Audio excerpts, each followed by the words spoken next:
Hello, hello, hello.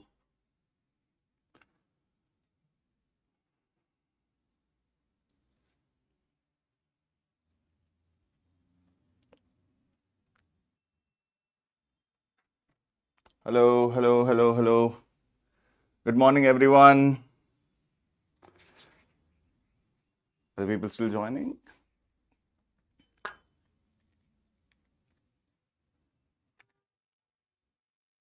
Good morning, Anshika.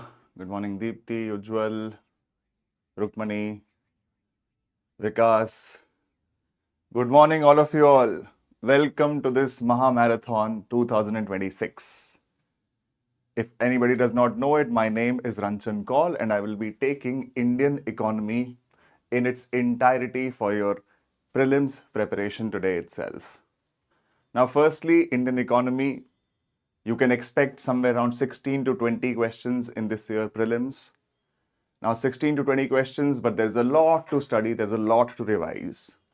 And with a subject like the Indian economy, the big problem is that you do not find a singular source where everything would be collated and where you will be revising from. So I have solved that problem for you. How did I solve that problem? You will find with this lecture, there will be a series of very, very short notes. These short notes I have created, and these are all handwritten short notes.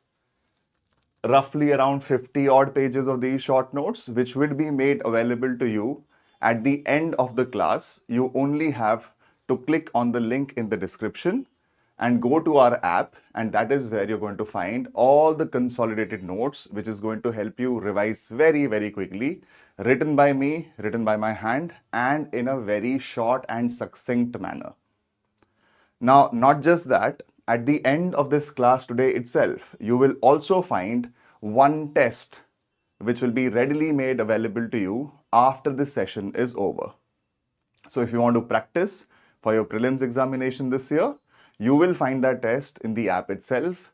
So please click on the link given in the description below and log into our app and download both the study material, and at the end of the class also download your tests, or you can take a test there itself. Not just this, the third most important thing about this session would be that as we cover each and every topic, you will find there will be some previous year's questions that I will take up. Rather than just looking at what the solution of these questions is, the solutions of this question is, what we can do is,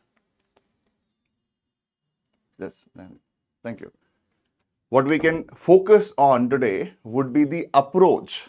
How do you assess a question? Should you attempt those questions or not? How should we attempt those questions? I will give you my approach towards solving any question which appears in prelims examination. So watch out for this. At the end of every topic, you will find some previous year's questions which will try and attempt. Now, what all will be covered in this section and who is it relevant for? Now, is it relevant for a person who has not even prepared for economics till now? I don't think this session will be very relevant for you. But if you are somebody who's going to appear in Prelims 2026, there is a good chance that you will have prepared economy by now. So for you, it's a great opportunity to spend the next 7 to 8 hours of your time and revise everything which is relevant for your prelims examination simply in one go. Many students have been asking me around, sir, how do we make short notes? So I've solved that query for you. I have simply made my own short notes. What you can do is download it at the end of the class. Like I said, click on the link in the description and find these notes. You can make your additions too. I will tell you what all to add towards the end of the session, right? So with all of that done and kept aside, let us begin with our session. Now, the first part we will take up today in this session will be with respect to our first topics on microeconomics. Now, there is a big concern around whether microeconomics is relevant for civil services examination or not. In the last 12 to 13 odd years, they have asked only 2 questions based on microeconomics, and both of those questions are so foundational, they are so simple that you do not want to be spending a lot of time studying microeconomics. So what all is necessary? Let us look at that. In microeconomics, some fundamental aspects which will be important for us would be to understand what do we mean by demand, what do we mean by supply, what do we mean by a market, and a very important principle which is called elasticity. If you know these 4 aspects, microeconomics, when it comes to the prelims examination and even for that matter mains, is taken care of. You don't have to know anything else. Now first, what really is demand? How do we define demand? Demand is very different from desire, from wanting something. I may want a Lamborghini, I may want a Ferrari, but do I constitute the demand for that Lamborghini or that Ferrari will depend upon 2 factors. Which are those 2 factors? One, it will depend upon my willingness. And the second factor is my ability. Demand for any commodity arises only and only when a consumer looks at the price of that commodity and is both willing to pay that price as well as able to pay that price. The person has to be able to afford that thing. If there is an absence of one or both, which means I may want to pay, let's say, 2 crores for a Land Rover, but I am unable to pay 2 crores for a Land Rover, in that case, I do not constitute the demand for that Land Rover. I only constitute the desire for that Land Rover, nothing else. If I have the ability to pay 2 crores for a Land Rover, but I am unwilling to pay that price, I constitute neither the demand nor the desire for that Land Rover. So basics of demand have to be absolutely clear, which is what really is demand? The demand of any commodity is the quantity demanded of that commodity given its prices that consumers are both willing as well as able to pay. Now, if you apply the same definition to supply, you will have a very technically correct definition of supply also. What is supply? Supply of any commodity is simply defined as the quantity supplied of that commodity that sellers or producers are both willing and able to sell. These are the 2 definitions of demand and supply. What is important for your prelims perspective is to understand the relationship between demand and prices. Similarly, the relationship between supply and prices. This relationship is given to us by what is called a demand curve and what is called a supply curve. What really is a demand curve? A demand curve is simply a graphical representation of the relationship between 2 things. The quantity demanded of a certain item as well as its prices. On the y-axis, you always have unit price. And on the x-axis, you always have the quantity. For example, if this were to be the demand, let's say for mangoes, at a price of, let us say, 10 rupees per kg, the demand for mangoes, let us say, is 1000 kgs. If the price of mangoes increases from 10 rupees per kg to, let us say, 100 rupees per kg, we normally witness that the quantity demanded reduces, let's say, down to 200 kgs.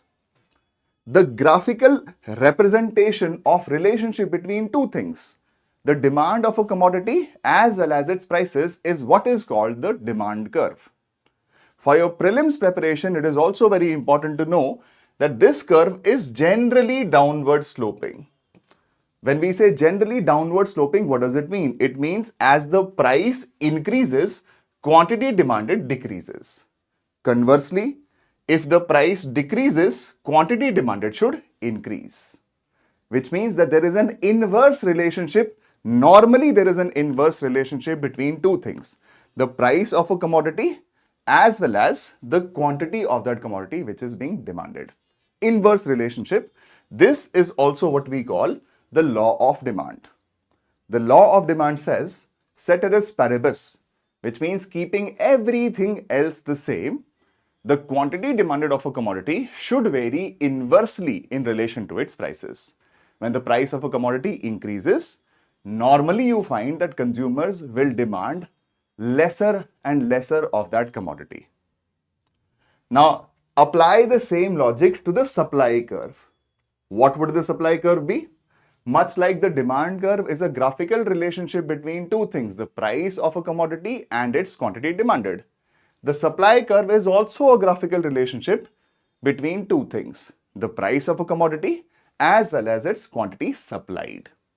But in this case, normally the relationship is direct relationship, which means when you look at a supply curve, you will find that the supply curve is generally upward sloping. What does that mean?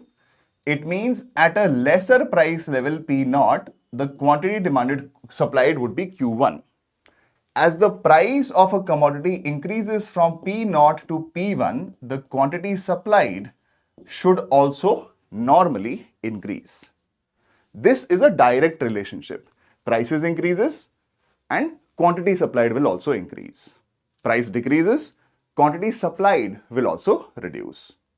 One important thing for you to know here is the demand curve is also called the willingness to buy curve, which means when the prices of mangoes are 10 rupees per kg, the market is willing to buy 1 kg of mangoes. 1000 kgs of mangoes. If the prices of mangoes increase from 10 rupees per kg to 100 rupees per kg, the willingness of consumers to buy mangoes reduces. It reduces from 1000 kgs to 200 kgs. Similarly, the supply curve is also called the willingness to sell curve, which means at a lower price, sellers' willingness to sell is lesser. As the price or the unit price of a commodity increases, the willingness to sell also increases. Now, what should it mean when I say that the willingness would increase? Why should the willingness of sellers increase as the unit price of an item increases? The answer is very simple. The answer is profit margins. If I am able to sell, let us say, a table at 1000 rupees. My cost of production of this table, let us say, is 200 rupees, which means my profit per table would be 800 rupees. If I am able to sell this table at a higher price, if I am able to sell this table at rupees 2000, the cost of production remaining the same, my profit margin per table now increases to 1800 rupees. I am making a higher profit when the prices are high. Because I will make higher profit when the prices are high, quite obviously I would want to sell more. My willingness to sell will also increase. This gives us what is called the law of supply.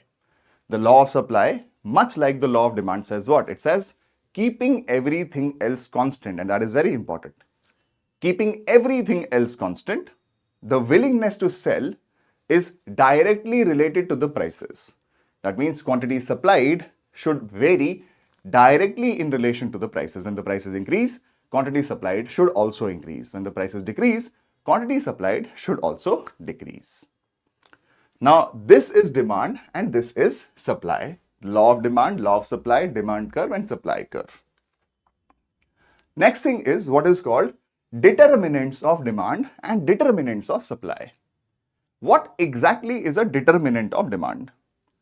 A determinant of demand is simply any factor whatsoever which has the ability to shift the demand curve either to the right or to the left. Or if I have to simply say what could be a determinant of demand, something that determines demand, which means any factor that causes a change in demand. Any such factor which can cause a change in demand is what I will call a determinant of demand, something that determines demand. When I say change in demand, now change could be of two types. Change could mean that the demand can increase. Change can mean that the demand can decrease. Now, if the demand is increasing or the demand is decreasing, something should also happen to the demand curve. When the demand increases, the demand curve is shifting to the right. When the demand decreases, the demand curve shifts to the left. There's only two things which can happen to the demand curve. It can either shift to the right or it can shift to the left. When it is shifting to the right, what does it indicate? It indicates that demand is increasing. That means at each price point, P0 or P1, at each price point, at P0, the previous demand was Q1. Now that the demand curve has shifted to the right, at the same price point, you will have a higher demand, Q1 dash. At a higher price, P1, previous demand was, let's say, Q2. The new demand would be Q2 dash. Shifting the curve to the right means increasing in demand. Shifting the curve left would mean a decrease in demand. Only two things can happen to the demand curve. Similarly, only two things can happen to the supply curve.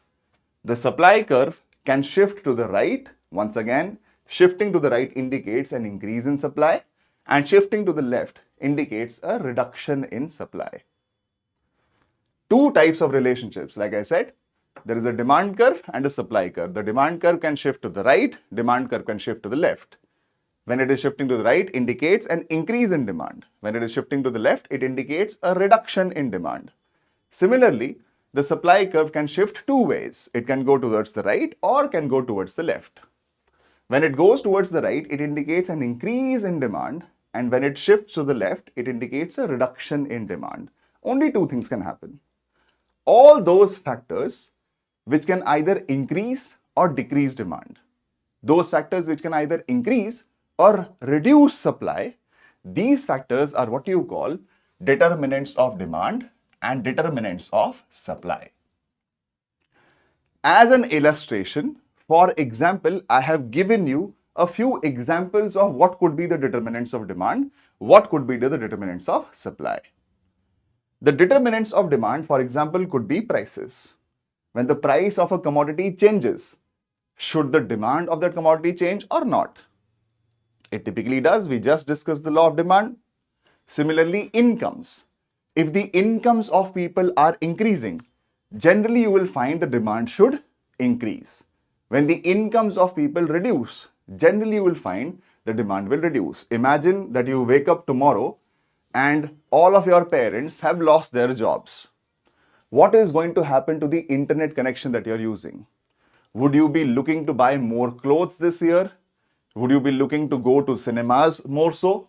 Not at all. Incomes are a determinant of demand. Similarly, technology or substitutes. Substitutability of a product is also a determinant of demand. For example, in our classes, we discuss that previously people would use shaving blades. Now, shaving blades have found a substitute, and the substitute is an electronic trimmer. The moment electronic trimmers came to the market, they became a substitute for shaving blades. Many people today, they don't decide to use shaving blades, they are switching to trimmers. So what happens because of the availability of a substitute? The demand for shaving blades is going to reduce definitely. Get this? So we can say technology or substitutability is also a determinant of demand. Similarly, consumer preferences. Like I said, if in India today people decide that we do not want to eat any non-vegetarian food, if the consumer preferences are changing, if tomorrow everybody decides to become vegan, not even vegetarian, people decide to become vegan, what should happen to the demand for meat products? The demand for meat products is definitely going to reduce. Consumer preferences are a good example of determinants of demand. Similarly, consumer expectations or policy choices, these could also be determinants of demand. If I am expecting that this year summers in Delhi are going to be very severe, the demand for coolers, the demand for air conditioners is going to increase significantly. If I am expecting that this year in Delhi, summers will look very much like winters only, These are going to be very cool summers. What should happen to the demand for air conditioners? The demand for air conditioners should definitely reduce. Whenever you get a question in your prelims examination, if the question is around determinants of demand, which of these factors can influence demand, the only thing you have to ask of yourself is whether this can increase or decrease the demand for any item or not. If there is a factor which you believe can increase or decrease the demand for any item, it automatically becomes a determinant of demand. Similarly, there is something called determinants of supply.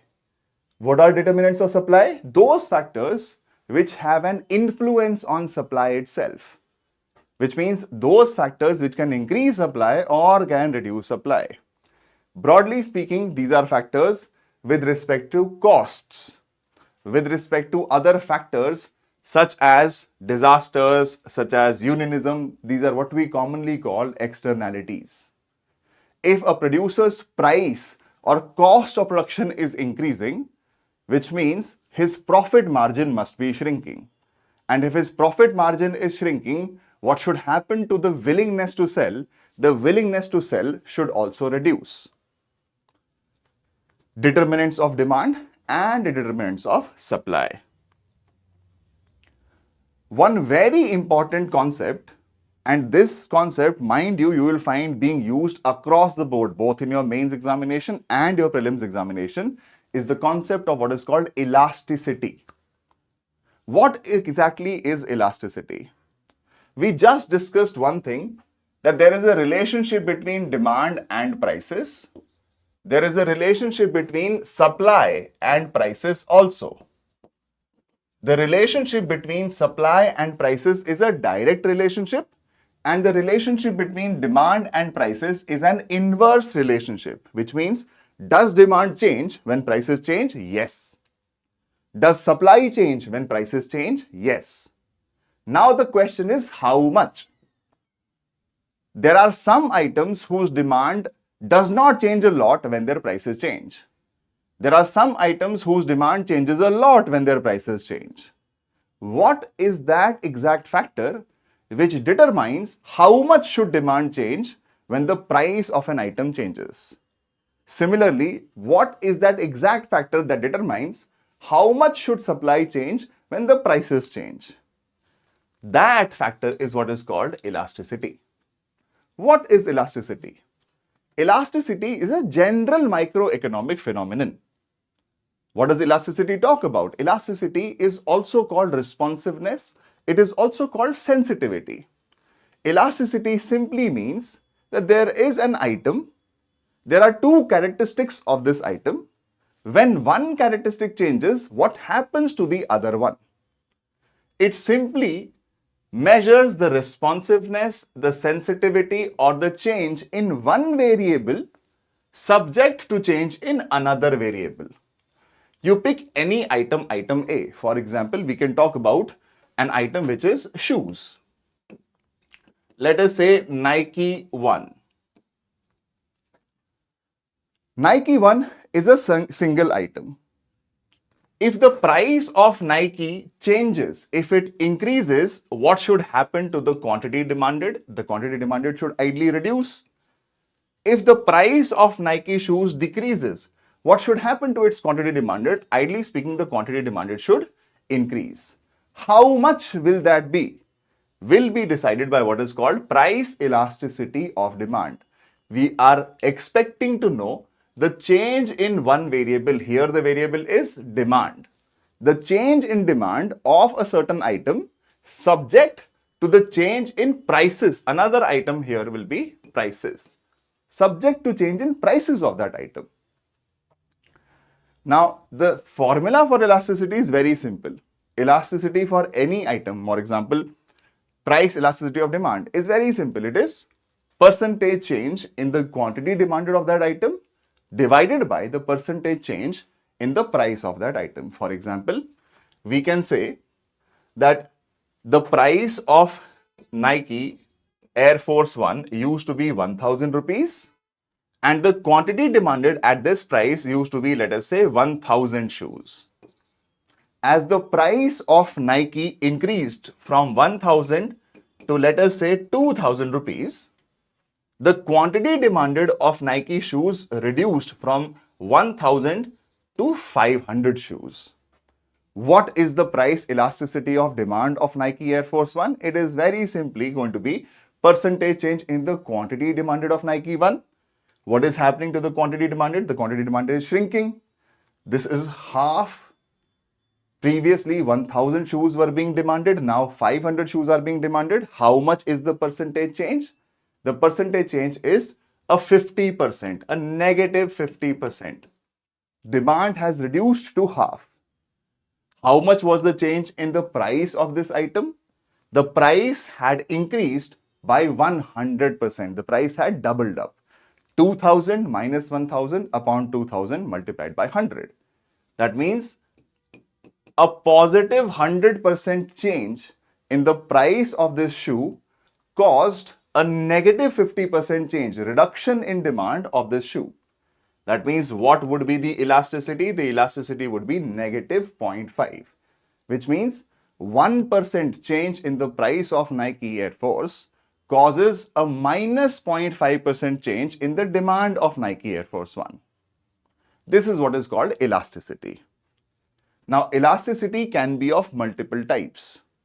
You can have goods where elasticity is zero. When we say elasticity is zero, what does it mean? It simply means that no matter how much I change the price of that item, the quantity demanded of that item will just not change. A good example of this is medicines that have no alternatives. A classic example of this discussed is insulin. There are many people who suffer from diabetes, and those people have to take a certain shot of insulin per day. Now, if the price of an insulin injection is 500 rupees, let us say 1 crore people in India take insulin injections every day.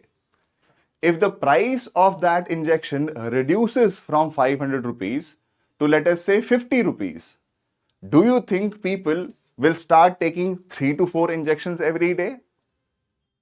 Definitely not. You have to take a medicine exactly as per the dosage. This is what simply it means. When you have goods where the price elasticity of demand is zero, it simply means that no matter how much you change prices, but within reason, quantity demanded is not going to change. These goods are what you call perfectly inelastic goods. And perfectly inelastic goods, you will find that the curve will look something like this. The demand curve for these goods will be normal to the x-axis, which means at any price level, at P0, the quantity demanded was Q1. At a higher price level, P2, the quantity demanded will still be the same. Q1 equals Q2. You change whatever price, the quantity demanded is not going to change. Perfectly inelastic goods. Similarly, at the other extreme, we have a price elasticity of demand which is infinite. Infinite means what? Infinite simply means that the denominator changes very minutely, but the numerator increases a lot or decreases a lot. A very minor change in the price of this item causes a very big shift in the quantity demanded of this item. These goods are what you call perfectly elastic goods. The value of this fraction could also be less than 1. For example, in this case, the value came out to be 0.5. These goods are what we call inelastic goods. The value of this fraction could be greater than 1. When it is greater than 1, these are what you call elastic goods. Similarly, when the value of this fraction is equal to 1, which means that the numerator is the same as denominator. That means I am changing the prices of this item by 10%. Quantity demanded is also changing by 10%. Whatever is the change in price is also the change in demand. This is what is called unitary elasticity. Keep in mind for your prelims perspective that these two, 0 and infinite, these are what you call the polar extremes of elasticity. These terms you can find being asked directly in your paper. Polar extremes of elasticity, there are two different poles. One where a good is perfectly inelastic, meaning you change prices within reason, nothing changes about the demand of that item. Another is perfectly elastic goods, which means you change the price of this item very minutely, the quantity demanded changes very, very significantly. Between these two polar extremes, you have three other cases: goods which are inelastic, goods which are elastic, and goods which display unitary elasticity. Now, basis elasticity, there will be many questions that you will solve on the types of goods. For example, complementary goods versus substitute goods. What are complementary goods and what are substitute goods? Now, complementary goods are those goods whose use is dependent on each other.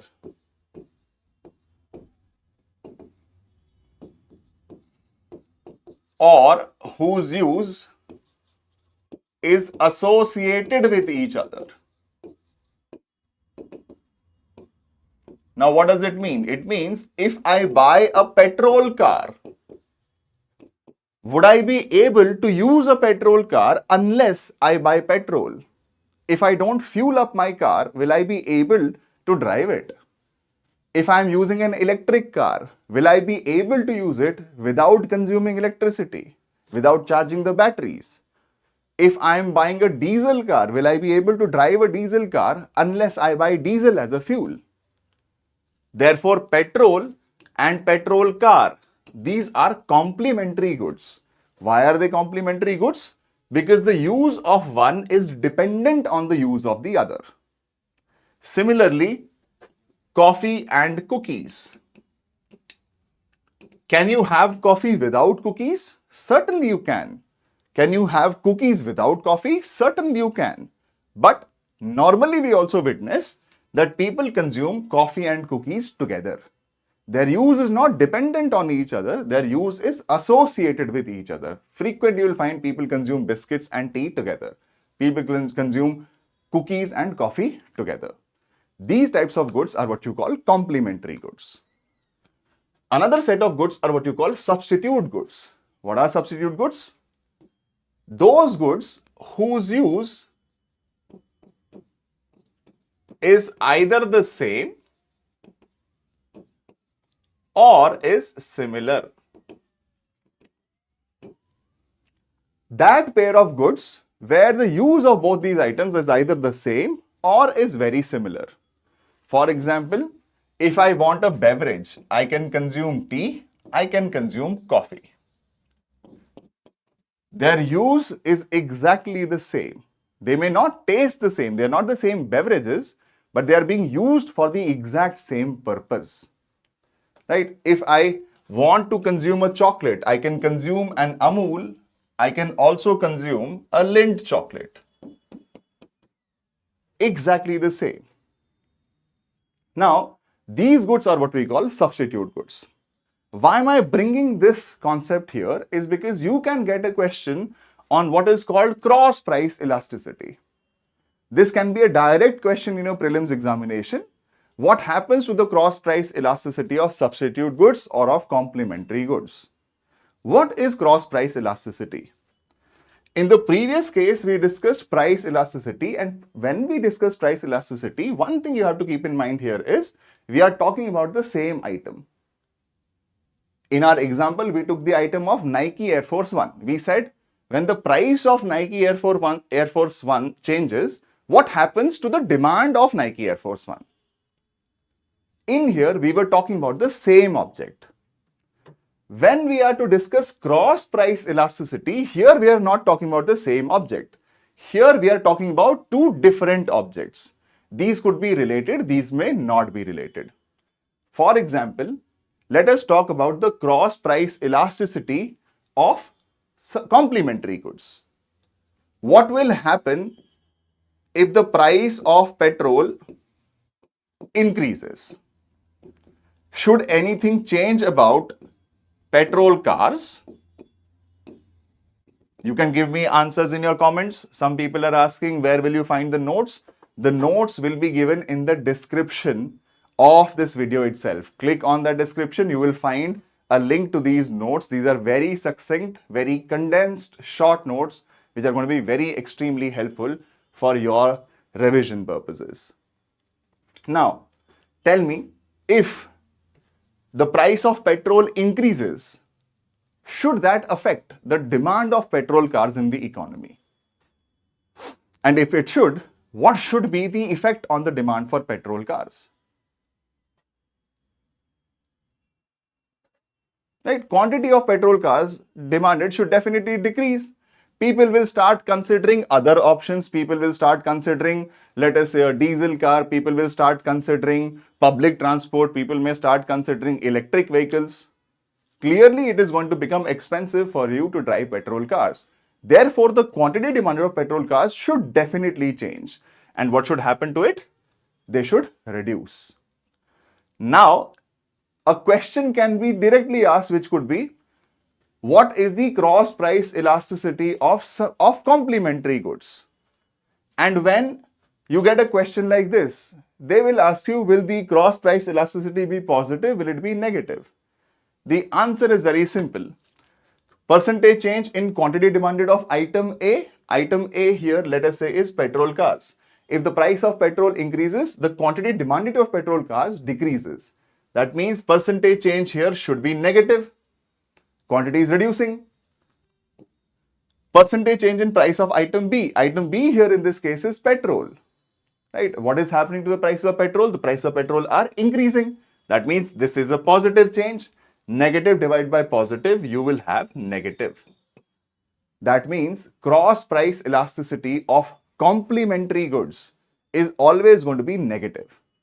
Similarly, cross price elasticity of substitute goods. Take an example, take tea and let's say milk, sorry, not milk, tea and coffee. If tea becomes expensive, many people will switch from tea to coffee, right? Somebody is asking you what should be the cross price elasticity of, let us say, coffee. That means the price of tea is increasing. What should happen to the quantity demanded of coffee? If the price of tea increases, it becomes expensive for people to consume tea. Therefore, many people will switch from tea to coffee consumption. The quantity demanded of coffee is going to increase. You will have on the numerator percentage change in quantity demanded of item A. Item A here being coffee. This is increasing when the price of item B in here is tea. The price is also increasing. That means positive upon positive, you will have a positive fraction. Cross price elasticity of substitute goods is positive. Cross price elasticity of complementary goods is negative. This can simply be asked in a statement and you will have to pick the right option from that statement, right? You will have to find a way to apply your concepts. Next is what is called necessary goods versus luxury goods. What are necessary goods? You define necessary goods as those goods which display a low income elasticity of demand. Remember this, low income elasticity of demand. Luxury goods are those goods which display a high income elasticity of demand, which means what? Necessary goods are those goods which you will consume regardless of whether your income is high or income is low. For example, everyone amongst us, be it a poor person or a rich person, consumes food.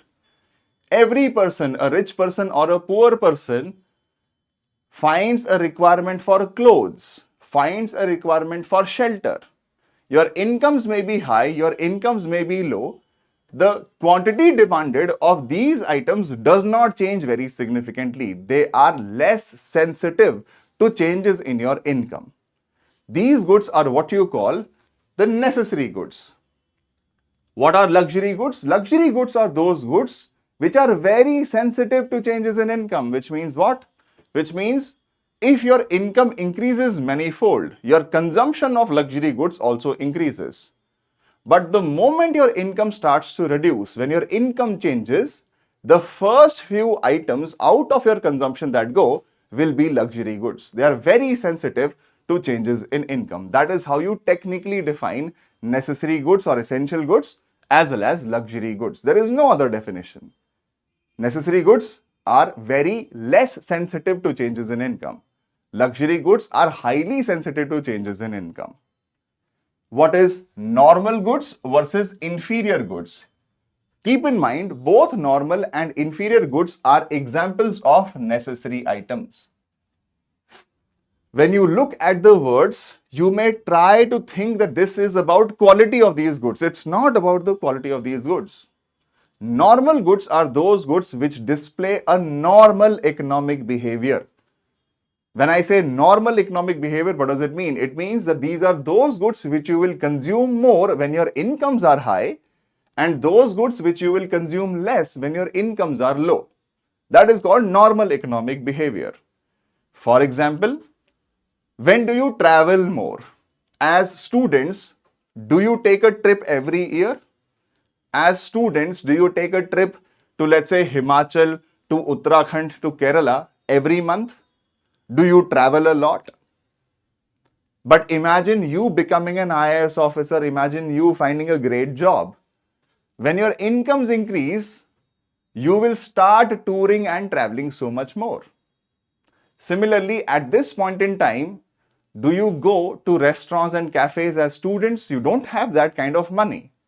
But the moment you find a job, when your incomes increase, many of you will start going to cafes, to restaurants more than what you're doing right now. So going to cafes, going to restaurants, tourism, these are all normal goods. People consume them more when their incomes are high. People consume them less when their incomes are low. Similarly, what are inferior goods? Now this word confuses people a lot. Whenever you think of inferior goods, people will start to think that this is about quality. It is not about quality. Inferior goods are those goods whose economic behavior is exactly the opposite of normal goods. These are those goods which you consume more when your incomes are less, but less when your incomes are high. For example, in my class, I always discuss this example. Many of the students who are there and present in the class do not know about Korean noodles or Korean ramen. Right? There are many types of Korean ramens available in the market. Each of them is priced, let's say, between 100 and 200 rupees per packet. Now, noodles, Maggi is also noodles. Korean ramen is also noodles. Korean ramen is more expensive. Maggi is very inexpensive in comparison to Korean ramen. When you are students, you will be consuming Maggi more and consuming these Korean ramens lesser. But the day you get a job, you may switch from a Maggi and you will switch to what is called a Korean ramen. Or you may start to eat a lot more pasta compared to the Maggi noodles. Does it mean that Maggi is objectively poorer when in comparison to Korean noodles? It does not mean that at all. It simply means that you did not have the budget to afford Korean noodles. If you did, you would have automatically been consuming Maggi lesser, but it is no reference to the quality of Maggi. I consider Maggi better than Korean noodles. Simple as that. Get this? Inferior goods are those goods which you will consume more when your incomes are low, and you will consume them lesser when your incomes are high. For example, generic clothing items. You start wearing branded clothes when your incomes are high. But when your incomes are not very high, you go to the more generic versions of the same. You can wear jeans from Zudio, you can wear jeans from Levi's. Now your incomes are high, you will switch to Levi's. When your incomes are low, you still want to wear jeans, you will typically go to a Zudio. Does that mean that Zudio's jeans are objectively less or inferior quality compared to Levi's stores? Not necessarily. It simply is a reference to your economic behavior, and keep this in mind. These are things which end up confusing you and you will end up marking the wrong answer. Inferior goods are those goods which you will consume more when your incomes are low. For example, public transport, you consume more when your incomes are low. When your incomes are high, you automatically decide to go for your own car. You may decide to buy your own car and travel in your own car itself. So having your own car, own conveyance, normal good. Public transport, inferior good. Does it mean that a metro costs lesser than a Maruti Alto? Certainly not. Keep this important distinction in your mind. Then you have something called Giffen goods and Veblen goods. What are Giffen goods and Veblen goods? Now, these are two types of goods which are similar but also very different. Giffen goods and Veblen goods both are similar because both of them defy the law of demand. They do not follow the law of demand. What are Giffen goods? Those goods whose quantity demanded increases as their price increases. What are Veblen goods? These are those goods where quantity demanded decreases as their price decreases. Both of them are not following the law of demand because the law of demand simply says that quantity demanded should be in inverse relationship with the prices. But in case of Giffen and Veblen goods, we are witnessing that quantity and prices, the demand and price relationship is direct. In case of Giffen goods, quantity demanded is increasing when the price increases. In case of Veblen goods, quantity demanded is decreasing when the price decreases. This is the similarity between the two. What is the difference between the two? The difference between the two is that Giffen goods are a subset of inferior goods.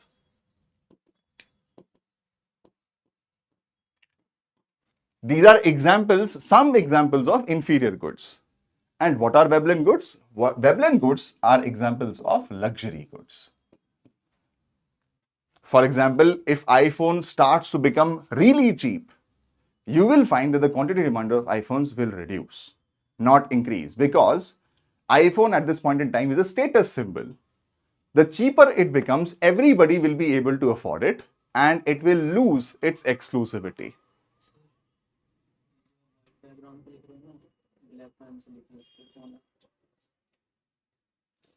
It will lose its exclusivity, which is why you will find in case of Veblen goods, the quantity demanded will reduce as the prices reduce because these goods will start becoming less and less exclusive.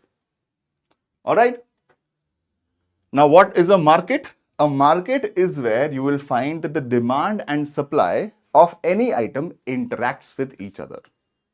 A market is a place where buyers who create the demand, they meet with the sellers of the commodity that they are creating a demand for. This is simply what a market essentially means. There is a demand and then there is supply.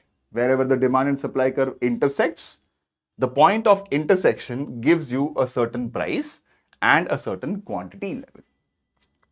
Now, of all the things in microeconomics, in the last 12 years, UPSC asked 2 questions. That's it. I have gotten 1 question for your reference. The other question was even simpler. In the last 12 to 13 years, I'm trying to talk about, from 2013 onwards, microeconomics in prelims was asked twice. 2 questions and that's it. 1 question was very simply with respect to the law of demand. The other question was this. This is a slightly, you can say nuanced, a slightly better question, slightly more application-based question. Let us try and look at this question. It says, consider the following statements. Other things remaining unchanged, which means ceteris paribus, market demand of a good might increase if. He is asking, when will the demand of a certain good increase? He is trying to talk about the shifting of the demand curve to the right. Then he gives you 4 options. First one says, the price of its substitute increases. Second, price of its complement increases. Third, the good is an inferior good and the income of the consumer increases. And fourth one says its price falls. Now, one mistake that everyone amongst you will do because you are not used to the exam environment so much, especially not UPSC civil services. What is the one mistake you will do? You will follow the same approach that you used to follow whenever you're appearing for your university exams or your school exams. You will try to find the right answer. Never do that. In questions like these, typically in all UPSC questions, one thing which is going to take you so much ahead of your competition is the approach to your question. Whenever you get a question like this, where you have to pick which of these statements are correct or which of these statements are not correct, follow this approach that I am telling you. Find the one statement which is obviously incorrect and use that statement to eliminate. For example, he is asking you what will happen or when will the quantity demanded of an item increase. Which of these four just cannot be the answer? If the price of an item falls, what happens to the demand? Typically, the demand increases. Simple. Now, the good is an inferior good and the income of consumer increases. Now, I just told you what is an inferior good. Never think of an inferior good in terms of prices, in terms of quality. Inferior good is one which displays an economic behavior exactly the opposite of normal goods, which means people consume them more when their incomes decrease. People consume them less when their incomes increase. He is saying if there is a good which is an inferior good and the income of consumers increases, will people consume more of that inferior good or less?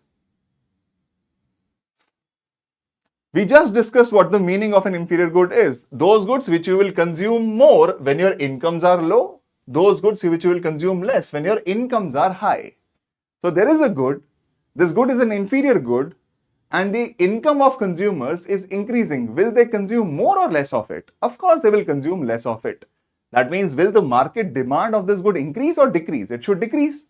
That means 3 is your statement, which is obviously incorrect. Now use 3 to eliminate. Wherever you find 3, you just have to eliminate those options. He's asking which of the above statements are correct. That means 3 is definitely not correct. You find 3 in B, you find 3 in D, you find 3 in C. Automatically, you come down to your answer, which is A, 1 and 4. This is what is called the elimination method. The elimination method is what you have to become really, really good at. You may not know all the statements, but using the elimination method, you find those statements which are obviously right or obviously wrong and eliminate a few options, increase the possibility of you getting the question right. We do not even have to look at the first 2. Even if we knew that third is an obviously incorrect statement, you automatically have the answer and the answer is A. Is this clear? The first statement says, will the market demand of a good increase if the price of its substitute increases? He's asking, let us say there is a good tea. Will the demand for tea increase if the price of coffee increases? Yes, because tea will then be the cheaper substitute. People will start switching from coffee to tea. So this is obviously a correct statement. Will the market demand of a good increase if the price of its complement increases? Certainly not. Will people demand more petrol cars when petrol prices increase? Petrol prices increasing, the demand for petrol cars should reduce. That means 2 is also incorrect. The correct answer should be 1 and 4. Simple as it comes. This is how you solve questions in your prelims examination. No other thing. If you are still used to your school, your college, your university approach, which is where you're trying to find the right answer, there is a good chance that you will end up solving less questions than necessary. Always use the elimination method. Always and always. Now, this is all the microeconomics that you need to know for your prelims examination. So much halla gulla for what? For just 2 questions which have been asked in the last 12 to 13 years. Alright. Now we will jump to macroeconomics. The first set of topics that we'll pick up will be inflation, will be money monetary policy, and the public finance management, budgeting and taxation. Many questions in UPSC prelims have been asked specifically from these topics itself. Now, which one is the first one? Inflation. What do we mean by inflation? Inflation is not a microeconomic phenomenon. Keep this in mind. Which means when we are talking about, let's say, the market for tables, there should be a demand curve for tables, there should be a supply curve for tables. Something can happen to the demand for tables. If the demand for tables increases in relation to the supply, what should happen to the prices? The prices will go up from P0 to P1. There is a market for tables. The demand for tables suddenly increased compared to the availability of tables in the economy. Everybody in India today wants to have a wooden table in their house. The demand has increased, the supply remaining where it is. The prices of tables should also increase because there are more people with money looking for tables and not a lot of tables are available. What should happen? The price competition should kick in and the price of tables should increase. Is this inflation? Will you consider this inflation? If the price of tables, wooden tables in the economy is increasing, is that what is called inflation? Absolutely not. This is certainly not inflation. Why? Because inflation is not a microeconomic phenomenon. Inflation is not about one item, it's not about one market, it's not about one component of the economy. Inflation is a macroeconomic phenomenon. Inflation is defined as the increase in the general price level of an economy. That means we are moving away from a demand-supply model to what is called the aggregate demand and aggregate supply model. To put it very simply, what will aggregate demand be? Aggregate demand would be the demand, the sum total of demand of everything in an economy. Similarly, what will aggregate supply be? Aggregate supply will include the supply of all the output in the economy. The combined demand of everything compared with the combined supply of everything will determine whether the economy is witnessing an inflation or a deflation. There is an AD curve and the AS curve. Wherever the AD curve intersects with the AS curve, aggregate supply curve, this point is what is called effective demand.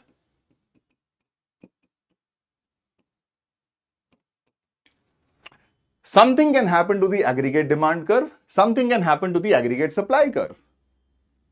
Much like the demand curve can shift to the right indicating an increase, shift to the left indicating a decrease, similarly, the aggregate demand, which is the combined demand of everything in an economy, it can increase, it can decrease. When it increases, the aggregate demand curve shifts to the right. If the AD curve shifts to the right, the price level of an economy increases. Similarly, when the aggregate supply curve shifts to the left in comparison with the aggregate demand, you will find that the price level in an economy increases. This is what is called inflation. Inflation is the increase in the general price level of an economy, which simply means that pretty much everything in the economy is becoming more expensive. This is a very important concept for you to know. It's not a microeconomic phenomenon, it's a macroeconomic phenomenon. It talks about the economy, it talks about the price level of the entire economy. Now, what can cause inflation? Only two things can cause inflation. Something should happen to the aggregate demand or something should happen to the aggregate supply. The aggregate demand in relation to the aggregate supply should increase, or the other way around, the aggregate supply in relation to the aggregate demand should reduce. And here I'm going to give you one phrase that you can use to mark all your questions right. Think of inflation, just think in the following manner. You simply say, inflation will happen when there is more money chasing fewer goods and services. That means whenever you think inflation, just remember this statement in your head. Inflation means there is more money in the economy chasing the goods and services which are relatively lesser. More money should mean that the aggregate demand is increasing. Fewer goods and services simply means that the aggregate supply is lesser, is reducing. That means there can be two types of factors which can induce an inflation. Factors that come from the demand side, factors that come from the supply side. These are what you call demand side factors, these are what you call supply side factors. So something that can increase the aggregate demand in relation to the aggregate supply can be inflationary. Similarly, something which can reduce the aggregate supply in relation to the aggregate demand, this can also be inflationary. Let us talk about demand side factors first. The type of inflation that demand side factors cause, this type of inflation is what is called demand pull inflation, which means the aggregate demand is pulling or getting pulled towards the right, causing the price level of an economy to increase. The demand is being pulled, it is being khicchod towards the right. What can be those factors? And keep in mind that this is not an exhaustive list. These are not all the factors. There can be many more. Whenever you have to think of inflation, think in this format. In the classes also, I discuss it simply like this itself, which is consider the factor and then think what will happen if this factor increases, what will happen if this factor decreases. For example, the incomes of people. What will happen to aggregate demand when the incomes of people increases? If the incomes of people, of consumers increases, if you tomorrow wake up as a richer person, if everybody tomorrow has, let's say, 10 crore rupees in their bank accounts, what should happen to aggregate demand? There are many things which you are not able to afford today, but because your income has increased, certainly your demand for some items will increase. That means if the incomes of people increases, what should happen to the aggregate demand? The aggregate demand should increase. That means the AD curve should shift to the right. The other way around should also be correct, which means if the incomes of people reduce, tomorrow you wake up as a poorer person. Let us say you have 10 lakh rupees in your bank account. Tomorrow you wake up and your bank account has 5 lakh rupees. Everybody's income, let us say, has been brought down to half. What should happen to the demand of goods and services in the economy? Simply, the demand for goods and services should decrease. That means when the incomes of people decreases, the AD curve should shift to the left, indicating a leftward direction. Similarly, what should happen when the population of an economy increases? If the population of an economy increases, at least essential goods will be demanded more. Everybody has to be fed. So there will be more demand for rice, there will be more demand for wheat, there will be more demand for fruits and vegetables. Certainly, the AD curve should shift to the right. What will happen if the population of an economy, let's say, suddenly reduces to half? Let us say there is a nuclear holocaust that happens. There is a nuclear war that happens between two countries, both of them nuke each other. The population has been reduced to 1/10 of what it used to be. What should happen to the demand for items? The demand should certainly reduce. That means the AD curve should shift to the left. Similarly, direct taxes. When the government decides to tax you more, let us say the government says that anything over and above 12 lakh rupees that you earn, we will tax it at a 30%. Which means, let us say if you are making an income of 18 lakh rupees, that means anything about 12 lakhs, 18 minus 12, 6 lakh rupees ka 30% you will have to give to the government as taxes. Tomorrow, if the government decides that we will tax you more, anything that you earn, we will take 50% of that income as taxes. What happens because of that is that disposable income in the hands of consumers reduces. If government starts to tax you more, that means from your income, a greater proportion is being taken by the government, leaving you with lesser income to buy goods and services from. And if your disposable income is lesser, what should happen to the demand for goods and services? the demand for goods and services should reduce. Direct taxes are not just on consumers. The government can tax companies also. When the government imposes what is called a corporate tax on companies, it takes away a part of their profits as taxation. If the corporate tax rate in India today is 22.5%, let us say the government decides that we will tax companies at a 50%. That means, let us say physics wala was making a profit of 100 crores. Previously, it had to pay 22.5 crores to the government as taxes, leaving it with 77.5 crore rupees to spend. If the government decides that we are increasing corporate taxes from 22.5% to 50%, which means for the same profit, if physics wala this year makes 100 crores as profit, that means 50 crores will be taken by the government, leaving physics wala only with 50 crore rupees to spend. That means the disposable income in the hands of firms, of companies is also reducing. They will spend less. The demand should reduce. Similarly, we can talk about something like a money supply. If there is high money supply in the economy, more money chasing fewer goods and services is going to induce inflation. So for your ready reference, keep this in mind that this is not an exhaustive list. It is just for me to help you understand how do you solve questions. You have factors. What will happen to the AD curve? Where will the AD curve move? In which direction has been displayed here? When this factor increases, when this factor decreases. When incomes increase, the AD curve should shift to the right. And if the AD curve shifts to the right, there should be inflation in the economy. When incomes decrease, the AD curve should shift to the left. And if the AD curve shifts to the left, the price level in the economy should reduce. This is how you have to think. It is a very, very critical skill for you.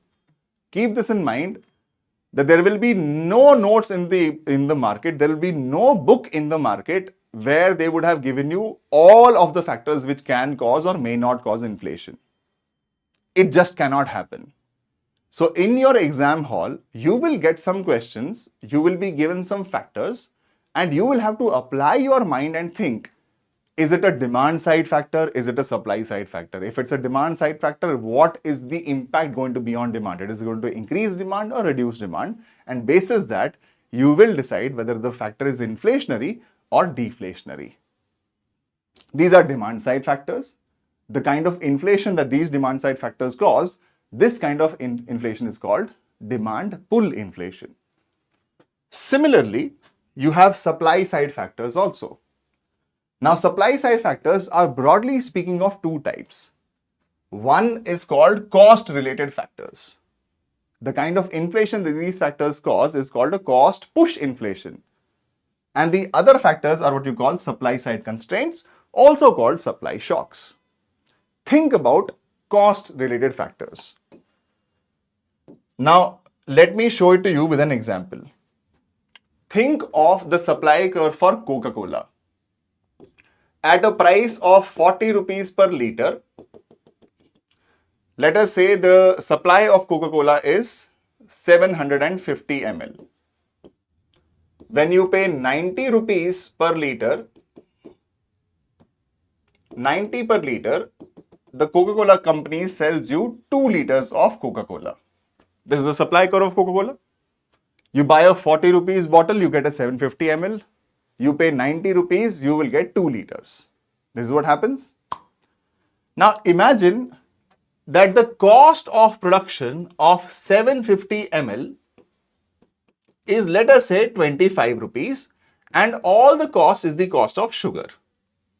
Coca-Cola is a sugar beverage. It's an aerated beverage. 90% of it is basically sugar itself. What will happen if the price of sugar increases? The price of sugar increases. Let us say now the cost of making 750 ml increases to rupees 30. Previously, Coca-Cola was selling this bottle at a 40 rupees, which means it was making a profit margin of 15 rupees per bottle. Now the cost of making this bottle has increased from 25 rupees to 30 rupees. Which means that if Coca-Cola sells this bottle at a 40 rupees still, its new profit margin will be only 10 rupees. Its profit margin has reduced. And if its profit margin has reduced, what will happen to the willingness to sell? The willingness to sell should reduce. That means that Coca-Cola, if it wants to keep its profit margin the same, if it wants still to make a 15 rupees of a profit margin, it will decide to sell this bottle at a 45 rupees. Which means at 40 rupees per liter, now you will not be getting 750 ml. Now you will be getting 750 ml at a price of 45 rupees per liter. That means the supply curve will shift to the left. Get this?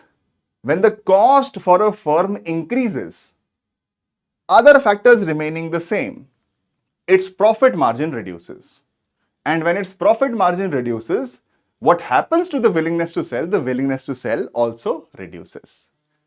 These types of factors are what you call cost factors. Now, cost factors can be factor costs, can be non-factor costs. Rent, interest, profit margins, and you may have wages. When the factors increase, the cost of factors increases, cost push inflation. Similarly, you may have non-factor costs.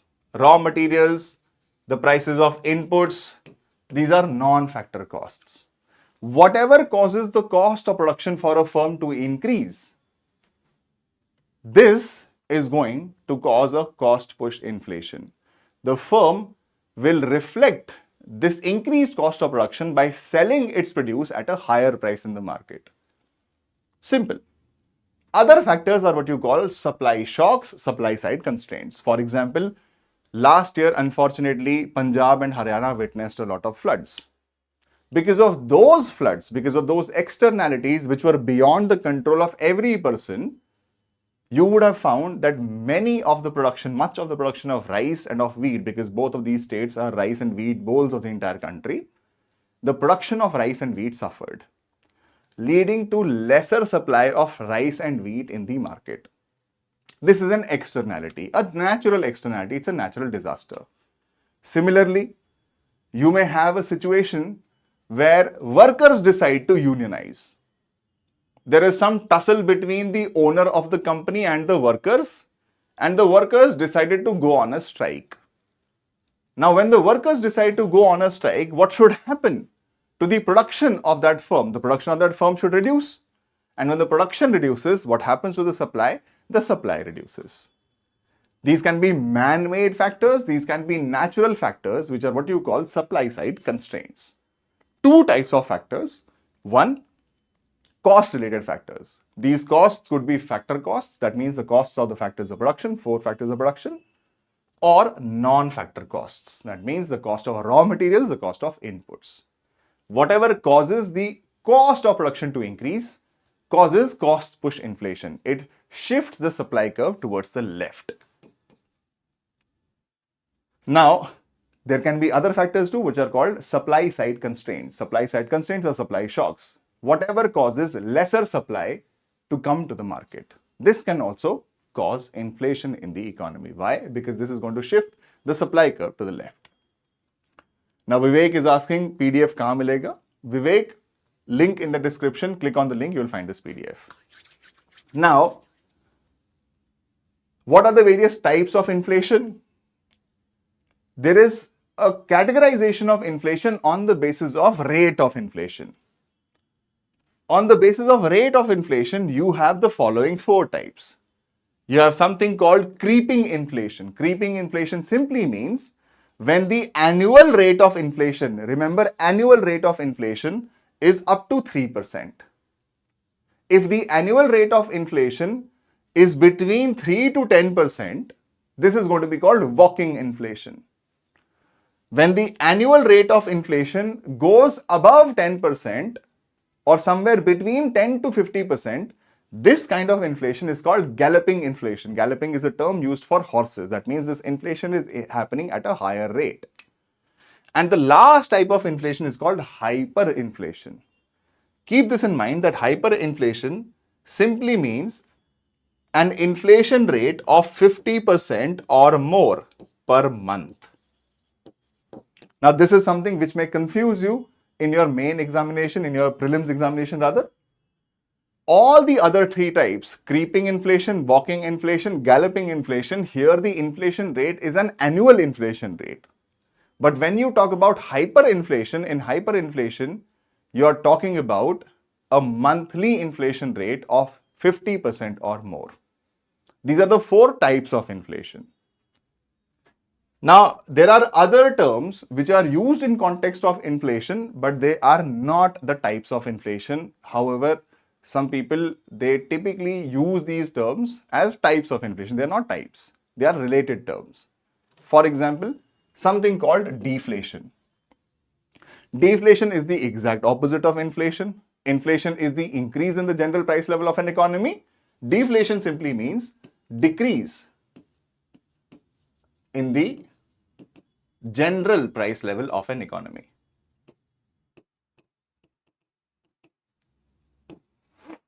There is something called disinflation. What does disinflation mean? Disinflation simply means that there is inflation in the economy, but this inflation is slowly and steadily moderating. For example, if the inflation rate in 2024 was 6%, the rate of inflation in 2025 became, let us say, a 5%, and in 2026, inflation is going to be 3%.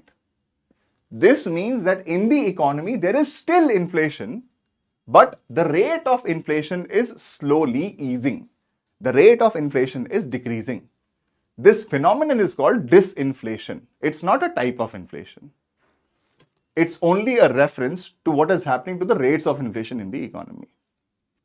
There is something called stagflation. What is stagflation? Stagflation is a combination of two things.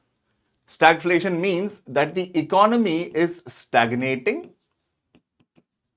but price level in an economy are increasing at the same time. People are losing their jobs. People are finding lesser and lesser incomes to make.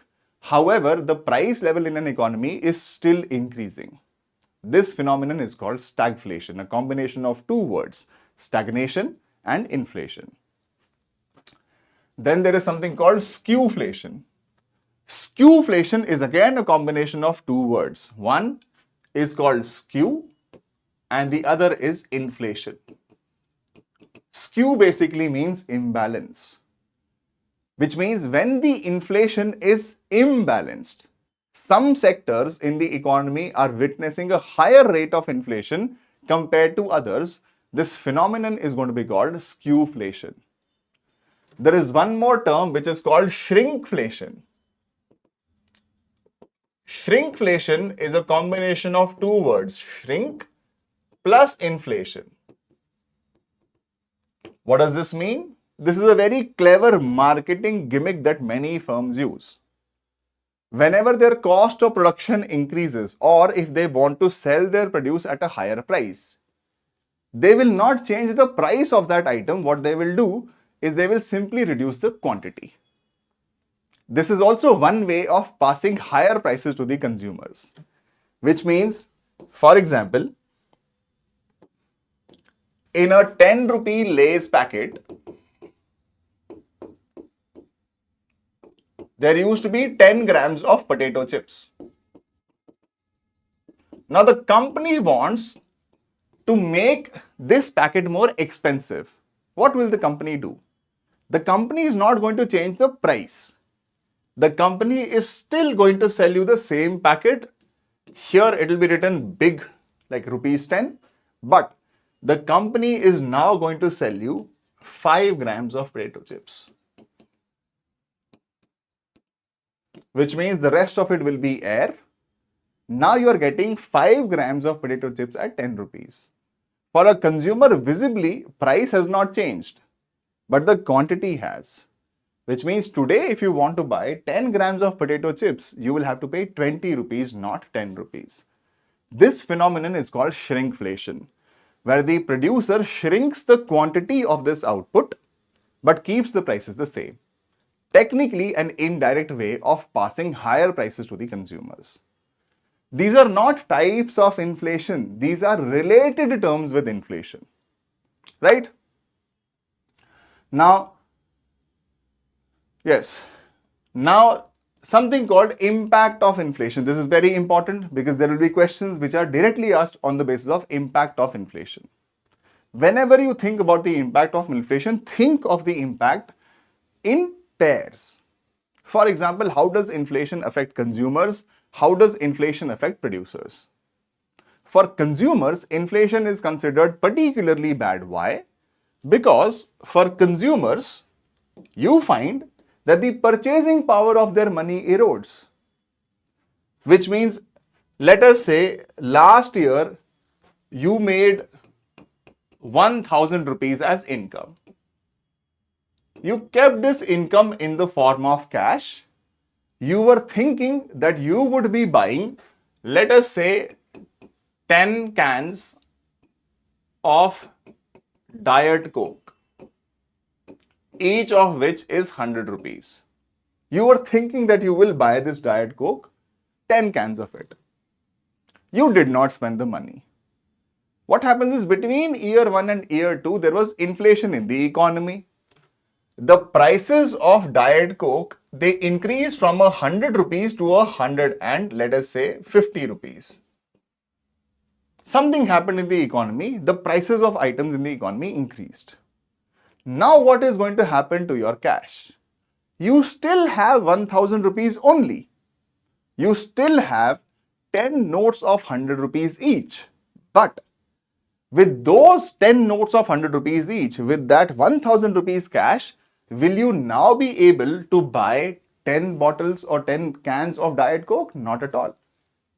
Because the price of Diet Coke has increased from 100 rupees to 150 rupees. Now you will not be able to afford 10 liters or 10 cans of Diet Coke.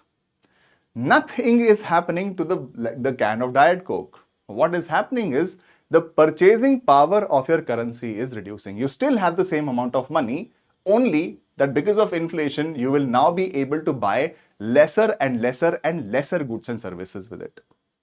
Which is why inflation is considered bad for consumers. Inflation erodes the purchasing power of currency. Inflation is considered great for producers. Why is it considered great for producers? Because inflation basically means that the prices of goods and services will increase. Keeping everything else the same, if the price of my item increases, that means producers will be making a higher profit margin. And if they are making higher profit margin, they will of course want to sell more. For them to sell more, they will have to produce more. And when they engage in higher production, it's good for the economy. Why? Because as producers want to produce more, many people will now find jobs. As producers produce more, the economy also grows in terms of its output. So some amount of inflation is considered good for producers.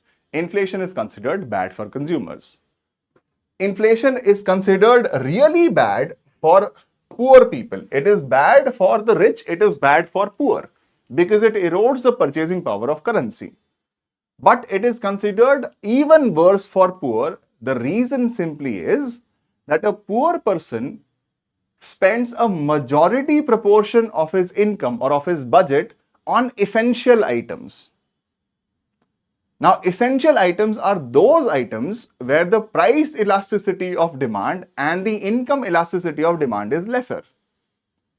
Which means a poor person, regardless of whether he is making 500 rupees per day or 300 rupees per day, will still spend on food.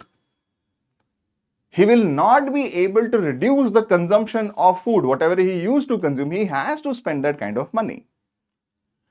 A poor person's greater proportion of income is spent on essential goods. And producers find it the easiest to increase the price of essential goods compared to any other goods. Think of a luxury item, think of any other item. If it's a non-essential item, when the producers increase the price of that item, they know for a fact that some consumers will not consume it anymore.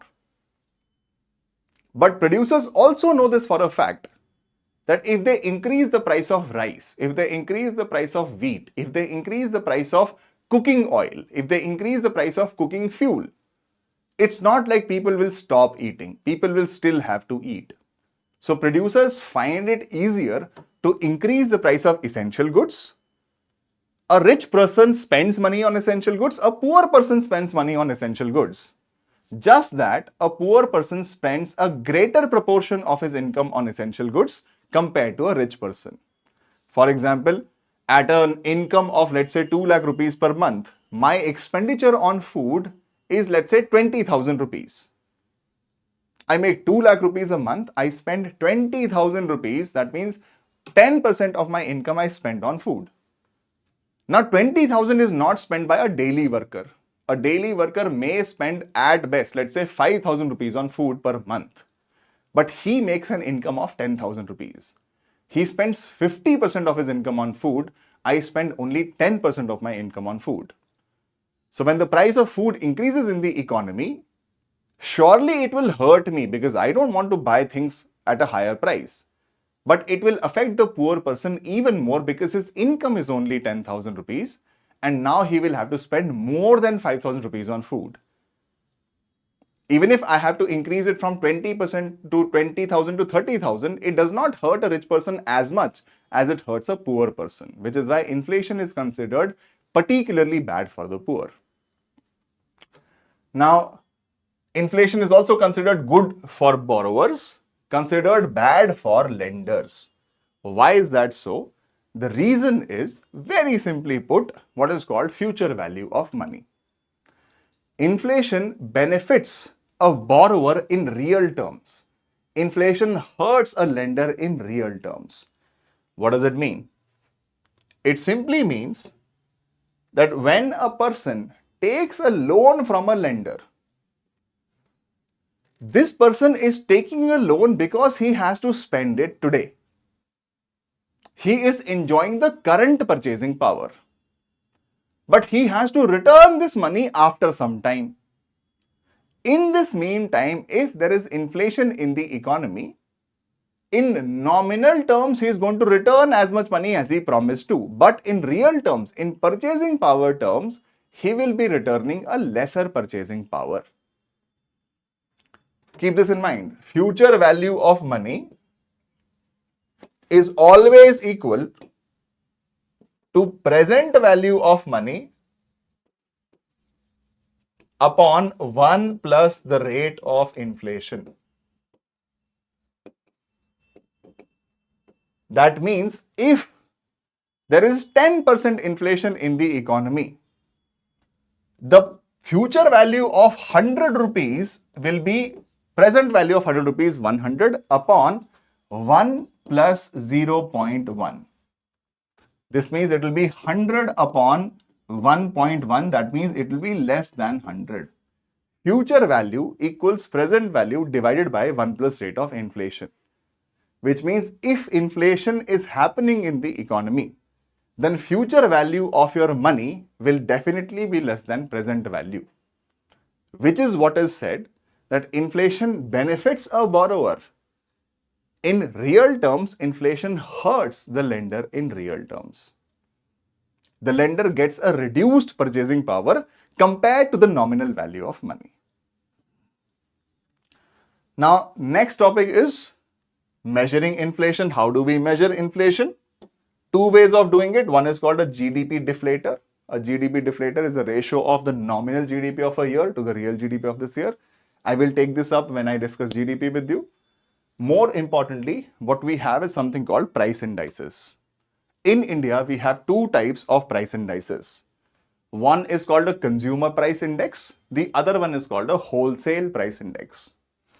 Keep this in mind that we have different types of consumer price indices. We have consumer price index industrial workers, consumer price index for agricultural laborers, consumer price index for rural laborers. We also have all India consumer price index for rural India, for urban India and combined. So we have 5 types of indices: consumer price indices. CPI IW, CPI AL, CPI RL. IW stands for industrial workers, AL stands for agricultural labor, RL stands for rural laborers. All these three, they are compiled by Ministry of Labor and Environment and Employment. While the last one, All India Consumer Price Index, this is computed by the Ministry of Statistics and Program Implementation. Now, what is the difference between a CPI and a WPI? First difference is, what does a CPI aim to measure? The CPI measures inflation at the retail level, which means the CPI is looking at the cost of living for consumers like you and me. When we go to the market, what are the prices that we are paying? Are those prices increasing or not? That is what CPI intends to measure. What does WPI intend to measure? WPI intends to measure inflation at the wholesale level. Wholesale level means the first stage of bulk sale and purchase. Producers produce an item, they sell this item in bulk to wholesalers, and from these wholesalers, these items go to various retailers. So that index, which is trying to measure whether prices are changing or not at the wholesale level, this index is called a wholesale price index. The other difference is that CPI, Consumer Price Index, will include services. For example, when you look at it, housing is a service. Fuel can be a service. Electricity can be a service. Miscellaneous, there are too many utility services. A consumer price index will always include services. A wholesale price index does not include services. Why? Because there is no wholesale stage for services. Services are consumed the moment they are produced. You cannot store services anywhere. They are consumed the moment they are produced, which is why in WPI it's logical that it will never include services. Look at WPI, you have primary articles, fuel and power, and you have manufactured goods. Now, importantly, the base year for consumer price index has now been changed. Previously, it used to be, if I'm not mistaken, 2011-12. The new base year, it has changed only this month itself. In fact, it was news in a couple of weeks early this month. The new base year for CPI is 2024, while the base year for WPI is still 2011-2012. I have star marked it because you may get a question directly in your prelims examination. This was current affairs. Now, not only did they change the base year for CPI, they have also changed a few weights. And keep in mind that they may ask you questions where they will ask you about the weights of different item categories in these indices. This is CPI rural, All India CPI urban, All India Consumer Price Index combined. Food and beverages gets a weight of 54% in rural areas, gets a weight of 36.29% in urban areas. Pan and tobacco gets a weight of 3.26% in rural areas, gets a weight of 1.36% in urban areas. And combined, it has a weight of 2.38. Clothing and footwear, rural areas, the weight is 7.36, urban areas, the weight is 5.57, and combined, the weight is 6.53. These weights are essential. Why? I will show you questions where they have asked you questions directly based on their weights. Now, the weights have also been changed this year. In the All India Consumer Price Index combined, the weight of food and beverages has reduced from 45.86 to 36.75. The weight of pan and tobacco has increased. It was 2.38, it is now 2.99. The weight of clothing and footwear has reduced. It was 6.53 and now it is 6.38. While the weight of housing, fuel and light, it has definitely increased. It was somewhere around 16.91 previously. Now it is 17.67. So please look at which item categories weight has increased, which item categories ka weight has reduced. Because previously they have asked you a question with respect to weights of different item categories across these two indices. You don't have to mug up the weights. You only have to look at the trends. for which item categories the weight has increased, for which item categories the weight has reduced, which is the highest and which is the lowest weight. And that's it, nothing more. All right.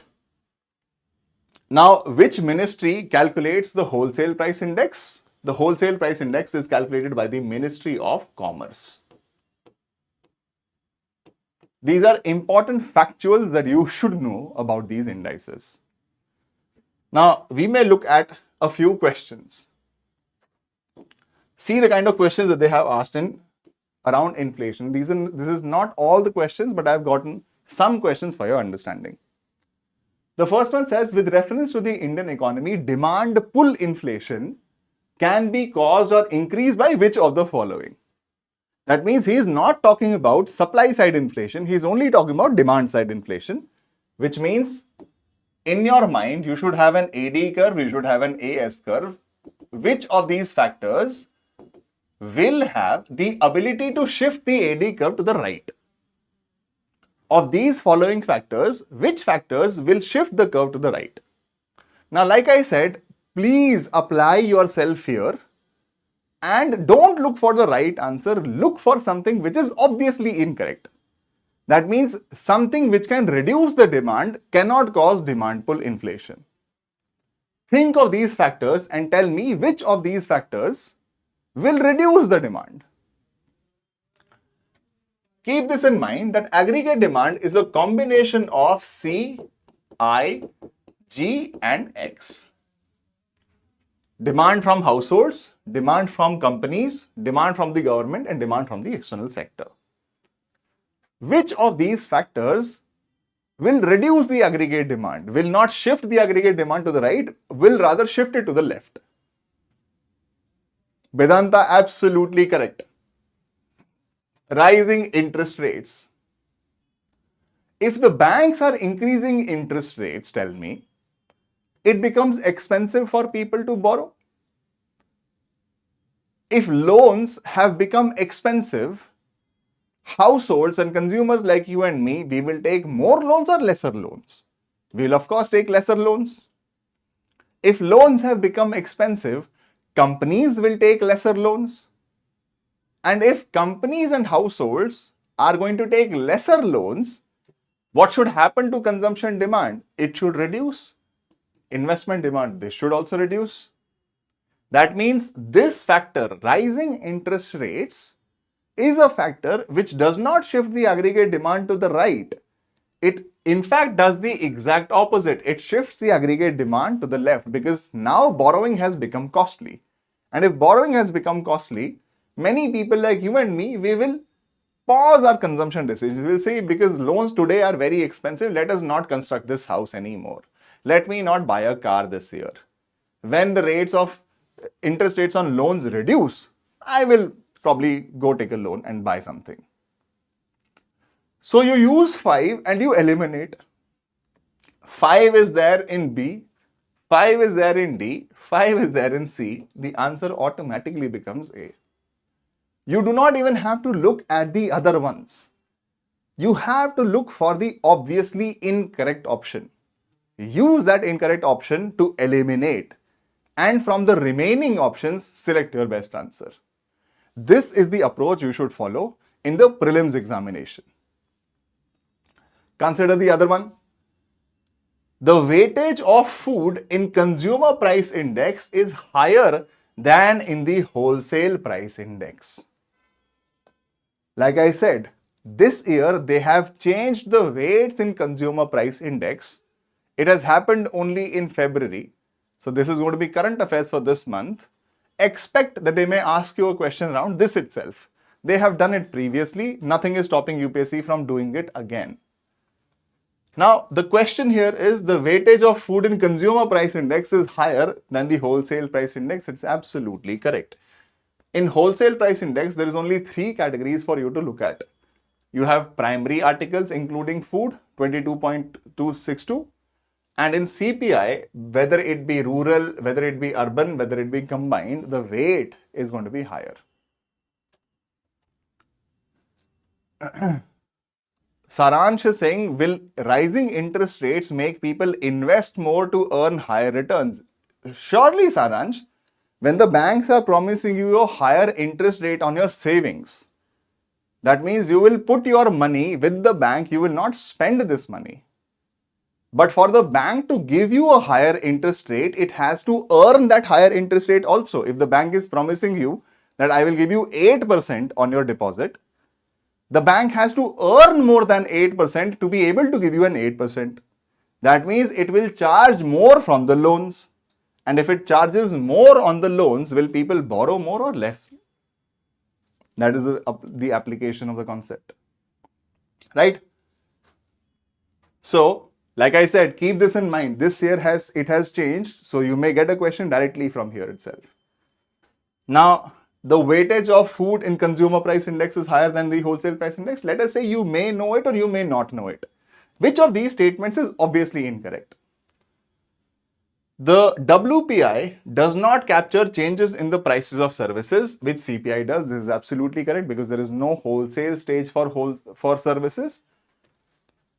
Last one says the Reserve Bank of India has now adopted WPI as its key measure of inflation to decide on key policy rates. Now, this is a question where they have mixed two things. They have mixed the concept of inflation with the concept on monetary policy committee. Now, those of you who have prepared, you should know if the RBI is going to target inflation. Why would RBI target wholesale price index? Why would it target an index which captures the cost of production more than it costs of living? Very simple. So the RBI has now adopted WPI as its key measure. No, this is absolutely incorrect. It has adopted its All India Consumer Price Index, not WPI. So 3 is the statement which is obviously incorrect. 3 is there here, right? 3 is there here. You have now A and B to pick from. A says weightage of food and consumer price index is higher. Of course it is. The WPI does not capture changes in the prices of services, which CPI does. That means you should know that 2 is correct, and if 2 is correct, the answer should be A. Get this? Your approach to solving questions in the prelims examination is going to decide a lot as to what is going to happen on that day. You may look at this exercise and think it's easy to do, but in the exam hall, there is an added pressure of you racing against time also, right? So this approach should definitely be there. Next question is, which of the following brings out the consumer price index number for industrial workers?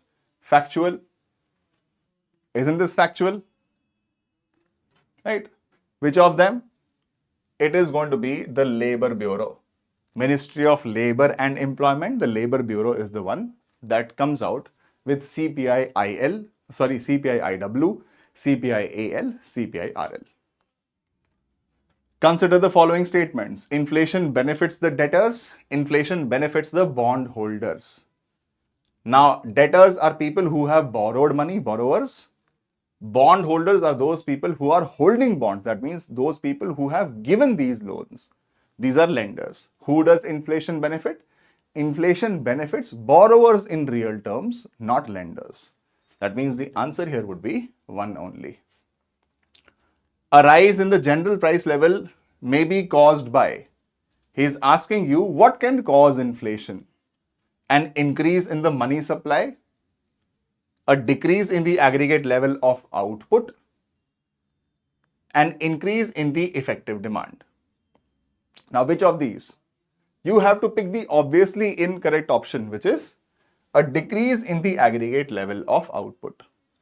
If there is a decrease in the aggregate level of output, that means the availability of goods and services has reduced.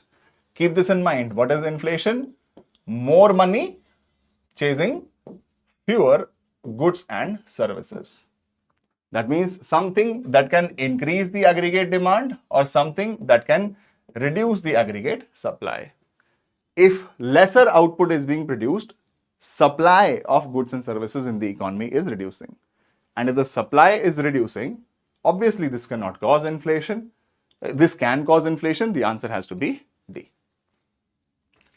Get this? These are the kinds of questions that you have to keep in mind whenever you are trying to solve anything in relation to these topics. There are many more questions on inflation, many more questions where they have combined the concept of inflation with fiscal policy, concept of inflation with external sector, concept of inflation with money supply too. You have to fundamentally understand inflation and deflation to be able to solve each of these. It's very, very simple. Supremely simple questions, just that you have to have the presence of mind. All right? The next chapter which we'll start with is one way of controlling inflation. This chapter is going to be called Money and Monetary Policy. But before that, I will take a small break. Right? Let us reconvene. Right now it is 10:46 a.m. Let us reconvene at 10:55 a.m. It's a small 10-minute break that we will take. I'm going to write it down here itself.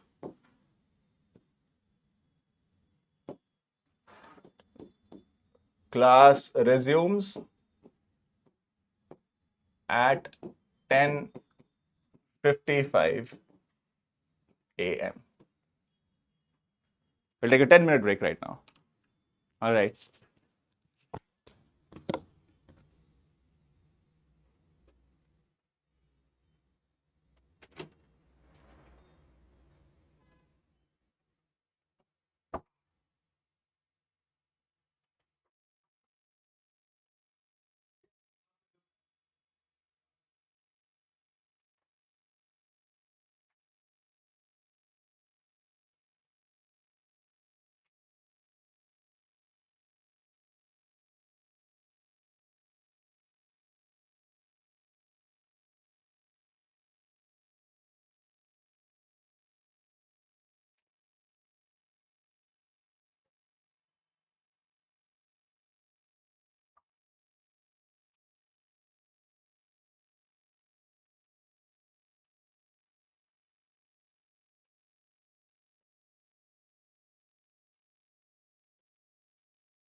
Alright guys,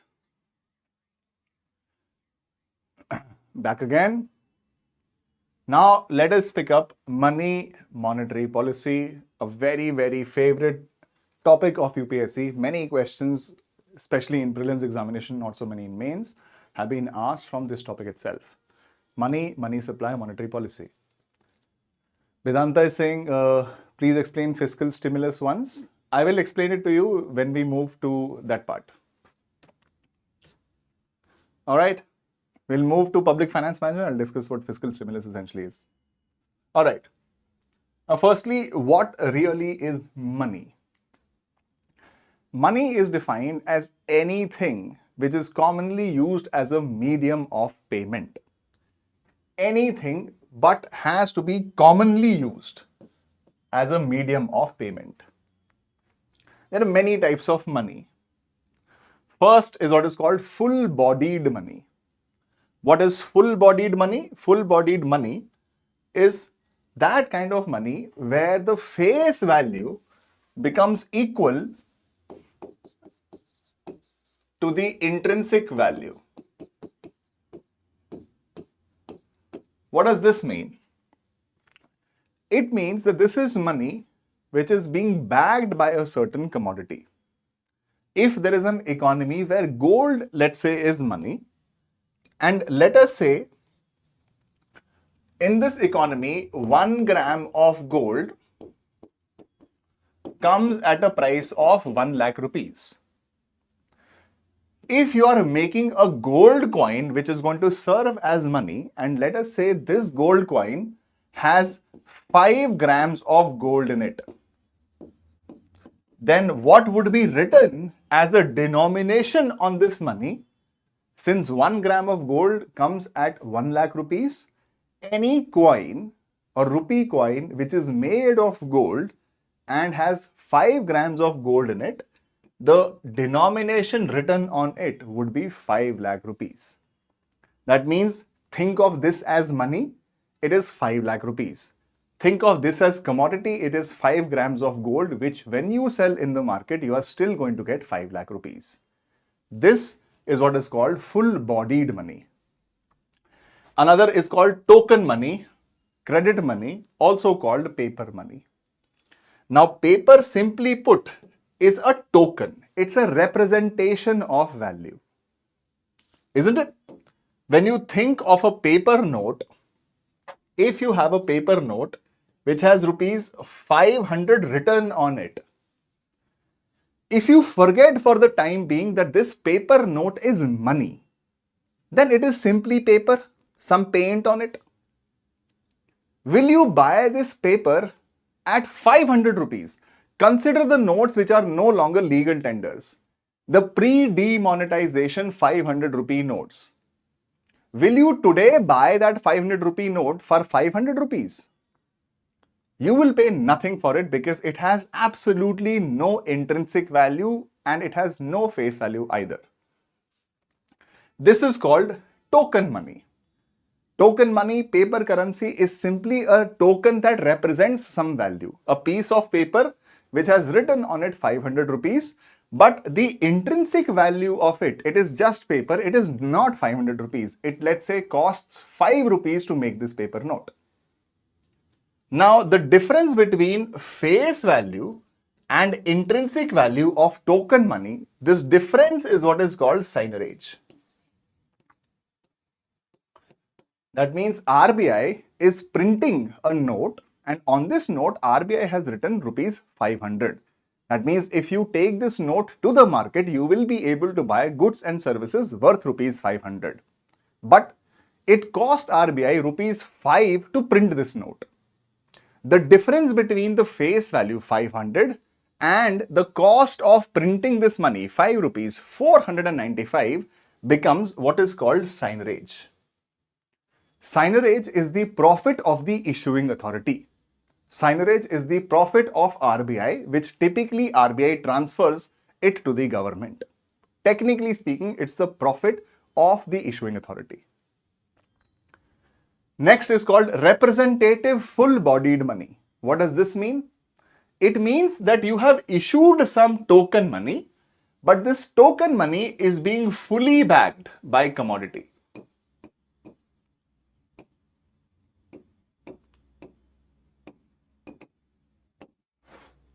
When I say this, what does it mean? It means, let us say RBI used to print currency on the basis of how much gold it has kept. Let us say RBI would say that 1 rupee in the economy is backed by 100 grams of gold. That RBI has 1 grams of gold, it is going to be able to print only 1 rupee. If RBI has 100 grams of gold, RBI would be able to print 100 rupees. The amount of token currency printed is fully backed by a commodity. This is called representative full-bodied money. The issuing authority is printing only as many notes as it has commodity to back those notes with. Now, this used to happen in what is called full reserve monetary systems. There was a point in time where economies followed what is called a full reserve monetary system. That means economies would print only as much money as they have gold kept with it. Today, we have come so far ahead from full reserve monetary systems. Today, what we follow is called a minimum reserve monetary system. In India, what you follow is called a minimum reserve monetary system, which means we have assets worth rupees 200 crores only, but we have printed 46 lakh crore rupees. Our money is not being adequately backed by any commodity. These reserves that the RBI has kept includes gold, it includes metal coins, it also includes foreign currency assets. Gold RBI only has worth rupees 115 crores to back its currency. But RBI has printed nearly 46 lakh crore rupees against only 115 crore worth rupees of gold. This is called a minimum reserve monetary system. You have another type of money which is called convertible money. Now, when you had full reserve monetary systems, that means in economies which were printing currency only as much as they had commodities, for example, gold, this money was also convertible. For example, let us say RBI says that our currency will be backed by gold and 1 rupee will be backed by 1 grams of gold. If RBI has 100 grams of gold kept with it, RBI is only going to print 100 rupees and no more than this. This is called a full reserve monetary system. Now, obviously, in a full reserve monetary system, if you go to the RBI and you present to RBI a 10 rupee note, RBI will have no problem converting this money into gold for you. RBI will take that 10 rupee note from you and give you 10 grams of gold because it has only printed as much currency as it has gold kept with it. This kind of money is called convertible money. Money that can be converted into an equivalent value of bullion kept with the issuing authority. Now, as economies moved from a full reserve monetary system to a minimum reserve monetary system, imagine in today's times, RBI has gold only worth rupees 115 crores to back its currency.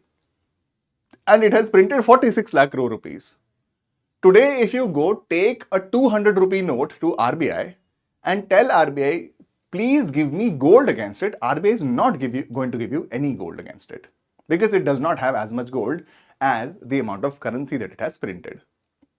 This type of money is called inconvertible or non-convertible money. Money that the issuing authority is not authorized to convert into an equivalent value of bullion. Now, in the current affairs, you would have heard of something called digital rupee. Now, what is digital rupee? Digital rupee is nothing. It is simply a digital form of India's physical currency, which means, for example, if I give you a hard copy of these notes, the hard copy of these notes, a printed material, will be a physical thing that you have. I can also upload these notes in a virtual form on the app where you can go and sign up and download these notes from, those will not be a physical asset with you, that will be a virtual asset. It's a digital copy of a real asset. Similarly, you have a 100 rupee note. This note, if you have physically, it's going to be called physical currency. But a scanned version of it, a digital version of the same note is going to be called digital rupee. In India, digital currency is simply being thought of as a pilot experiment at this point in time. RBI has not fully implemented it, but it is trying to experiment with it in a phase-wise manner.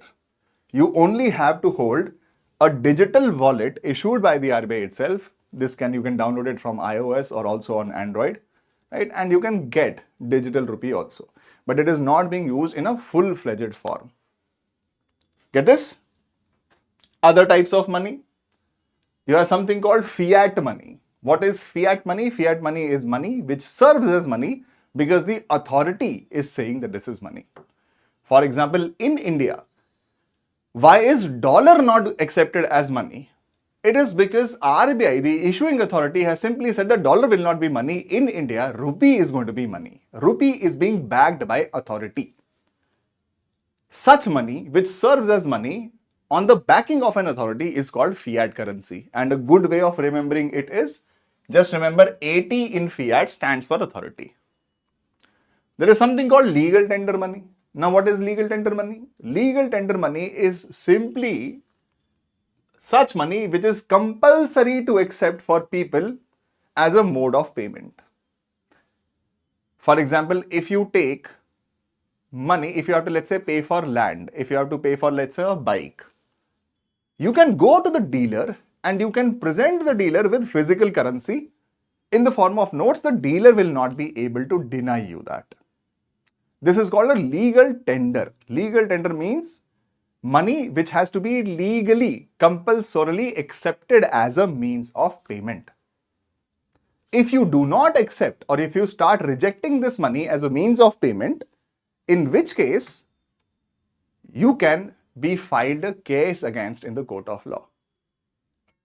Now, what we have is called two concepts of legal tender money. One is called limited legal tender money. The other one is called unlimited legal tender money. Limited legal tender and unlimited legal tender. India's currency at this point in time exists in two forms. It exists in the forms of coins. It exists in the form of currency notes, paper notes. Coins are limited legal tender. And coins are of two types. One is called small coins and the other one is called rupee coins. If you can see that if you are paying in 50 paisa coins, you can only pay up till rupees 10. That means if you go to a store and you want to buy a chocolate and the chocolate comes for 20 rupees, you want to pay the store owner in the form of 50 paisa coins, the store owner can deny accepting 50 paisa coins from you because 50 paisa coins is a limited legal tender. If the chocolate came for rupees 10 or anything lesser than rupees 10, he could not deny you payment in the form of 50 paisa coins. But 50 paisa coins will serve as a legal tender only up to a limit of 10 rupees. Similarly, rupee coins. If you have rupee coins, they will serve as a limited legal tender up to a limit of 1000 rupees only. That means if you want to buy land which is going to be worth crores, you will not be able to take coins and make payment for that land in the form of coins. The person can deny you payment in the form of coins because it has surpassed the limit. Rupee coins will be serving as a legal tender only up to rupees 1000. That means if you have to make a payment of up to rupees 1000, you can make a payment in the form of rupee coins. No person will deny you that payment. This is what is called a legal tender. Simply put, nothing else. Paper notes are unlimited legal tender. That means any invoice amount you can pay in terms of paper currency. People cannot deny you payment in the form of paper currency. Unlimited legal tender. Okay. Next is what is called non-legal tender or optional money. Simply means if legal tender is something which is legally compulsory for you to accept as a means of payment, non-legal tender money would simply mean something which is an option for you. For example, if you want to pay for a TV that you bought in the form of UPI or by making an electronic transfer or by paying in the form of a debit card using your ATM card, it is optional for the person. He may accept a payment from a card, he may accept payment from UPI, he can even deny you that. You don't have a legal case against him. Similarly, many people deny payment in the form of checks. Checks are optional money. Demand drafts are optional money. There is only one unlimited legal tender, which is paper currency. Next is something called fiduciary money. That means this is money which serves as money on the basis of trust between the two parties. Kriti is saying, what is the difference between legal tender and fiat money? The difference is very simple, Kriti. Fiat money is simply money which is serving as money in the economy because the authority said that this is money. Like I said, why is Bangladeshi taka not money in India? Because the issuing authority RBI simply says that in India, what will serve as money? It will be rupee. Simple. That is fiat currency. Currency which is backed by authority. Legal tender means that something which you have to compulsorily, you are legally liable to accept this in the form of or as a means of payment. You cannot deny people payment in the form of rupee notes. But if somebody comes to you with a Bangladeshi taka, you can simply deny him payment. If somebody wants to come to you and buy your stuff by paying in terms of dollars, you can deny them that you will not sell if you are being paid dollars. You only will ask for rupees. That's the difference. Then there is something called near money. What is near money? Near money simply means something which is nearly money, something which is as good as money. When I say nearly money or as good as money, it simply means something which is a very liquid asset. What is liquidity? Liquidity is the ability of transforming one asset into the other. The ease with which one asset can be converted into another asset. More specifically, one asset could be converted into money without it losing its market value is called liquidity. There are many assets which are illiquid or which are less liquid. For example, real estate. You have 2 crore rupees, you buy a house, right? This house ka market value is 2 crore rupees. But if you tomorrow require 2 crore rupees, will you be able to find a ready buyer for that house? You may or you may not. There is a good chance that you may not. You may take some time to convert that house into liquidity. So, real estate is an illiquid asset. But if you hold shares of Reliance India Limited, if you used your money to buy some shares or buy some bonds, because these shares, these bonds are being traded in the financial markets, you can convert them into money whenever you want. This is called near money, something which is nearly as good as money, something which is a highly liquid financial asset. Then you have something called plastic money. Debit cards, credit cards, etc. are called plastic money. And then you have something called deposit money.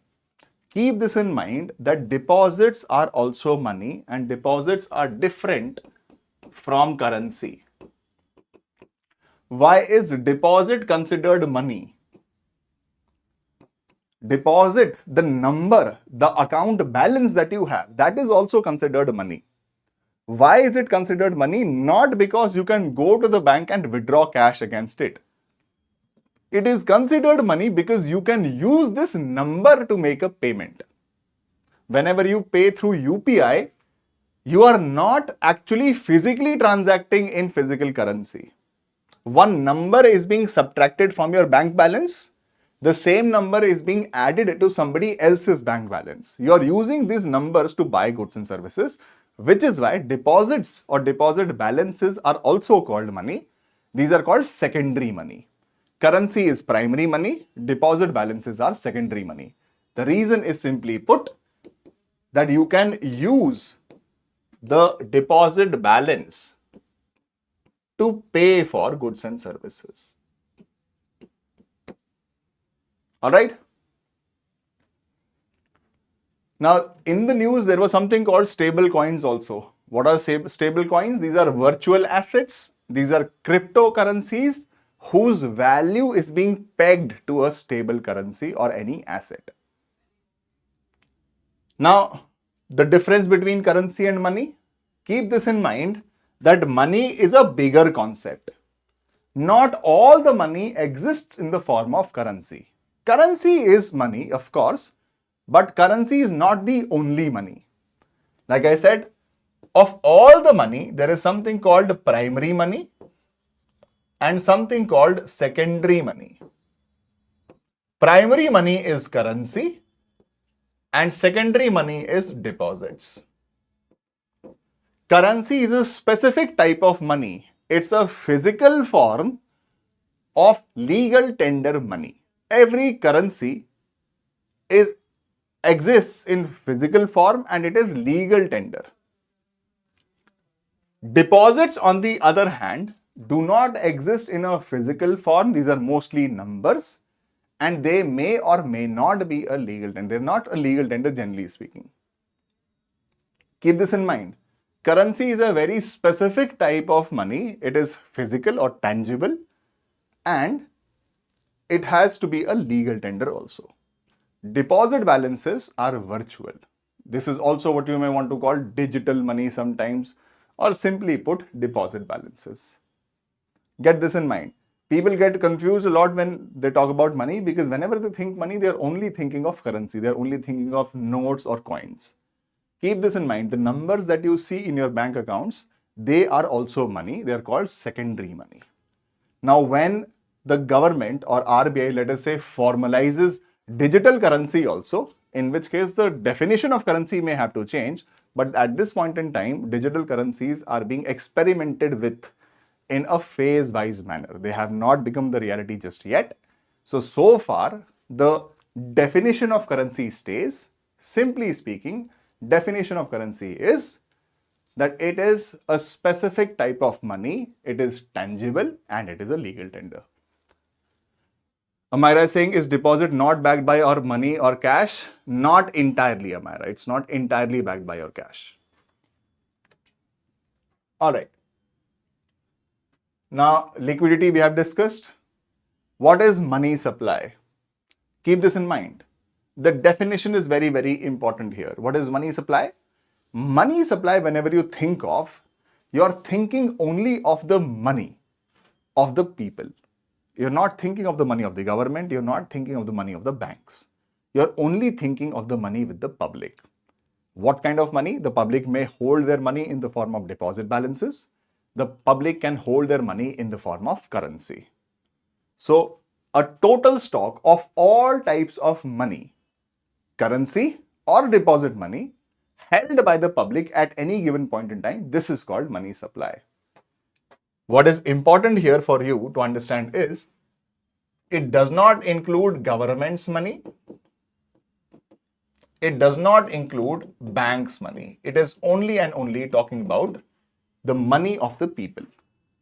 MS equals currency plus deposit, but only that of people. There are 4 monetary aggregates, or you can say concepts of money supply. One is called M1. M1 is currency plus demand deposits plus other deposits. M1 is C plus DD plus OD. Now, what is C? Currency held by the public. What is D? D in here would be net demand deposits with the banks. I have written it down here. What do you mean by net demand deposits? Net demand deposits would mean that these deposits could be held either by the banks.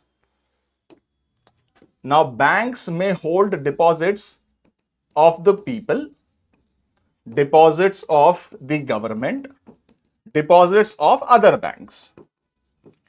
Since we are talking about money supply, we do not include the deposits of the government with the banks. we do not include the deposits of other banks with the banks. Every deposit is a liability on a bank. We are not talking about all the liabilities of banks. We are talking of net liabilities of banks, which means total deposits minus the deposits of the government minus the deposits of other banks. We are only concerned with the demand deposits of the people. This is M1. Now, what is M2? M2 is M1. This is currency plus demand deposits plus other deposits plus savings accounts or up to 1 year with the post office banks. That means this is going to be C plus net demand deposits plus other deposits plus savings accounts with PO banks, post office banks. It includes M1 with it, just adds one more, which is savings accounts with post office banks in the country. Then you have something called M3. M3 is M1 plus term deposits with the banks, fixed deposits with the banks, but fixed deposits only of the people. This will be M1 plus TD. M1 is currency plus demand deposits plus other deposits plus TD.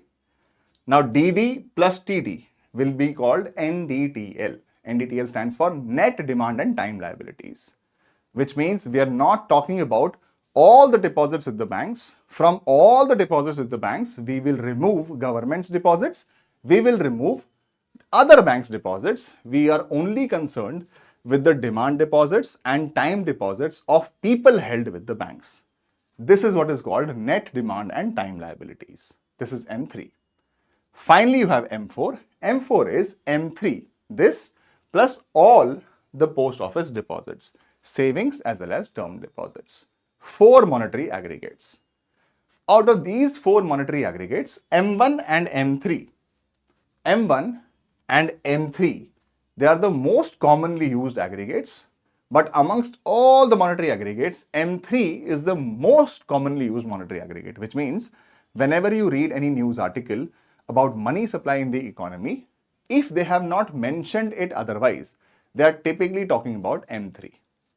Now, M1 and M2 collectively are called narrow money. M3 and M4 are collectively called broad money. There is one more thing that you have to understand here, which is something called reserve money, also called monetary base, also called high-powered money. This is very different. Very, very different. Now, reserve money is only and only about currency, while money supply is not just currency. Money supply is both currency and deposits of the people. Whenever you think of reserve money or M0, this is not a monetary aggregate. This is a separate concept. It's called monetary reserve or monetary base, high-powered money, reserve money. It is only speaking of the total currency which has been issued thus far by the issuing authority and nothing else. All right, denoted by M0. So keep in mind M0 here will be C plus R plus OD.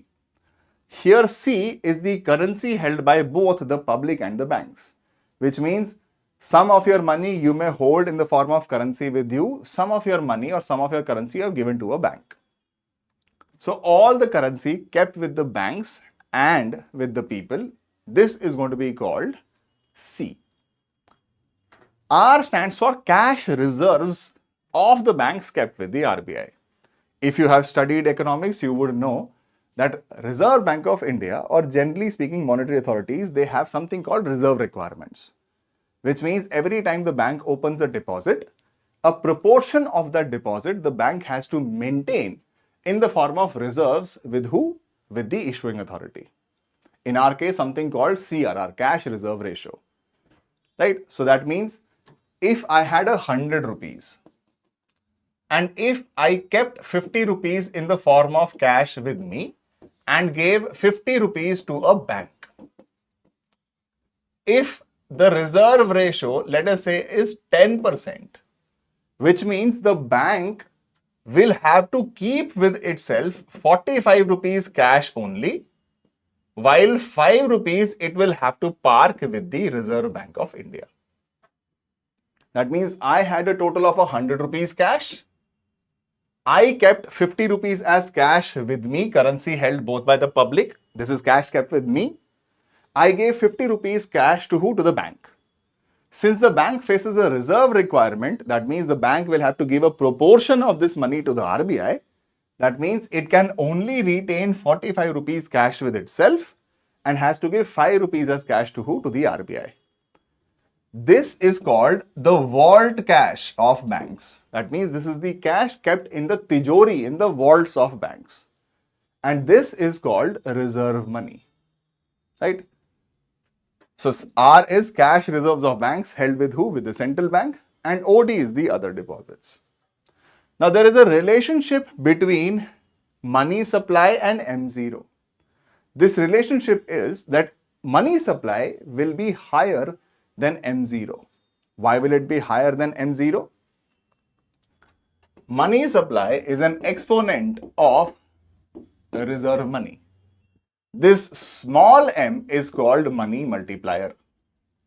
And for your prelims examination, remember this, that the value of small m will always be 1 upon reserve requirements. This would be 1 upon cash reserve ratio plus statutory liquidity ratio. You put your money in the bank. The bank has promised a certain interest rate to you. The bank has to earn that interest to give that interest to you. So what the bank will do is that the bank is going to offer this money as loans to other people. For example, you gave 50 rupees to a bank and the bank has to give you 10% interest. How will the bank give you 10% interest? How will the bank give you 5 rupees as interest over this money? The bank will have to earn it. How does the bank earn it? The bank is going to give this 45 rupees as loans to other people. When another person receives this money, he will spend this money or he will put this money in another deposit, thereby creating a chain, which is what is called credit creation. Of all the cash that you have kept in the banks use this money to create loans. What is the maximum possible loans that banks can create? It depends upon the money multiplier. And money multiplier is the inverse of your reserve requirements, CRR plus SLR combined.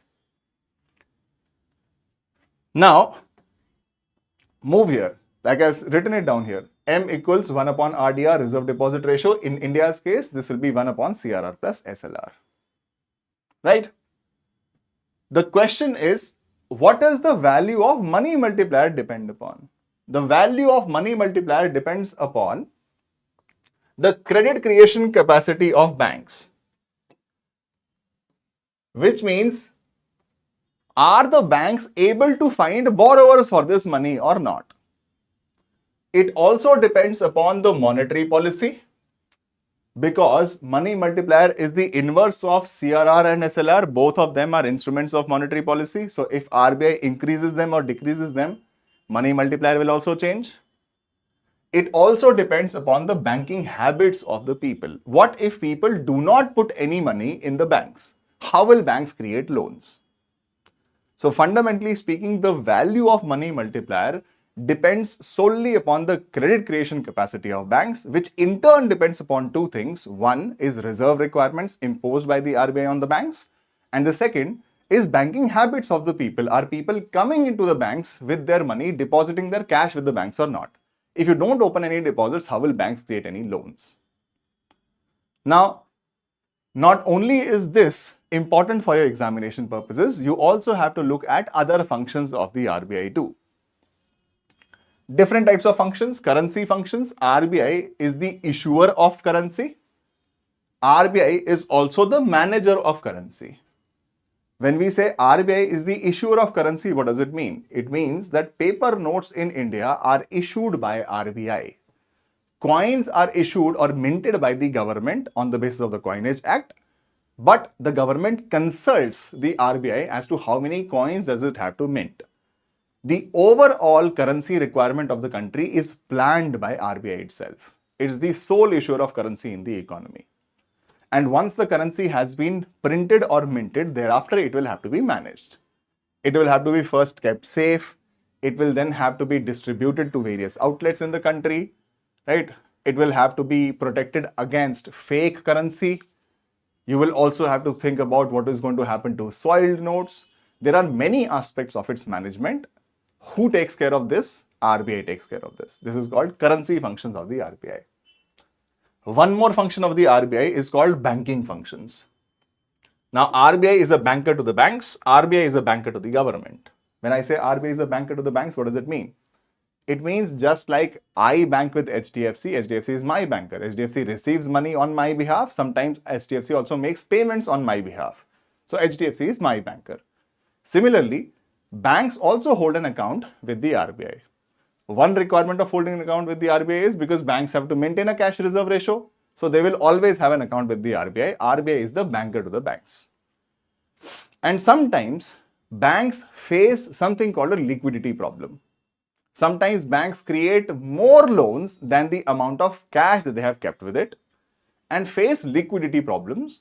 Whenever they face a liquidity problem, they can turn to the RBI and ask of liquidity from the RBI itself. That is called the lender of the last resort function. Similarly, you have what is called banker to the government. Keep in mind that RBI is the de facto banker of the central government. As per the RBI Act 1934, RBI itself is the banker of the central government, but since 1976, RBI has permitted multiple other public sector banks to act as agent banks on their behalf. That means, yes, the government holds an account with the RBI, but today the government holds an account with multiple government banks also, public sector banks also. RBI is not the de facto banker of the state governments. State governments have to sign a separate agreement with the RBI for the RBI to act as their banker. And today in India, every state government has signed an agreement with the RBI, and RBI also acts as a banker to the state governments. So this is something that you have to keep in mind. The next aspect is called public debt management, which means what? It means since RBI is the banker to the government, RBI holds the account of the government, RBI knows how much money is incoming, how much money the government has to spend. It is RBI which has been tasked with what is called public debt management, managing the debt of the government, which means if there are any existing loans, these existing loans will have to be retired. That means their interest payments will have to be made, their principal payments will have to be made, and the loan will have to be closed. If there is any fresh requirement of loans, RBI will plan the fresh requirement of loans. RBI will issue loans on behalf of the government. That is called public debt management. RBI has to think as to what could be the various sources of this loan money for the government. RBI has to look at the risk profile. RBI also has to look at the cost of raising this money for the government. That function is called public debt management function. Another function is called price stability function. RBI has to make sure that prices in the economy are stable, to make sure that the purchasing power of the currency remains stable. How does RBI execute this function? RBI executes its price stability function by performing what is called the monetary policy. RBI also has something called a financial stability function. What does this mean? It means the regulation of the entire financial system of the country is fundamentally the responsibility of the RBI. Although RBI in this case is assisted by multiple other sector regulators, independent sector regulators, but the strength and the resilience of India's financial system is foremost the responsibility of RBI itself. For example, for insurance, you have IRDAI. For provident funds, you have PFRDAI. For capital markets, you have SEBI. For banks, you have RBI itself. The regulation and supervision of India's financial system primarily is the responsibility of the RBI. RBI, in performance of this function, is held by multiple other sector regulators too. In addition, what else is the functions of the RBI? RBI has something called forex management functions, forex reserves management functions. RBI is the custodian of forex reserves in the country. It has to decide how many forex reserves will have to be kept. In what format will they have to be kept? RBI also has to manage forex, which means RBI has to manage exchange rates in the country also. RBI has something called developmental functions, which focuses on consumer education, creation of newer financial institutions for financial inclusion, and other developmental institutions. These are, broadly speaking, the 6 categories of functions that RBI performs. Now, of which one of the most important functions of the RBI is the price stability function, which the RBI performs by executing what is called monetary policy. What is monetary policy? Now, monetary policy is a policy prerogative of the Reserve Bank of India through which it controls two things. Either it controls the volume of money in the economy,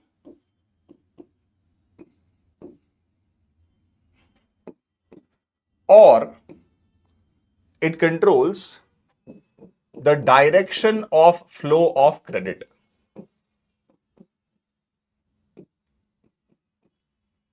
Keep this in mind. What is the monetary policy? Monetary policy is simply and simply one function of the RBI. RBI has multiple other functions. One function is the price stability function. How does RBI maintain price stability? By performing something called a monetary policy. And monetary policy is, you can say, a policy prerogative of the RBI through which it controls two things about money in the economy. It controls the quantity of money in the economy. It controls where loans are being granted. Those tools that it uses to control the volume of money in the economy, these tools are called quantitative tools. And those tools which the RBI uses to control the direction of flow of credit, these are called qualitative tools. Now, quantitative tools are of two types: conventional quantitative tools, unconventional quantitative tools. Conventional quantitative tools are further of two types. You have direct instruments of monetary policy, indirect instruments of monetary policy. Now, in the direct instruments of monetary policy, what do you have? You have two things. One is that you have CRR, cash reserve ratio. What is cash reserve ratio? One proportion of a bank's net demand and time liabilities. When we say net demand and time liabilities, NDTL, we simply are talking about people's demand liabilities on the banks, people's time liabilities on the banks. People's demand deposits, people's term deposits or fixed deposits with the banks. One proportion of these deposits RBI will always have to maintain in the form of cash. With who? With the RBI. Every time RBI opens a deposit, one proportion of this deposit will have to be maintained on a daily basis with the RBI in the form of cash. That is called the CRR, cash reserve ratio. What is SLR? SLR stands for statutory liquidity ratio. What is SLR? Another proportion of a bank's NDTL, net demand and time liabilities, the bank will have to maintain with itself, not with the RBI. This time it has to maintain that with itself. In what forms? Either in the form of cash or in the form of government securities or in the form of gold or a combination of any of these three. SLR is calculated on a fortnightly basis. That means every 14 days. While CRR is calculated on a daily basis. Now, CRR does not get does not get any bank any interest of the money that the banks have parked with the RBI. RBI is not going to give them any interest on CRR. While banks can invest some of their money in government securities, they can invest some of their money in gold and generate some returns out of it.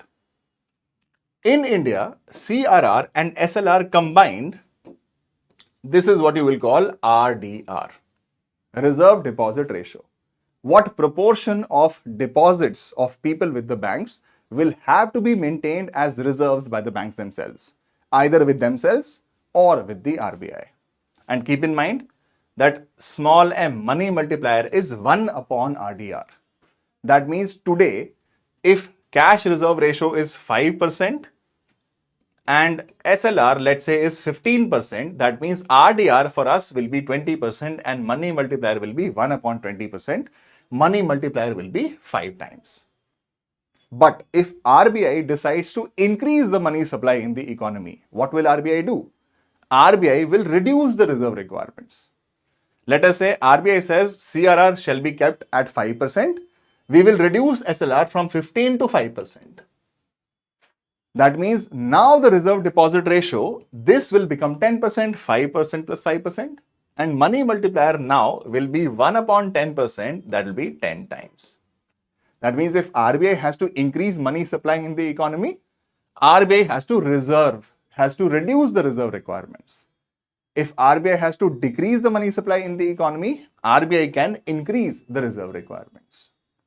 These are called direct instruments of monetary policy, because every time the RBI mandates any change to CRR and SLR, banks will have to follow it.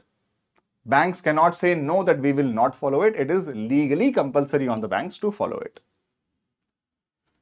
The other instruments are what you call indirect instruments of monetary policy. What are these indirect instruments? These are all interest rates.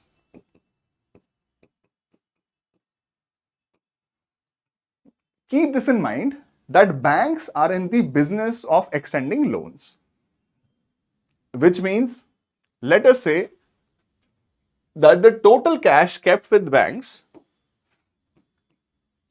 is 10,000 rupees. The reserve deposit ratio, which is CRR plus SLR, let us say CRR was 5% and SLR was 15%. The RDR was 20%, which means money multiplier in the economy will be 1 upon 20%, will be 5 times. That means banks can potentially create loans of 40,000 rupees. They can increase money supply. This will be small m times m naught. Small m here is 5 multiplied by 10,000, 50,000. That means banks engage in the process of credit creation, which is being controlled through what is called reserve requirements. Let us say, hypothetically speaking, reserve requirements today are 20%. That means, potentially speaking, with 10,000 rupees as cash deposits with the banks can increase the money supply to 50,000 rupees. That means 10,000 cash, 40,000 will be loan. And these loans will be virtual or digital money. Now, of all the people who have gotten this loan, whenever they face a cash requirement, whenever they want to withdraw cash against this money, they will turn to the banks. And if the cash requirements of people exceeds 10,000 rupees, what will the bank do? The bank has cash only of 10,000 rupees. It has created loans worth rupees 40,000. What if people ask the bank that we want some more cash, that I want to withdraw 15,000 rupees? The bank will have to pay 15,000 rupees. Where is the bank going to get that money from, going to get that liquidity from? One source is the RBI. This is called the indirect instruments of monetary policy. That means, whenever banks face a liquidity problem, they can turn to the RBI, and the RBI has created what is called a liquidity adjustment facility, LAF. And liquidity adjustment facility is where RBI is going to be giving liquidity to the banks from, or absorbing liquidity from the banks from. Whenever the banks require this excess liquidity, they can turn to the RBI and borrow money from the RBI. Now, something called repo rate. What is repo rate? If the bank wants some liquidity from the RBI, the bank can pledge a certain security with the RBI and promise to repurchase this security at a future date and at a future price. For example, let us say SBI wants, let us say the State Bank of India wants 10,000 rupees from the RBI. RBI will give 10,000 rupees to SBI, provided SBI keeps some government securities worth rupees 10,000 with the RBI. SBI is not selling these securities. SBI is pledging these securities with the RBI. And the moment it pledges these securities, SBI tells RBI that, you know what, in the future, I will buy these securities back from you at 11,000 rupees. That means technically speaking, RBI is giving liquidity to the banks in exchange for a collateral. Whenever the banks require money from the RBI, they can take securities to the RBI and RBI will give them liquidity, but the bank will have to promise that they will buy these securities back or repurchase them back from the RBI at a future date and at a future rate. This is called repo rate. Similarly, you have something called MSF rate. What is the MSF rate? What if the bank does not have government securities to offer to the RBI to borrow money from? In this case, the RBI permits banks to dip into their SLR requirements, that you may have maintained some G-Secs for your SLR purposes. You can take some of these government securities and pledge it to me as a collateral. I will give you money. The rate at which the RBI is going to give this money to the banks is going to be called marginal standing facility rate, MSF rate. Another rate is called the bank rate. What is the bank rate? Bank rate is, you have exhausted your repo rate, you have exhausted your MSF rate options. Now you do not have any government securities to offer to the RBI as a collateral. In which case RBI says, you give me any security, I am going to give you this loan at a higher rate of interest. That rate of interest is called bank rate. What is reverse repo rate? Reverse repo rate is the exact opposite of repo mechanism. In this case, RBI is not going to be injecting liquidity into the banking system. RBI is going to be absorbing liquidity from the banking system. For example, RBI can offer a security worth rupees 10,000 to SBI and the SBI will give 10,000 rupees to the RBI. Because in this case, it was RBI which is pledging securities. The repurchase obligation will be on the RBI to buy these securities back from the bank at a future date and at a future price. It works exactly in the opposite direction of repo rate. Repo mechanism is a mechanism through which RBI gives liquidity to the banks. Reverse repo mechanism is a mechanism through which RBI absorbs excess liquidity from the banks. Now, since 2022, the Reserve Bank of India has said that we will not use reverse repo rate mechanism very much. We will use another mechanism which is called standing deposit facility mechanism. What is the standing deposit facility mechanism? It simply is that every time RBI has to absorb liquidity from the banks, it does not have to give any government securities to the banks. Banks can simply deposit this money with the RBI. RBI will pay them a rate of interest. That rate of interest is called SDF rate. Today, SDF rate is being used much more frequently, and reverse repo rate RBI will use only at their discretion. Bank rate also has pretty much stopped being used. These are what you call conventional quantitative tools. Now, if RBI has to increase money supply in the economy, how will RBI increase money supply in the economy?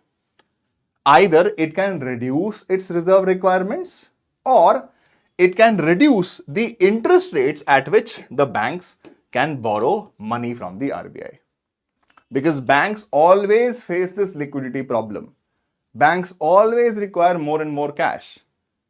What if RBI makes it cheaper for the banks to borrow this money from the RBI?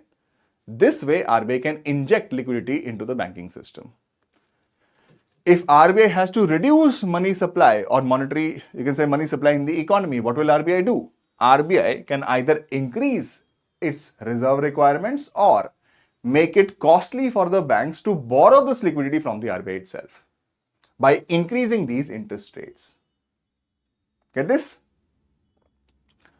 Another set of tools is called qualitative tools. What are qualitative tools? Qualitative tools are those tools which have got nothing to do with the quantity of money supply in the economy. Here RBI is not trying to tweak how much money supply will exist in the economy. Here RBI is only guiding the direction of flow of credit. And when we say the direction of flow of credit, what does it mean?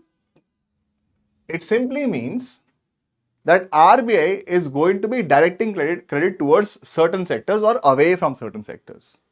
How does RBI do this? For example, one is called directed lending. What is directed lending? RBI can say that banks will have to give, Daksh is saying, sir, bilingual language mein. Daksh, this is an English channel, I can't do bilingual here. Kriti is saying SDF does not include exchange of securities. Absolutely not, Kriti. It does not include any exchange of securities. Bilingual, I can't do. This is an English channel. I think for those, we have different channels. You guys can go to a different channel and wahan par bhi hoga marathon, but not here. All right. Now, directed lending means what? RBI can say to the banks that a minimum of 40% of all the loans that you create, you have to give these loans to, let's say, MSMEs. RBI is directing banks to give loans to certain sectors of the economy or certain sections of the economy. That is called directed lending. A basic minimum proportion of loans which have to be given to a certain sector. For example, we have something called the priority sector lending scheme. What is the priority sector lending scheme? The priority sector lending scheme is this only, which is 40% of adjusted net banking credit in India. 40% of the loans in India will have to be given by the banks to who? To priority sectors. Agriculture, MSME, renewable energy, other social services, there are multiple priority sectors. The banks are being told by RBI that if you create 100 rupees worth of loans, minimum of 40 rupees worth of loans have to go to priority sectors. That is called directed lending. Another is called credit limit. It is the exact opposite of directed lending. Here, the RBI can say what is the maximum amount of loans you can give to a certain sector or a certain economy or a certain section of the society. In directed lending, you are saying what is the minimum amount of loans that you have to give to a certain sector. In credit limit, you are telling how much is the maximum loan that you can give to a certain sector. For example, RBI can say the credit limit on industry is 30%, which means of all the loans that the banks create, only 30% can be given to industry. The remaining have to be distributed elsewhere. If RBI wants more loans to be given to industry, the RBI can raise the credit limit. It can raise the credit limit from 30% to, let's say, 70%. There is something called margin requirement. What is margin requirement? Margin requirement is whenever you give a collateral, a security to the bank does not give you the full market value of that security as a loan. For example, if you have a house to offer as a mortgage to a bank, you want to take a loan, the only thing you can give as a security to the bank is your own house. The house is worth 2 crore rupees. If you pledge your house to the bank and ask for a loan, the bank will never give you a loan worth rupees 2 crores. The bank will give you a loan less than the value of the collateral.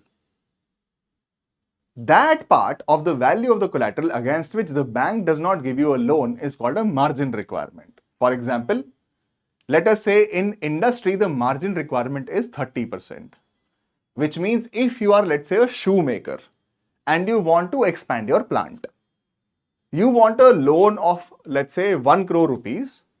When you offer a security to the bank as a collateral, let us say you have, let's again, for that matter, you have a house to offer as a security to the bank. If the house is worth 1 crore rupees, the bank is not going to give you a loan worth rupees 1 crore. The bank is going to give you a loan worth rupees 70 lakhs only if the margin requirement is 30%. Margin is that value of or that part of the value of collateral against which the bank does not give you any loans. So if RBI wants that more loans should flow towards industry, the RBI can reduce the margin requirements for industry. If RBI wants that more loans should go towards agriculture, the RBI can reduce the margin requirements for agricultural loans. Next is called moral suasion. Moral suasion is short for morally persuading banks. Here the RBI is not taking a formal route. Here the RBI is taking an informal route. It is writing letters to certain banks and telling them that they should offer their loans to a certain few sectors or certain sections of the economy. Or RBI is persuading banks not to offer loans to certain sectors or certain sections of the economy. There is also one more tool here. This tool is called preferential interest rates, which means RBI can mandate banks that whenever they are dealing with a certain category of borrowers, for example, women, for example, the elderly, for example, MSMEs, whenever they offer these sectors, these sections of the society loans, they should offer them loans at a preferred rate of interest. That means at a rate of interest which is less than the market rate of interest. These two are what you call the tools of monetary policy. Quantitative tools concerned with the volume of money supply, qualitative tools concerned not with the volume of money supply but with the direction of flow of credit. Get this? Now, imagine that there is an inflationary environment. Keep this in mind. What was inflation I told you? And this is going to be very simple for you to understand. Inflation means more money chasing lesser goods and services. Now, if there is already more money chasing fewer goods and services, how will RBI control this inflation? RBI will control this inflation by reducing the amount of money supply in the economy, or also called by contracting the money supply in the economy. Inflation means there is more money chasing fewer goods and services. So how do you counter inflation? You have to reduce the money supply in the economy. This type of a monetary policy is going to be called a contractionary monetary policy. It is also called a dear money regime. Why is it called a dear money regime? Because RBI can use its indirect instruments to make it more expensive for the banks to borrow liquidity from the RBI. Here, dear means more expensive. It is also called a hawkish policy. That means RBI is keeping a very strong vigil on the money supply in the economy. So if RBI has to counter inflation, how does RBI counter inflation? RBI has to contract the money supply in the economy by following what is called a contractionary monetary policy, also called a dear money regime. How does RBI do this? I have written it down here. RBI can increase its reserve requirements because money multiplier is inversely related to reserve requirements. So if you have to reduce the value of money multiplier, you will have to increase the reserve requirements. Or what will RBI do? RBI will increase the interest rates. When RBI increases interest rates, it becomes more expensive for the banks to borrow liquidity from the RBI, and therefore banks will engage in creating lesser loans, so they have to borrow less money from the RBI. Conversely, if there is a deflation in the economy, if there is a deflationary effect in the economy, deflation would mean what? It would mean lesser money chasing more goods and services. If this is the situation in the economy, what will RBI do? Exactly the opposite. Here the counter would be RBI will want to expand the money supply in the economy. If there is lesser money in the economy chasing goods and services, how do you counter that? RBI will focus on increasing the money supply in the economy by following a type of monetary policy which is going to be called expansionary monetary policy. And what will expansionary monetary policy be? RBI will either reduce reserve requirements and or RBI will reduce the interest rates. Because when RBI reduces the reserve requirements, money multiplier increases. Or RBI can reduce the interest rates. That means RBI can make it cheaper for the banks to borrow liquidity from itself, thereby prompting banks to borrow more from the RBI and therefore create more loans. Get this? This type of a monetary policy will be called an expansionary monetary policy, also called a cheap money regime, also called a dovish stance, because doves are normally known to be a little soft compared to a hawk. Get this? Inflation, RBI has to contract the money supply. Deflation, RBI has to expand the money supply. Simple as it comes. Now, there is one important development here. In 2016, after the recommendations of the Urjit Patel Committee, the framework of monetary policy had to be changed, through which RBI's Act was also amended. The preamble to the Act was amended. And what was now said is that RBI's main objective will be to achieve price stability alongside growth. That means the main function of the RBI has to maintain that prices in the economy should be stable. When we say prices in the economy should be stable, what does it mean? It does not mean that prices cannot change. It means that prices should change within reason. There should be some element of predictability with respect to changes in prices. Prices cannot change arbitrarily, prices cannot change excessively, right? How do we achieve price stability? We achieve price stability through what is called inflation targeting. RBI will have to target inflation. What kind of inflation? Once again, remember there was a question which was asked by UPSC itself. The inflation that RBI is going to be targeting would be retail inflation. When I say retail inflation, what does it mean? Retail inflation would simply mean that RBI will be targeting consumer price index. The inflation target which has been selected has been 4 plus minus 2%. Keep this in mind. This inflation target at this point in time is 4 plus minus 2%. That means inflation has to be kept within a range of 2 to 6%. Who selects this target? This target is not selected by the RBI. This target is selected by the central government. Inflation target is selected by the central government, not by the RBI. Now, to achieve this inflation target, the policy rate will have to be changed. Who will change the policy rate? Previously, this used to be done unilaterally by the RBI. Now, who will decide what will be the policy rate? In our case, policy rate is the repo rate. Who will decide what will be the repo rate? RBI unilaterally will not decide what will be the repo rate. Now, it will be a decision of the Monetary Policy Committee.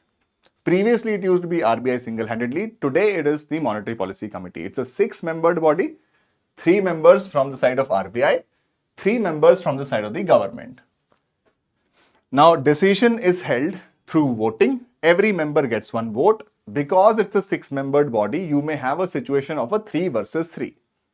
In which case, the casting vote, the final deciding vote, is to be given to the chairperson of the Monetary Policy Committee, which is the governor of the RBI. The governor of the RBI is the de facto chairperson of the Monetary Policy Committee.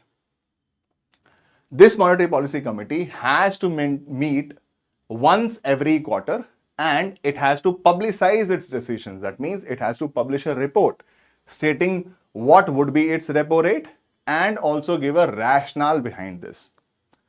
If the Monetary Policy Committee is unable to achieve its inflation target for 3 successive quarters, then a report will have to be submitted to the government explaining why the Monetary Policy Committee failed, what it is doing for course correction, and by what time will we attain the inflation target. Whatever the Monetary Policy Committee decides, this decision is binding on the RBI.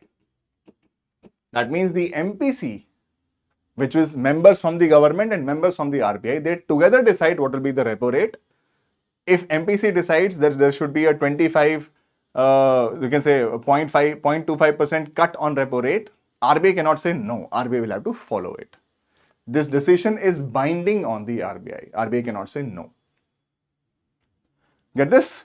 Now, this development has happened since 2016.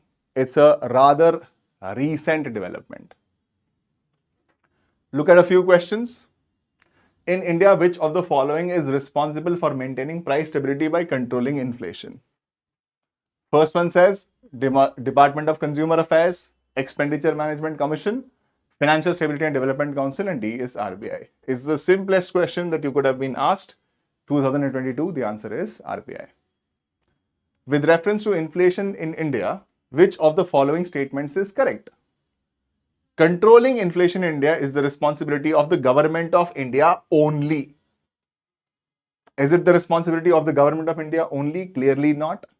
RBI also uses monetary policy to control inflation in the economy. In fact, inflation targeting is the foremost objective of the RBI right now.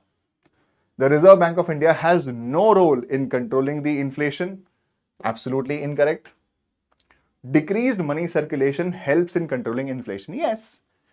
More money chasing fewer goods and services is inflation. So if you have to counter inflation, how do you counter inflation? You counter inflation by reducing the money supply in the economy. So decreased money circulation will help in controlling inflation. The answer is C. Get this? In India, the central bank's function as the lender of the last resort usually refers to which of the following?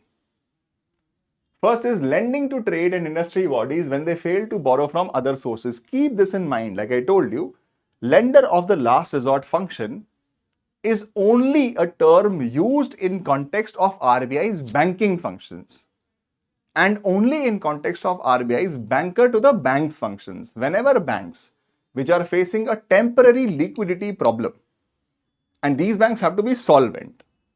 When solvent banks face a temporary liquidity problem and are unable to arrange this liquidity from other sources, then RBI steps in and extends a loan to that bank. This is called the lender of the last resort function. This term is only and only used in context of RBI being the lender of the last resort, not to the government, but to who? To the banks of the economy. So, lending to trade and industry bodies when they fail to borrow from other sources. Why would trade and industry bodies borrow from RBI? So, if you have some bit of a brain, you will use one as a statement. Wherever you find one, you simply eliminate it.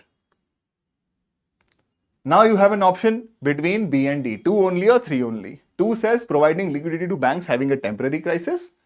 3 says lending to the governments to finance budgetary deficits. Keep this in mind. Lender of the last resort function only and only used in context of banker to the banks function, not in context of banker to the government's function. RBI is not the lender of the last resort to the government. Keep this in mind. So not 3, answer is 2 only. If you withdraw 1 lakh rupees in cash from your demand deposit account at your bank, the immediate effect on money supply in the economy would be? The answer is it will leave it unchanged. Why? Because imagine this, money supply is what? Money supply is currency plus demand deposits plus other deposits. Currency and deposits and other deposits. Forget other deposits for the time being. If you have 1 lakh rupees in the form of cash, right? He says if you withdraw 1 lakh rupees in the form of cash from your demand deposit account, the immediate effect on money supply would be, let us say the demand deposit was 1 lakh rupees cash, currency was 1 lakh and other deposits was 1 lakh. In the economy, the total money supply would have been 3 lakhs. If a person withdraws this cash from the demand deposit, the moment you withdraw this cash will become currency. Now you will have once again 1 plus 1, 2 lakh rupees in the form of currency, 0 in the form of demand deposits and 1 lakh in the form of other deposits. The money supply will remain unchanged. The immediate effect would be that the money supply is going to remain unchanged. Look at the next question. If RBI decides to adopt an expansionary monetary policy, which of the following would it not do? What is an expansionary monetary policy? An expansionary monetary policy is where the RBI's net outcome is that it is increasing the money supply in the economy. Cut and optimize the statutory liquidity ratio. Will RBI cut the statutory liquidity ratio when it has to increase money supply? Yes. Because we just discussed that small m equals 1 upon CRR plus SLR. If RBI reduces SLR, money multiplier should increase. So this is absolutely correct. Will RBI increase the marginal standing facility rate? Why would RBI increase the marginal standing facility rate? RBI will have to reduce the marginal standing facility rate if it wants to expand the monetary policy, the money supply in the economy. Will it increase the marginal standing facility rate? Absolutely not. So you use 2 to eliminate. This goes, this goes, this goes. The answer is 1 and 3. Third is cut the bank rate and repo rate. Yes. The money multiplier in an economy increases with which one of the following? This is a question which has been asked twice. 2021, 2019. Money multiplier in an economy increases with which of the following? Remember, money multiplier is 1 upon CRR plus SLR. If you increase the cash reserve ratio, will money multiplier increase or decrease? The relationship is inverse. That means if you increase it, money multiplier will reduce. Increase in statutory liquidity ratio. Once again, if you increase SLR, money multiplier should reduce. Increase in the banking habits of the people, increase in population of the country. Now, increase in population of the country does not automatically mean that people are starting to put their money with the banks. But an increase in the banking habits of the people, which means that people are no longer holding currency with themselves as much. They are going to the banks and opening deposits with the banks. The moment you start opening deposits with the banks, this gives banks what is called a credit creation capacity. That means between C and D, the answer has to be C. If your basics of money supply, monetary policy, these are clear, there is no question in your prelims examination from these chapters that you will ever get wrong. And keep in mind, your selection does not depend upon that odd question that you got right or wrong. Your selection will fundamentally depend upon how many of these questions which you should have answered, how many of these did you get wrong. Every year, let's say they ask you 15 to 16 questions. Let's say they ask you 16 questions from economics this year. A great candidate does not look at 16 questions and start to think that I have to get all the 16 right. A great candidate would try to get roughly around 14, 15 questions right, 13 to 16 questions right. He knows for a fact that his selection is not dependent upon that one odd question that UPSC asked from a really random source. He understands that his selection is dependent upon those questions which were asked from standard sources, and anybody serious for this examination would get that question right. If I get those questions wrong, then my selection comes under a scanner. There is a good chance I will just not clear prelims. Basics have to be worked upon, and then you have to apply these basics to your questions. All right. Next chapter we'll pick up will be fiscal policy. First we'll pick up budgeting, then we'll pick up taxation. After this, we will pick up external sector. Thereafter, we will pick up agriculture. Thereafter, we will pick up the last part, which will be, I'll take up this thing, financial markets and banks. This class will not last more than 4 p.m. I think 4 p.m. I think is the tops. All right. We'll break for now. The class will now resume after another 10 minutes. As of now, the timing is 12:14. The class shall resume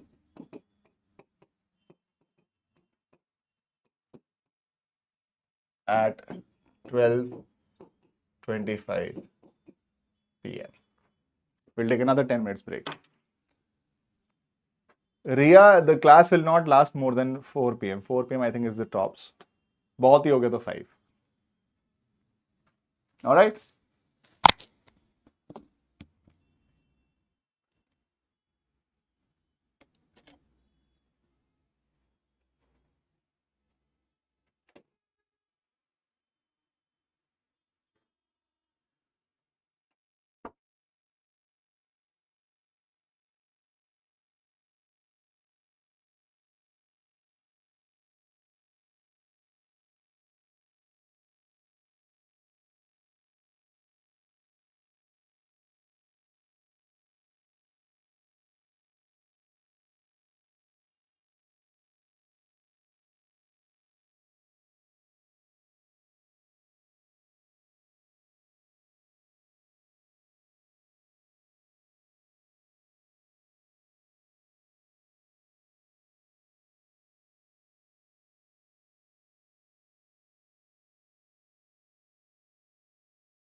All right, guys.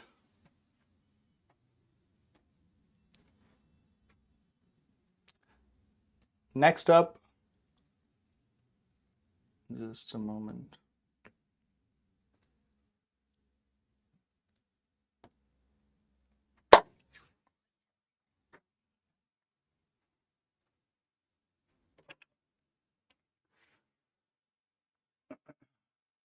(1223).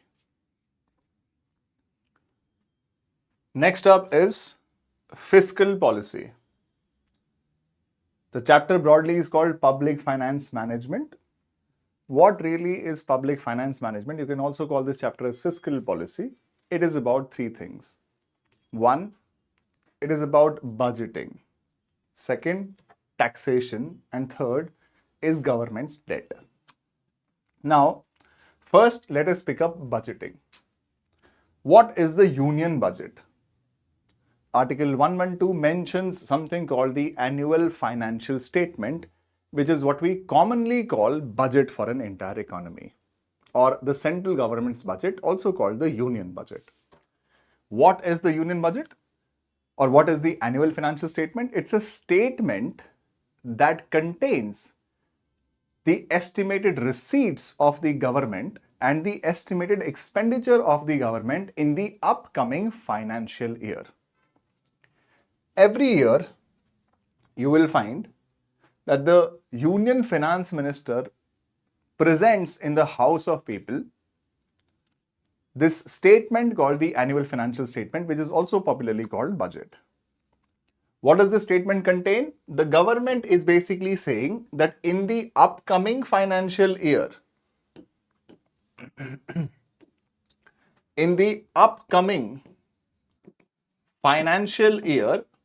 how much money it is estimated to get. Estimates of receipts. Receipts means the government receiving money, and how much is the government's estimated expenditure going to be. Estimates of expenditure. Now, what is a fiscal year or a financial year? It's an accounting period. A financial year starts from the 1st of April,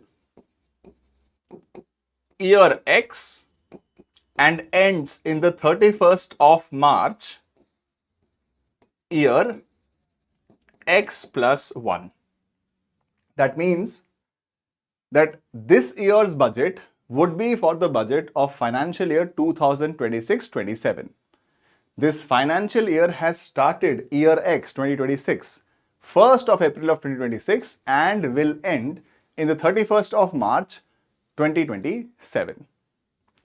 Now, for this upcoming financial year, how much money is the government estimating that it is going to receive, and how much money is the government estimating that it will spend in the upcoming financial year? This statement is what is called the annual financial statement, which is also popularly called the budget itself. There are some components of budget. These receipts and this expenditure is classified under two heads. One head is called the revenue head, the other head is called the capital head. What is included under the revenue head? The government includes its revenue receipts as well as its revenue expenditure. Now, what is revenue receipts and what is revenue expenditure? Something that has no impact on the asset liability structure of the government. All those receipts, all that expenditure, which is neither going to increase nor is going to reduce the government's assets. It is neither going to increase or reduce the government's liabilities. These types of receipts or expenditure will go under the revenue head. What will go under the capital head? Those receipts, those expenditures which will impact the government's asset liability structure. That means may create more assets, may reduce some, may create more liabilities, may reduce some liabilities. All those receipts, all those expenditure which have an impact on the asset liability structure of the government, they will go under the capital head. Now, what goes under the revenue receipts? This is where the government is going to be receiving money from. Revenue receipts are broadly of two types: tax receipts, and tax receipts will be of two types: direct taxes and indirect taxes. You will have non-tax receipts. Now, what will be included in the non-tax receipts? You will have something called user charges. That means the government is going to give you some public services. Sometimes it may charge for those public services. Whenever the government charges for public services or goods, this will be a user charge. Similarly, the government may not be selling you something but is acting in capacity of it being an administrator. For example, you ran your car into a shop. The shop owner filed a case against you. You have violated a certain traffic rule. The government is going to be imposing a fine or a penalty on you. This is not the government selling you something, but this is the government acting as an administrator and collecting some money from you. That will be called an administrative user charge. For example, commercial user charges will include the money that you pay for your rail tickets, the money that you pay for utilities, for water, for electricity consumption. Whenever you use postal services of the government, here the government is acting as a commercial agent. Administrative user charges will include license fee, application fees for various exams, passport application fee, S-cheat, fines, penalties, etc. This is government receiving money. Similarly, the government may have extended loans. And on those loans, when the borrower is returning the interest to the government, the interest part will go as part of the revenue head. The government owns multiple companies, has shareholding across multiple companies, commonly called public sector undertakings. From these companies, whenever these companies make any profit, that part of the profit which they return to the government, that is called a dividend. So on its assets or investments, when the government is receiving any dividends, that will come under the revenue head. Similarly, any gifts, grants, donations that the government receives that it does not have to pay back, they will be included under the revenue receipts. I have written a few numbers here. In India, this time in the Union Budget 2026-2027, revenue receipts are a total of 35.3 lakh crore rupees, out of which more than 95% will be tax revenue. Revenue expenditure, this is the government spending money. Look at where the government is spending money. The government has to pay salaries, the government has to pay pensions, the government also gives scholarships. The government gives various types of subsidies, for example, fertilizer subsidy, for example, food subsidy, for example, LPG subsidy. They will be included as part of revenue expenditure. The government gives grants to the state governments also. For all the money that it receives, a part of this money has to be granted to the state government, which will be executed as a part of revenue expenditure. The government has taken a few loans, and when the government has to make an interest payment on those loans, this interest payment is always going to come under the revenue head. This is interest payments on the loans taken by the government. This is interest received on the loans given by the government. Then you have administrative services. You have defense expenditure also. But keep in mind, administrative services means what? It means all the assets that the government has created, these assets will have to be repaired and maintained and operated. The working expenditure is called administrative expenses. Defense expenditure. Keep in mind, defense expenditure will go under both heads. It will go under revenue head. It will also go under capital head. As long as you are paying salaries, allowances, as long as you're operating stores, for example, the canteen stores department, as long as you're talking about transportation and working capital of your defense forces, that will be a part of revenue expenditure. But let us say that India will buy, let's say, 40 Rafales this year. Since Rafale is a physical asset that the defense forces will get, that type of expenditure will not be defense revenue expenditure, that will be defense capital expenditure. Get this? These are your revenue receipts and your revenue expenditure. In India, for the upcoming financial year 2026-2027, the government plans to spend 41.25 lakh crore rupees as part of revenue expenditure. Then comes the capital head. What goes under the capital head?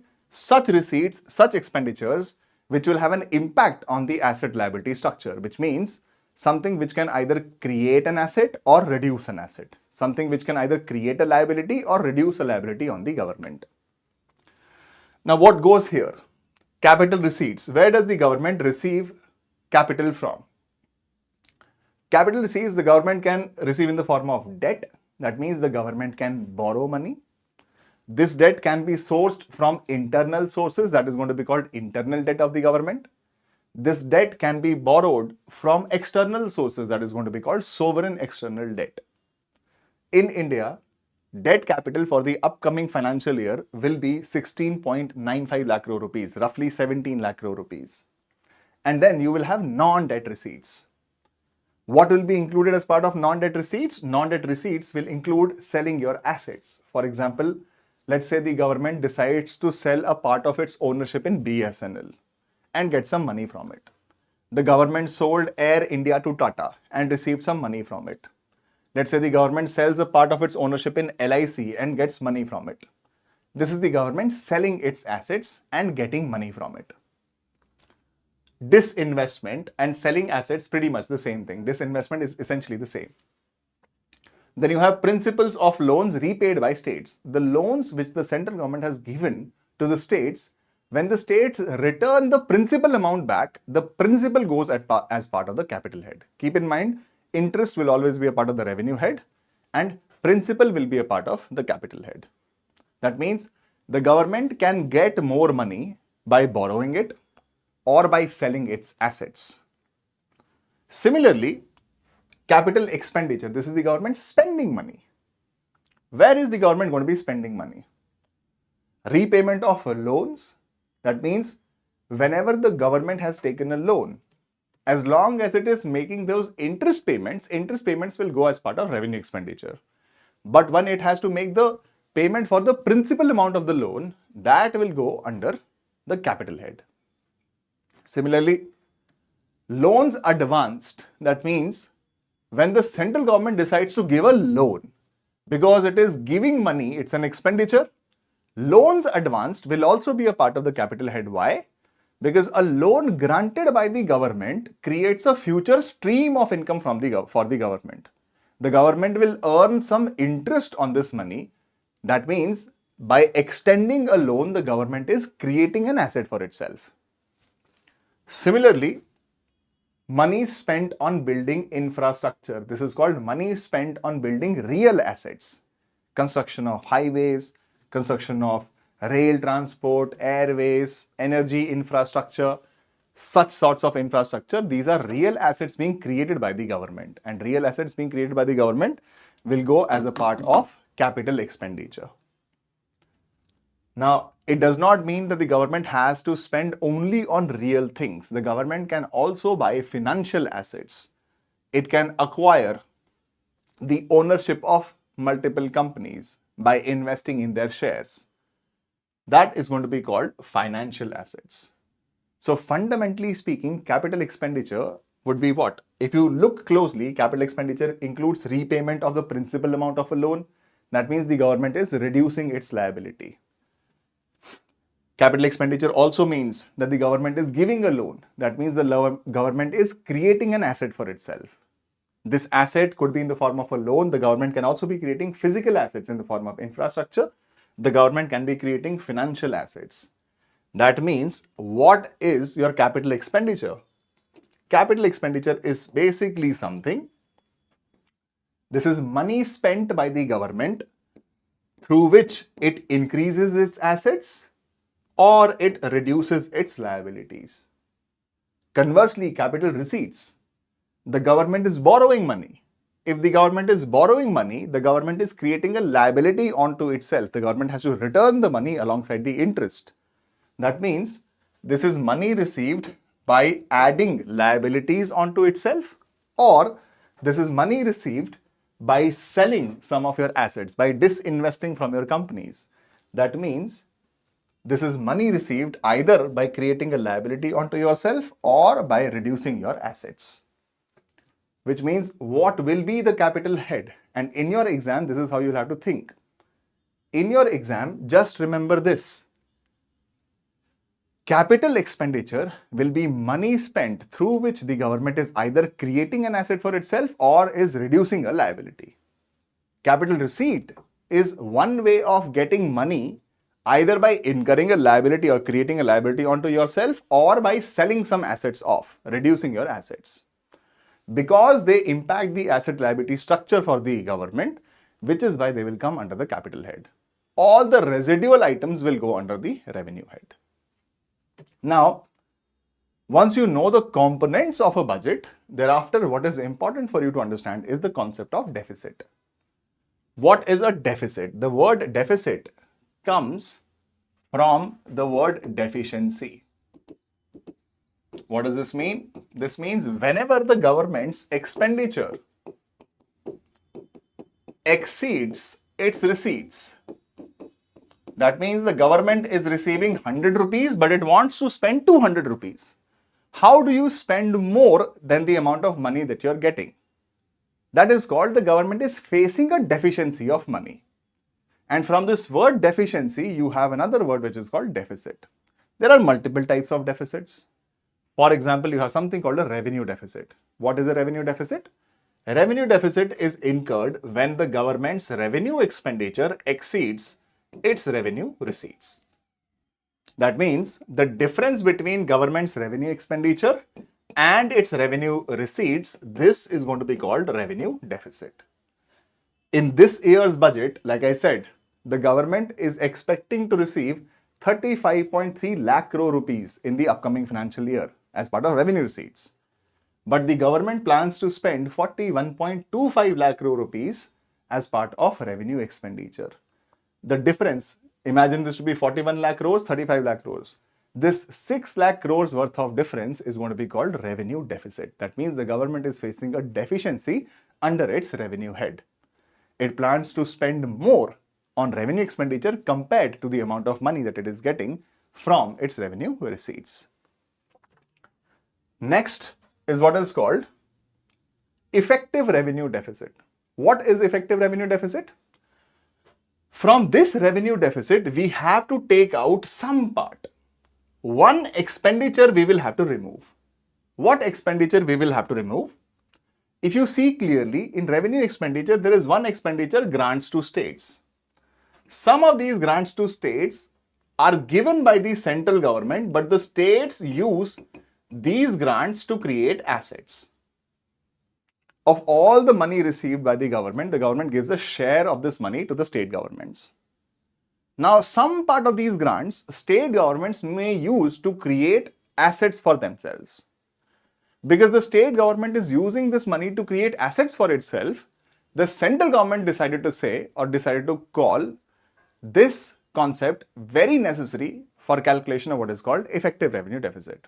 The central government claims that since states are using this money to create assets for themselves, this part of the grants to the state governments, this part should not be included as part of our revenue deficit.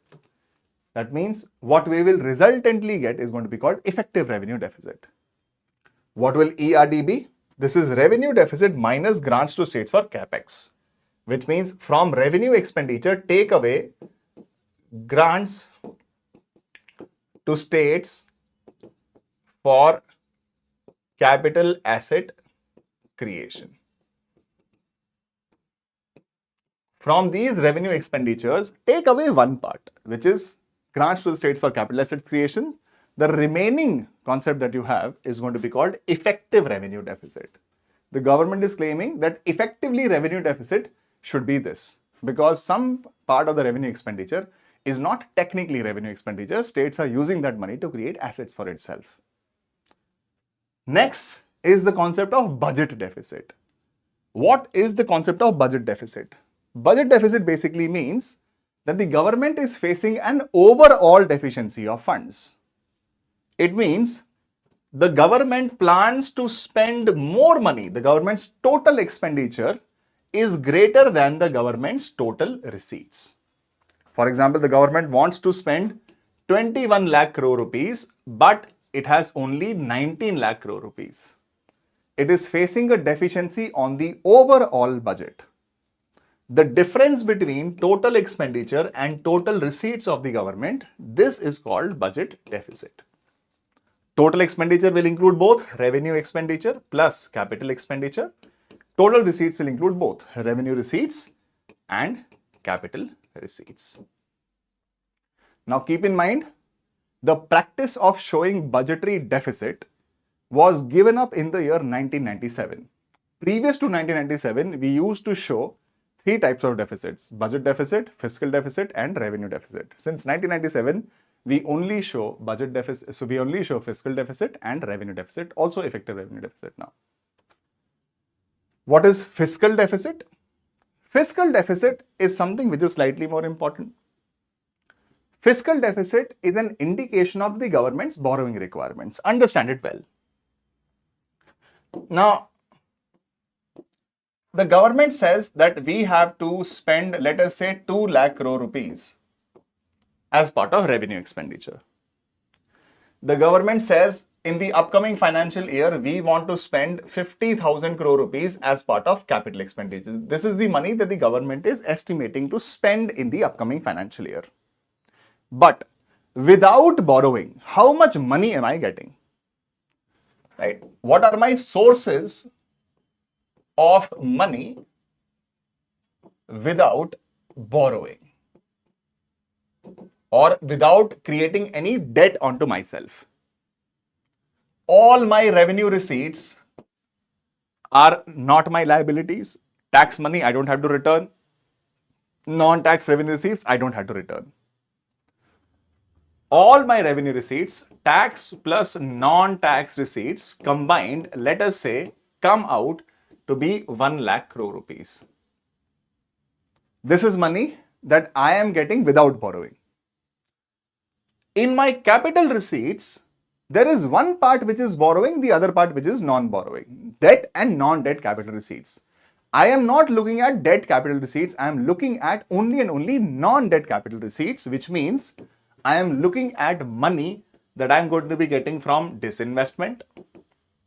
That means I am selling my assets, and I am looking at money that I am going to be getting from principal that is repaid to me. Because as part of capital receipts, you can clearly see capital receipts are either of the type debt or non-debt, and non-debt includes what all?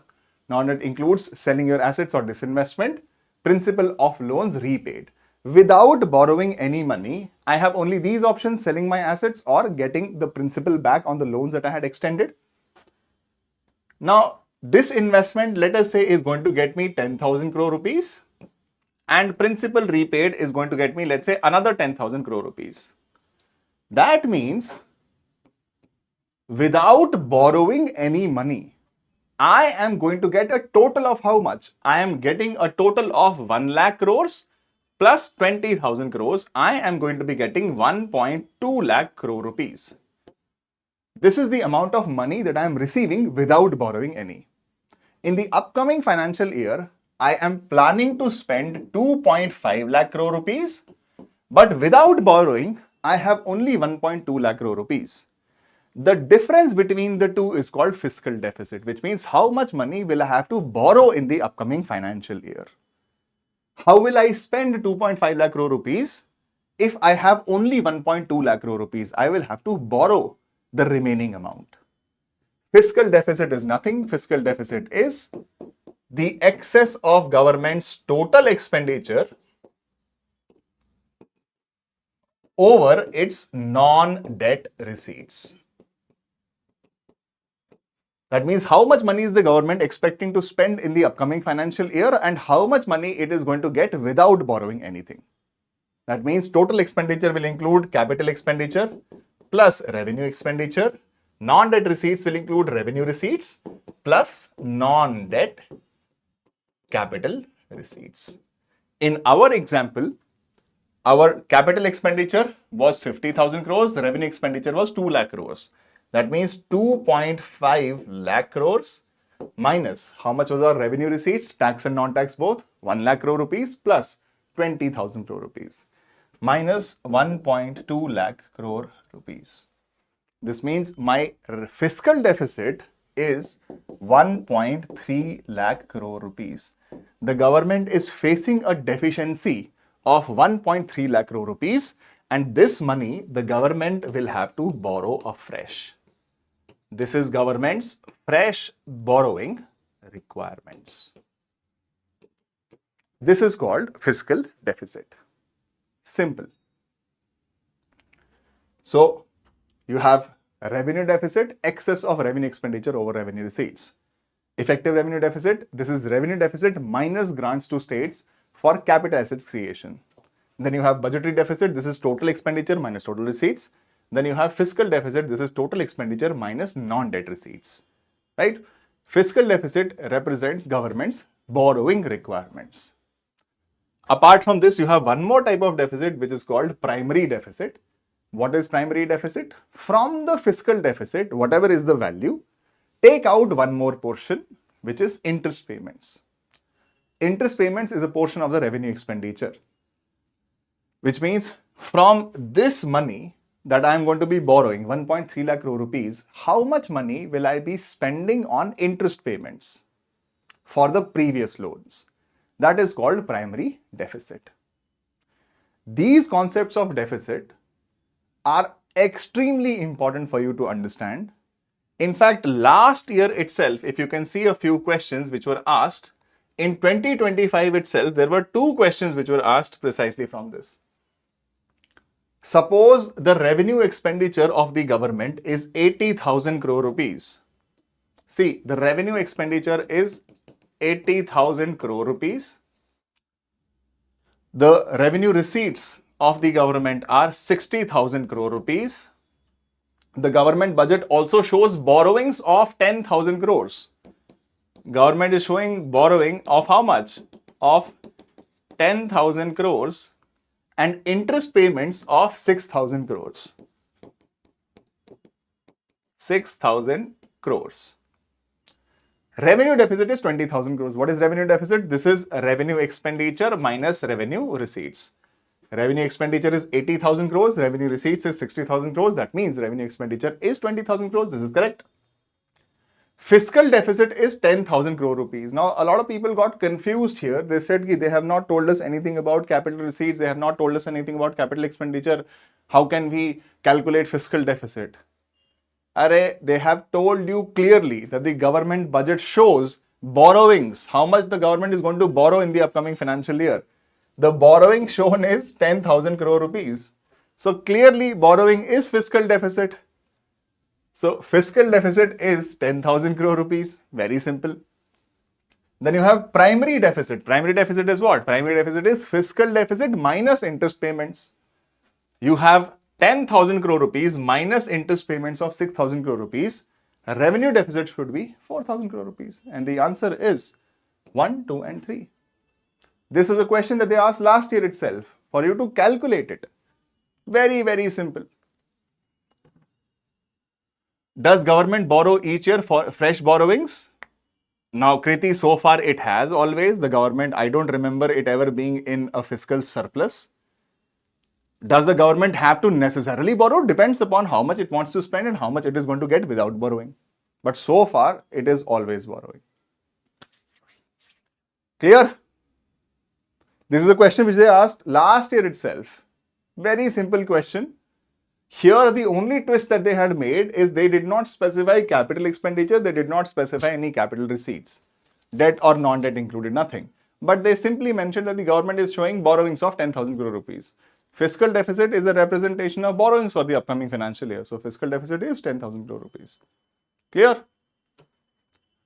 Now, these are questions which may look to you as though these are questions which can't be solved, but honestly, if you have basics clear, You're not going to get these questions wrong. Not at all. Not in my book. So for you, I'm going to be, of course, like I'm going to be uploading these notes. I'm reminding you once again, if you want more of these notes, just remember, you have to go to PW Only As app. Right? The link is given in the description below. Click on that link. You will find an easy access to my notes. Right? I have consolidated them, made them really, really short for you to revise very, very quickly. Interest payment is not shown as a liability. Keep in mind, the principal in the accounting sense is always considered the liability, not the interest amount. All right? Rahul is saying, I can't see your question, Rahul, completely. Total expenditure is not.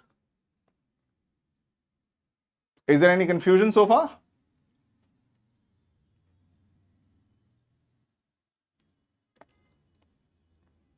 All right. Okay. Important thing for you, especially for your prelims perspective, which is how does the government finance this fiscal deficit?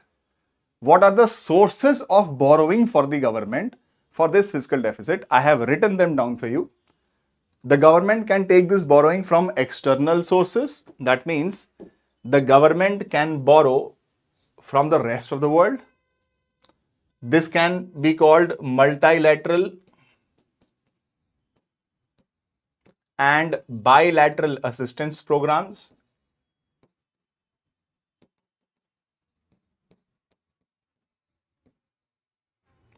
That means the government can borrow from IMF. Himanshu is saying, isn't interest payment primary deficit? Himanshu, go back to the chapter once again. Primary deficit is fiscal deficit minus interest payments. Total expenditure nahi diya hua, but they have clearly shown us borrowing requirements will be 10,000 crore rupees. Now, external sources could be multilateral. You may borrow money from IMF, you may borrow money from IBRD, you may borrow money from Asian Development Bank, from New Development Bank, from multilateral sources. You can borrow money from other countries. For example, India borrows heavily from Japan. India borrows heavily from Germany also. Or the sources of money could also be internal. That means the government is borrowing from domestic markets. How does the government borrow from domestic markets? The government issues short-term debt instruments called T-bills.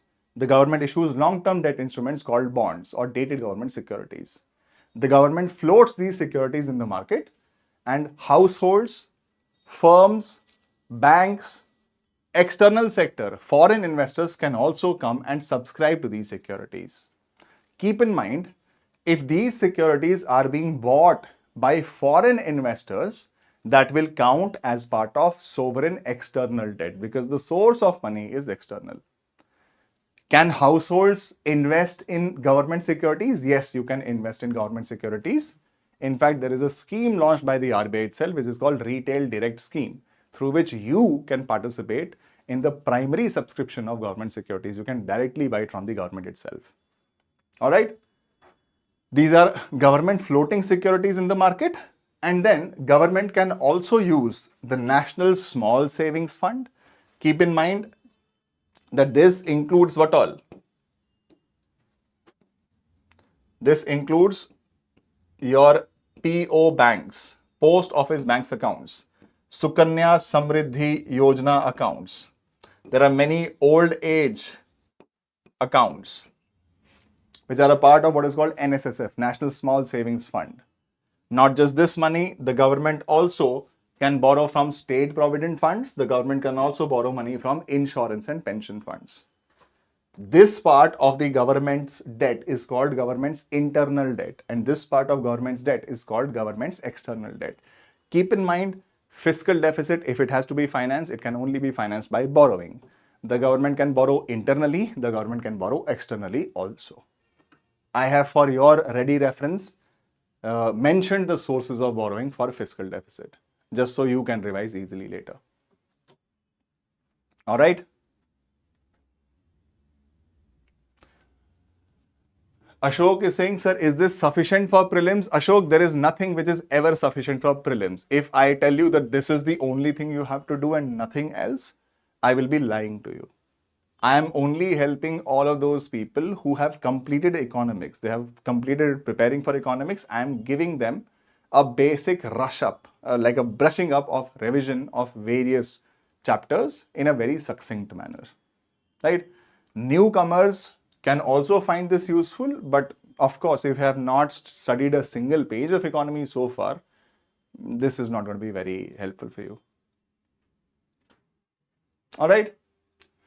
Now, there is one more thing which is called WMAs, Ways and Means Advances. Keep this in mind, Ways and Means Advances are not the sources of financing fiscal deficit. What are Ways and Means Advances? Understand this. RBI is the banker of the government. That means the government holds an account with the RBI. RBI receives money on behalf of the government. Right? That means because, for example, if I have to receive my salary, I don't receive my salary from PW in the form of cash. PW transfers my salary in my bank account. That means HDFC receives the salary on my behalf. Many times I have to make payments. For example, if I have to come from my home to the studio, I am booking a cab. When I'm booking a cab, how do I pay for that cab? I'm not paying in terms of cash. I'm paying through an electronic transfer. My bank is transferring money into Uber's account. That is what is happening. Which means my bank knows how much money do I receive and how much money am I spending. Similarly, RBI is the banker of the government. RBI knows how much money the government receives and how much money the government is spending, because a lot of this money is being received in the RBI and it is being disbursed through the RBI. RBI knows it. Many times what happens is the government has to spend instantly. Government has to spend every day. But the money government does not have at this point in time. For example, a major proportion of government's total money. If you look at it this way, see how much money does the government have to spend? The government has to spend 41.25 lakh crore rupees plus 12.21. This is roughly around 53.4 lakh crore rupees this year. And the government is expecting to receive 53.4, exactly the same amount, through revenue or through capital receipts. Now, a major source of this 54 lakh crore rupees will be revenue receipts. Revenue receipts are 35.3 lakh crore rupees, of which tax revenues will be closer to 99%. Now, does the government receive tax every day? Not at all. The government receives direct taxes at the end of the month typically, and GST it receives by the 21st of every month or by the 21st of every quarter. That means RBI notices this many times that the government is receiving money, but it is receiving money periodically. But it has to spend money every day. Now, there may occur certain circumstances where the government has to spend money but does not have this money right now. It will get this money later in the month or later in the quarter. Right now, it does not have that money. This is what WMA is for. This situation where the government is receiving money periodically, but the government is spending money every day, this creates what is called a liquidity mismatch. That means there may be days where the government has to spend money, but does not have the money right now to spend it. In those days, RBI extends a short-term credit facility to the government to manage this temporary liquidity mismatch. That facility is called WMA. WMA is a Ways and Means Advances, a mechanism through which RBI grants temporary loans to the government, short-term loans to the government, to tide over its liquidity mismatch. WMA is extended by the RBI both to the central as well as to the state governments. Now, to the central government, the limit and the period for which government can take money from the RBI, this WMA, this is decided together by the government and the RBI at the beginning of every year. If the government borrows money over and above this limit, for example, let's say the government and RBI together decided that RBI will give a maximum WMA to the government of 100 crore rupees. If government wants to borrow more than 100 crore rupees, this is called overdraft, and overdraft is allowed. The only problem is that government will not be allowed to stay in overdraft indefinitely. The government will be permitted to stay in overdraft not for a period of more than 10 consecutive working days by the RBI. Secondly, if the government is taking money as part of overdraft, if its limit was 100 crore rupees, it wants to borrow more than 100 crore rupees, then the government will be charged a higher rate of interest. Which means the government, if it is borrowing for 90 days, it will have to give the repo rate to the RBI. That means it is going to be borrowing this money at the repo rate. If the government is exceeding this time period, if it is not returning this money within time, the government will face a penalty. It will have to pay a repo rate plus 1%. And if the government is going to charge, or if it is going to borrow under the overdraft facility, it will have to pay an even higher penalty. It will have to pay repo rate plus 2% to the RBI to borrow this money. For the state governments, the facility is a little different. The state governments get two things. One, they get what is called special WMA. Now, this is not called special WMA. Now, this is called special drawing facility. State governments have to first exhaust their special drawing facilities and then move to normal WMA. The limit varies from state to state. Typically, it is a limit for 3 years. It is together decided by the RBI and the state governments. Now, for special WMA, state governments have to offer a security to the RBI. That means state governments, if they have invested in government securities, they can offer government securities to the RBI as a collateral and borrow money against it. Or state governments, if they are putting their money in two funds, one is called CSF, Consolidated Sinking Fund, the other one is called GRF, Guarantee Redemption Fund. If they are putting their money in these two funds, then they will be able to borrow money from the RBI at a lesser rate of interest. Keep in mind, here the central government is not pledging any securities. This is an unsecured loan. But special WMA is a secured loan. The state government is putting something as a collateral. And because it is putting something as a collateral, it is going to be getting this money from the RBI at a reduced rate of interest. If it is offering GSECs as collateral, it is going to get this money at repo rate minus 1%. If it is putting its money in CSF or GRF, it is going to get it at a repo rate minus 2%. Once the state government has exhausted special WMA, if it wants more money, then it can take normal WMA. Now it is only called WMA. Here, the state government will be charged a repo rate. Overdraft is permitted, but overdraft is charged at a very high rate of interest. If you are borrowing up to 100% of your overdraft limit, repo rate plus 2%. If you are borrowing more than 100% of your overdraft limit, then repo rate plus 5%. Keep this in mind. Why am I telling you this? Is because you may get a statement in the question in your paper, and the statement may be that WMA is a way of financing fiscal deficits of the government. The answer is no, it is not. It is simply a way of tiding over what is called a temporary liquidity mismatch for the government. It's a short-term loan. The government has to return this loan, this money to RBI itself. All right. Next thing is debt sustainability and fiscal consolidation. Now, firstly, what is debt sustainability? Imagine this. Every year, the government presents a budget. In the budget, the government declares a fiscal deficit. Fiscal deficit is a representation of how much money the government is going to be borrowing afresh. Fresh borrowing requirements of the government. If you continue to incur fiscal deficits for year 1, year 2, year 3, year 4, so on and so forth, that means the government is piling on to itself more and more borrowings. If the government continues to borrow more and more money without paying any regard to how it is going to repay this money, without any attention to its repayment capacity, the debt becomes unsustainable. Which means future debts may become impossible to get, or future debt, if you have to borrow money in the future, you will get this money at an even higher rate of interest. This is called debt unsustainability, which means that the government always has to be mindful of keeping its debt within sustainable limits. Now, if it has to keep its debt within sustainable limits, how do we ensure this fiscal discipline?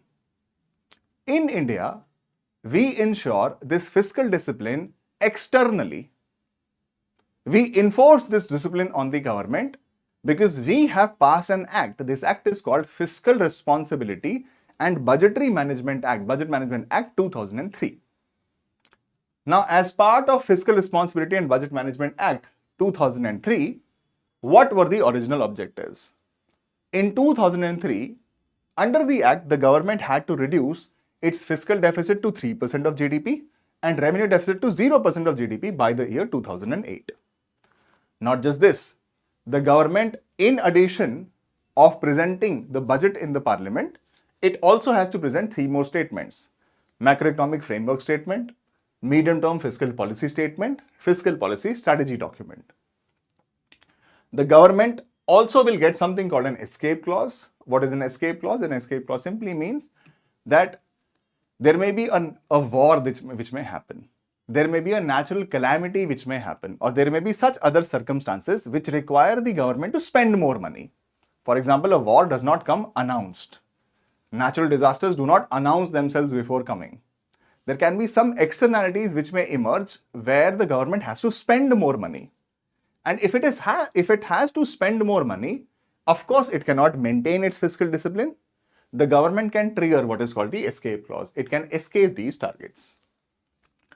Now, originally, there were three conditions: one, natural calamities; two, national security; and three, other conditions as the central government may specify when the government can trigger the escape clause.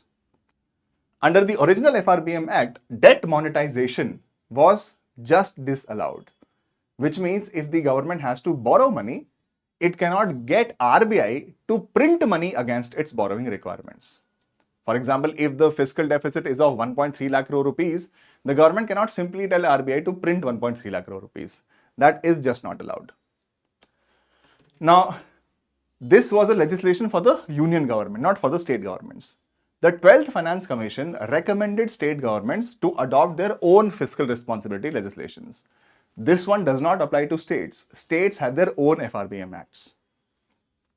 Now, from 2003 till 2007, everything was hunky-dory. In 2008, the world witnessed a global financial crisis, because of which escape clause was triggered. And then the government started re-following this FRBM Act 2012 onwards. However, it made some amendments. In 2012, this FRBM Act was amended. The targets were shifted to a new date in 2015. Not just this, the concept of effective revenue deficit emerged around this point in time itself. The government was also required to table one more report, which is called the medium-term expenditure framework. So 3 reports here plus one more report now will have to be tabled. In 2015, the FRBM Act was amended once again. Now, when this was amended, the only thing that the government did was it shifted the milestone. It shifted the targets to the year 2018-19. Now, come 2016, the encasing committee was set up on FRBM review. And following this, in 2018, the FRBM Act was amended once again. Now, today, the fiscal deficit has been adopted as the main operating target. However, the government has adopted one more target, which is what is called your debt to GDP ratio. Today, the debt to GDP ratio target is 60%. That means the debt of central government and state governments combined cannot be more than 60% of GDP. Central government share can be 40%, state government share can be 20% maximum. Apart from this, new timelines are selected. By the year 2021, fiscal deficit had to be reduced to 3% of GDP and debt to GDP ratio had to be brought down to 60% by the year 2024-25. Now, debt monetization was permitted into the 2018 amendment, but only in exceptional circumstances. And these exceptional circumstances are what constituted the escape clause. The current status is this. The current status is, I am mentioning it here in yellow precisely because before going to the examination, you should know what has been happening. Now, this is something which was done in 2018. In 2020, you witnessed COVID. So 3 years of COVID, of course, the government cannot then maintain fiscal discipline. Things have changed so far. Today, what is the current status? Our fiscal deficit is well within line. It is 4.3% of GDP. This is the target for 2026-2027. Revenue deficit target is 1.5% of GDP. This is not the target, this is the status. Primary deficit is going to be 0.7% of GDP. And central government's liabilities to GDP ratio is right now it is 55.6%. The government is promising to reduce it to 50 plus minus 1% by the year 2031. This is your current status, because you may get a statement directly from FRBM legislation itself in your prelims examination. You should be following these numbers. All right. Now look at a few questions. With reference to the expenditure made by an organization or a company, which of the following statements are correct? Acquiring new technology is capital expenditure. Debt financing is considered capital expenditure, while equity financing is considered revenue expenditure. Now, equity financing is not an expenditure. Financing in general is not an expenditure. Financing means getting the source of finance, getting money. That means 2 obviously is incorrect. With reference to the expenditure made by an organization, select the correct answer. So 2 is definitely incorrect. 2 only, both 1 and 2 cannot be the answer. Acquiring new technology is capital expenditure. You have to tell me, is it capital expenditure or is it not? If you are acquiring new technology, for example, let us say you have a mill that makes clothes. If you are acquiring new gen sets, that's a physical asset that you have created. And if you have created a physical asset, it has to be a capital expenditure. If you are spending money on something which is going to build an asset for you, it has to be capital expenditure. Answer is 1 only. Keep this in mind. If you know the basic meaning of financing, financing means what? Getting money for. Debt financing means that you have a debt. You have to find ways of getting this money so that you pay your debt off. Equity financing means what? Equity financing means that you are getting money by way of selling your equities. Next is consider the following statements. Tax revenue as a percentage of GDP in India has steadily increased in the last decade. Fiscal deficit as a percentage of GDP of India has steadily increased in the last decade. Keep this in mind. This is 2017. Now 2017, if you know that the FRBM Act was passed in 2003, till 2007 everything was great. It was resumed in 2012, then amended in 2015. The idea was that we have to reduce fiscal deficit. 1 decade from 2017 would mean 2007. Now, can you imagine that the fiscal deficit as a percentage of GDP, will it steadily increase? One, is it increasing? And secondly, is it steadily increasing? Can it really increase when the government has taken up the FRBM Act itself? This is a commonsensical thing. You may not know the numbers around it, but apply your common sense. In 2003, the government passes the FRBM Act, and if it has passed the FRBM Act, that means it wants to maintain fiscal responsibility, fiscal discipline. It wants to reduce its fiscal deficits. Now, there may be some years when it does not, or when it can't maintain that fiscal deficit, for example, 2008 to 2012. But does it mean that fiscal deficit would have steadily increased in the last 10 years? It just can't happen. So if you simply use your common sense without knowing those numbers, you will be able to say that 2 is definitely wrong. And if 2 is definitely wrong, 2 cannot be the answer, both 1 and 2 cannot be the answer. That means you have to now pick from A and D. 1 only or neither 1 nor 2. First one says tax revenue as a percentage of GDP of India has steadily increased in the last decade. Now, once again, if you have done basic economics, you would know in 2008, the government witnessed the global financial crisis. Not the government, the entire world witnessed the global financial crisis. That means the economy would have suffered a little bit. And if the economy would have suffered a little bit, there is a good chance that tax collection by the economy should have reduced. There is a good chance. That means, will tax revenue as a percentage of GDP steadily increase in the last decade? It may have increased, but does it increase steadily? This is such an extreme statement to make. That means you can assume that 1 will also be wrong. The answer is neither 1 nor 2.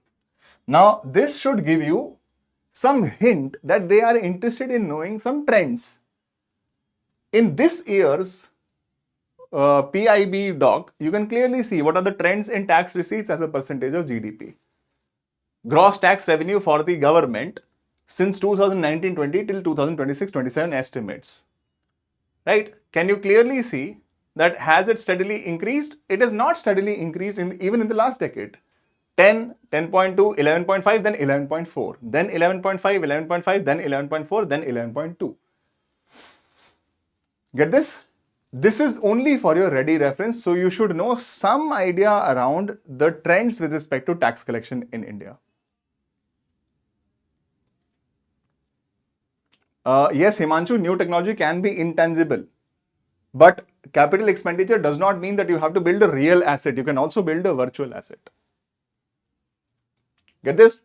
If you see direct tax collection as a proportion of GDP in India dipped around 2020-2021, you can imagine this to be the COVID year, and from there it has picked up.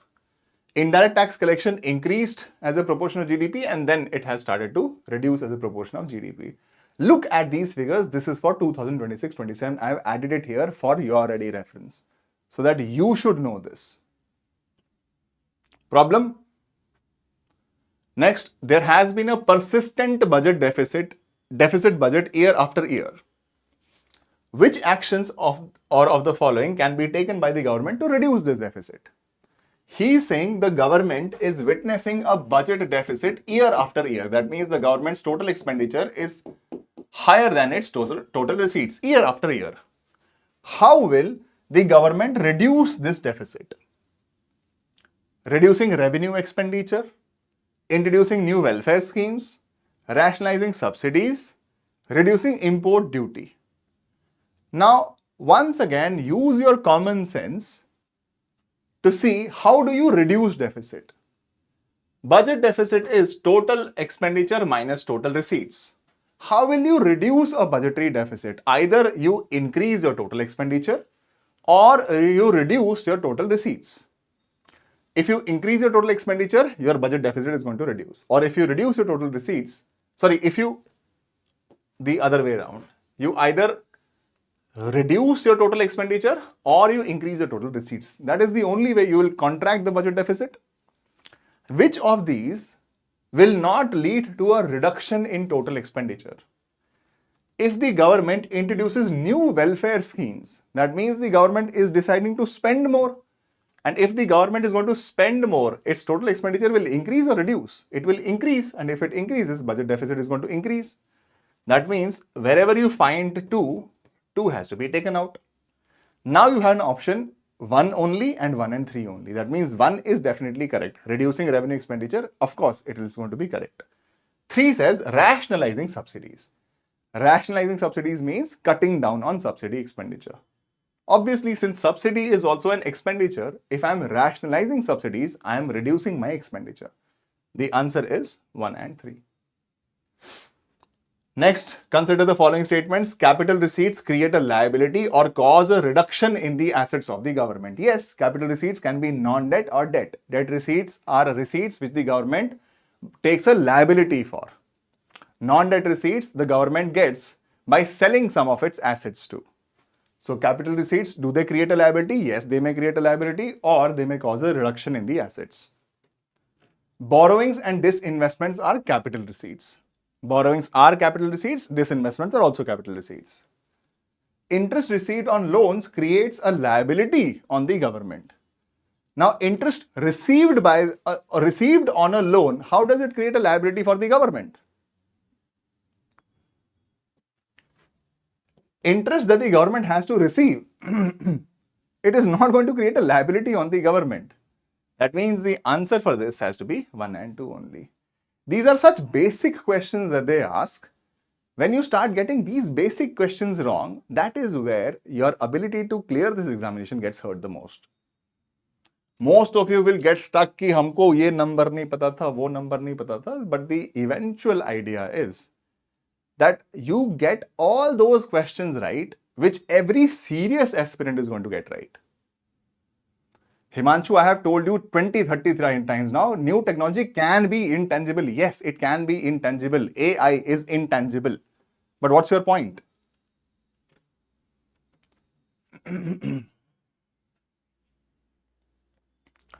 Next part of budget management of fiscal policy is taxation.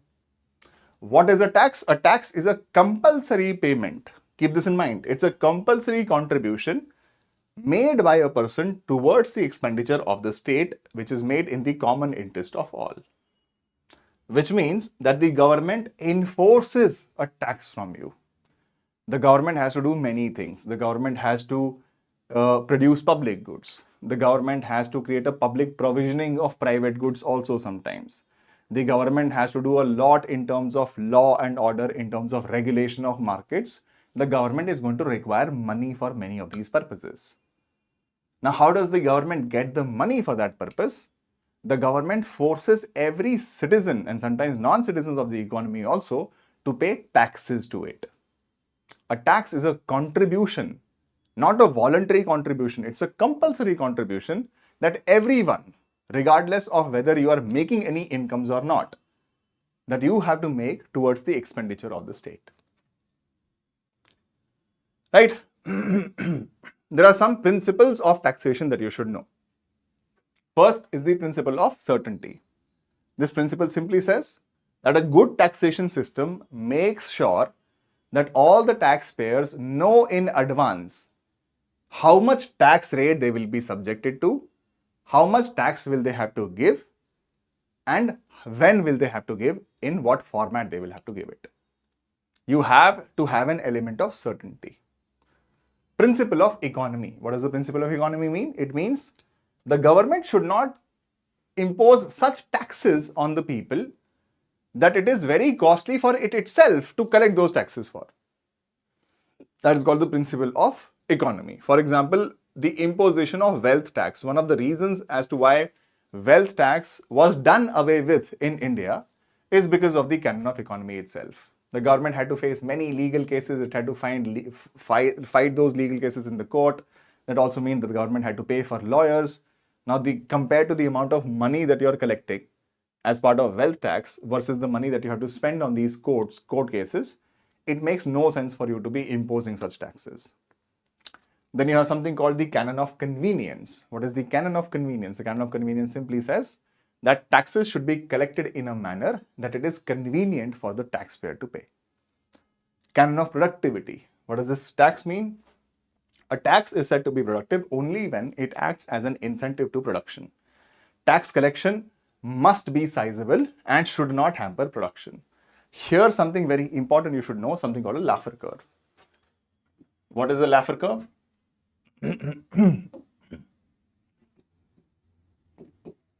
The Laffer curve simply says that the government, if it wants to collect more and more taxes, the tax collection does not keep on increasing as you continue to increase tax rates. This means it looks something like this. At a lower tax rate T1, T2 and T3. At a lower tax rate, your tax collection, let's say, is X1. As the government increases its tax rate, the tax collection may increase from X1 to X2. But if the government continues to increase more and more taxes on the people, the government's tax collection is eventually also going to reduce from X2 to X3. Why does this happen? It simply happens because people start to evade taxes. If you are telling people that I am going to be taking a bigger and bigger proportion of your incomes or of your expenditure as tax from you, you are leaving no incentive for the people to be earning that kind of money or to be spending that kind of money. So people will find ways of evading taxes. So the government should always be mindful that it cannot or it does not have the ability to collect taxes infinitely. The tax collection increases till a point by way of increasing tax rates, but after a certain point, it starts to drop down. The reason is this drop down is because of tax evasion. People will not declare to you what their incomes are, or people will not declare to you how much did they sell a certain product for or how much did they buy a certain product for. People will start to evade taxes. This curve is called the Laffer curve. Another principle is the principle of flexibility. Now, what is the principle of flexibility? This principle simply means that as the economy grows, the government's tax collection should also increase. Which means if the economic activity in a country is increasing, ideally speaking, this should mean a higher tax collection for the government. That principle is called tax elasticity. Now, tax elasticity and tax buoyancy are two very different things. They are about the same thing, but they are very different. What does tax elasticity mean? Tax elasticity simply means the sensitivity of tax collection to economic growth. Which means as the economy grows, is the tax collection also changing or not? Without doing anything. When you speak about tax buoyancy means how does tax collection respond to changes in policy?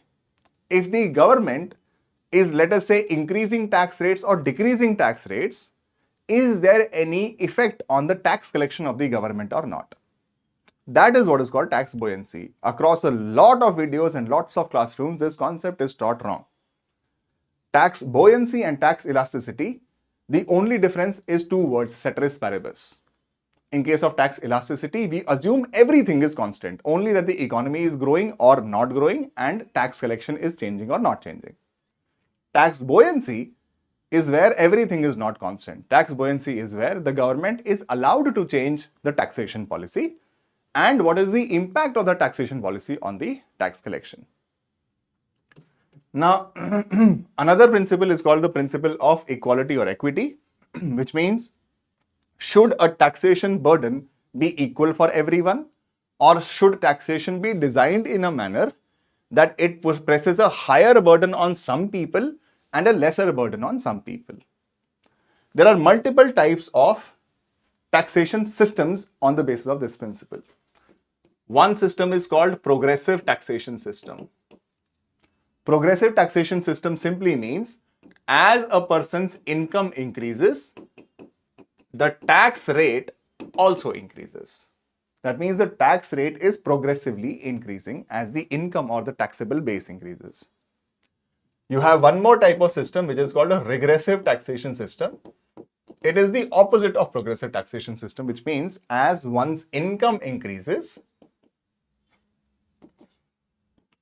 the tax rates applied to the person, they decrease. There is one more type of taxation system which is called proportional taxation system. What is a proportional taxation system? Proportional taxation system simply is a flat tax rate. That means irrespective of what your income is, everybody is expected to pay, let's say, 10% as income tax. And then there is something called a digressive taxation system. Digressive taxation system is a combination of two things, which is progressive as well as proportional. That means this type of a taxation system is progressive till a point and proportional thereafter.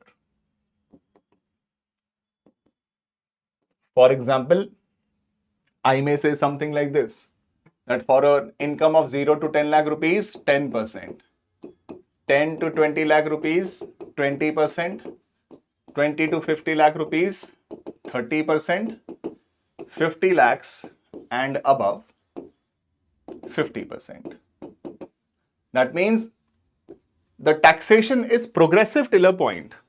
Till 50 lakh rupees, the tax rates are increasing as the income increases. However, after 50 lakh rupees, whether you make 50 lakh 1 rupees, whether you make 60 lakh rupees, whether you make 1 crore rupees, whether you make 10 crore rupees, whether you make 200 crore rupees, you are facing 50%. This is proportional thereafter. This type of a taxation system is called digressive. India follows a digressive taxation system. All right. Now, how many types of taxes? On the basis of something called incidence and impact, there are two types of taxes. One is called direct taxes, the other one is called indirect taxes. Now, firstly, what is incidence and what is impact? The impact of taxation simply means that who the tax is going to be collected from. The incidence of taxation basically means who will the tax be eventually paid by. For example, when we speak about personal income tax, if the government is talking about PIT, personal income tax is a type of direct tax. For example, let us say my income is 8 lakh rupees. 10% of 8 lakh rupees, 80,000 rupees is my tax liability. I have to pay this money to the government. In case of direct taxes, the incidence and impact are on the same person. That means the government is going to collect 10% of 8 lakh rupees, 80,000 as taxes from who? It is going to collect these taxes from me. Who will have to pay these taxes? I will have to pay these taxes to the government. This is the type of direct tax. What is an indirect tax? An indirect tax is one where the incidence of taxation can be shifted. For example, GST. The seller wants to sell you an iPhone for 1 lakh rupees, but there is an 18% GST. What will the seller do? The seller will apply this 18% and will pass it on to you as a higher price. The seller will sell it to you at 1 lakh plus 18% of 1 lakh rupees. The consumer will have to pay 1.18 lakh rupees to the seller. 18,000 rupees, this 18% GST will be collected from the seller by the government. That means the impact of this taxation is on the seller. The government is collecting this 18,000 rupees from the seller. However, who has paid these 18,000 rupees? As a consumer, we have paid these 18,000 rupees. The seller is not paying this 18,000 rupees from his pocket. He has shifted the incidence to the consumers. This type of a tax is called an indirect tax. Difference is very simple. A direct tax is one where the incidence and impact are on the same person. An indirect tax is one where the incidence of taxation can be shifted. Now, what are the various types of direct taxes? Income tax or personal income tax.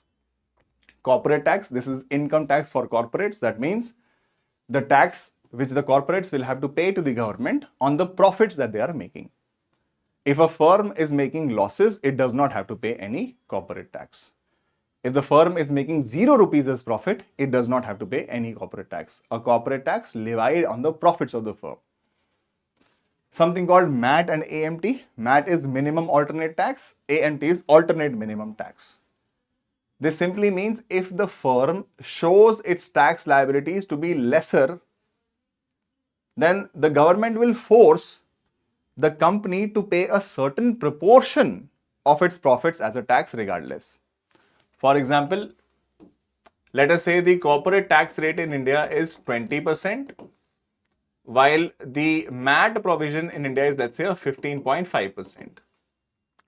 Physics wala this year made, let's say, a profit of 100 crore rupees. Ideally speaking, physics wala should have to pay 20 crore rupees as corporate tax. But physics wala has a lot of brilliant chartered accountants, company secretaries. They find the law, they find many loopholes, and they somehow tell the government that their tax liability is less than 20 crore rupees. They are showing that their tax liability is 12 crore rupees. Whenever a company shows a tax liability less than MAT, it will have to pay MAT. Which means 15.5 crore rupees will have to be paid by physics law to the government. Then you have something called dividend distribution tax. This has now been abolished in 2020. Dividend simply means that part of the profit that the firms give to its shareholders. Whenever the firms would pass on dividends to its shareholders, that dividend used to be taxed. Now it has been abolished. Then there is something called securities transaction tax, STT. Whenever you are buying or selling any financial securities on the stock exchange, if you are buying or you are selling, the government will impose a certain very minuscule proportion of the value of that transaction as a securities transaction tax. This has to be paid both by the buyer of a security as well as by the seller of a security. Then you have something called capital gains tax. What is capital gains tax? A capital gains tax is very simply put tax applied by the government on capital gains. Capital gains means what? Capital gains means any increase in the value of an investment asset. For example, let us say you invested in a house. You bought this house for 1 crore rupees in 2024. Today you are selling this house at 2 crore rupees in 2026. That means you bought a house for 1 crores, you sold this out for a 2 crore rupees, you have made a gain of how much? Of 2 minus 1 crore rupees. This gain will be called a capital gain. And on this capital gain, the government is going to impose a certain tax on you. That is called CGT, capital gains tax. There are two types of CGTs. One is called long-term capital gains tax. The other one is called short-term capital gains tax. And the government keeps the long-term capital gains tax lesser than the short-term capital gains tax to make sure that there is no volatility in the prices of assets. These are some popular direct taxes in India. Then you have something called indirect taxes.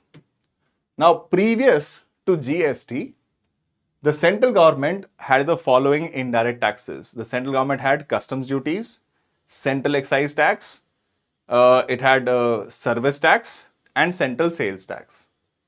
The state governments had state level VATs, excise on liquor, narcotics, property tax, taxes on the consumption of electricity, taxes on advertisements except for newspapers, octroi, taxes on entertainment, amusement, betting and gambling. These were the heads which were distributed between the center and the state previous to GST.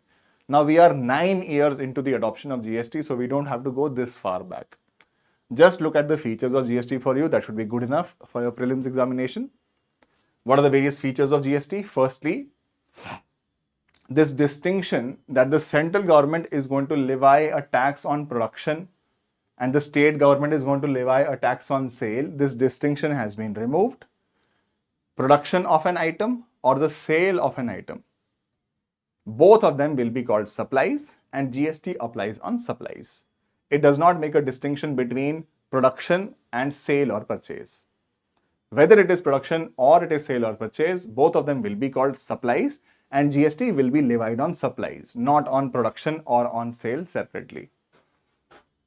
Next is that GST is a value added tax. Now before this, understand this, GST is applied concurrently. When we say applied concurrently, what does it mean? It means both the central government and the state government will levy it and will share the proceeds. For example, if there is a GST of 18%, 9% will be central GST and 9% will be state GST. But this is only when the transaction is happening within the same state. If a good is moving from one state to the other state, in this case, an integrated GST will be applied. The integrated GST will be levied by the central government, but the central government will share half of this revenue with the destination state where the good is finally reaching. Any import into the country is also going to be treated like an interstate trade. That means on goods which are imported, you will have IGST applied only. That means the central government is going to apply an IGST and share the tax revenue equally with the destination state. GST is a destination-based tax. Previous to GST, we had origin-based taxes. GST is a destination-based tax, which means the central government collects sometimes the GST, but shares it with who? With the state of destination, not with the state of origin. Next, you have value-added tax. GST removes one problem of previous indirect taxes. In fact, not one, two problems. One problem was called the tax on tax. The other problem was called cascading effect. Tax on tax basically means that you are applying a tax rate on a tax which has been collected. And cascading effect simply means that double taxation means that you are collecting the same tax multiple times. GST is a value added tax. What does it mean? It means it only taxes the value added. GST becomes a value added tax through what is called input tax credits. Every time a person buys an input which has to be resold in the market, if he has paid any GST on the input, this GST will be returned to him through what is called ITC, input tax credit. This way, GST becomes a value added tax alone. Apart from this, there is something called a GST network. GST network means what? For you to claim input tax credits, you will have to register yourself, you will have to get a GSTN ID, and you will have to be on the GST network. This is a portal where suppliers, they file their GST returns. Their GST returns can be filed monthly or quarterly. Now, in India, the idea was that GST should be one tax across the country. India did not apply a one tax, one nation, one tax principle. Today, we have multiple tax rates. Now, up till the last year, we had differential tax rates. We had 0%, 5%, 12, 18, 28 and 40%. 0% is called GST exempt, 40% is called a demerit rate. Last year, we rationalized the tax slabs. We reduced it down to 0%, 5%, 18% and 40%. 0% is called GST exempt. 5% is called the merit rate. That means some essential items will be taxed at a lesser rate. 18% is called standard rate. Standard rate means across most items in the economy, you will find an 18% GST. And 40% is called a demerit rate. This will typically apply to luxury items and some sin goods such as tobacco. We also have to know that there are some items which were excluded from GST. Which were those items? For example, basic customs duty of the central government was excluded from GST. State governments had various heads: tax on petroleum and diesel, alcohol and tobacco, electricity duty, stamp duty on property, vehicle tax, property tax. All of these taxes were excluded from the GST system, which means across these heads, whatever was the previous taxation system, that taxation system is going to continue.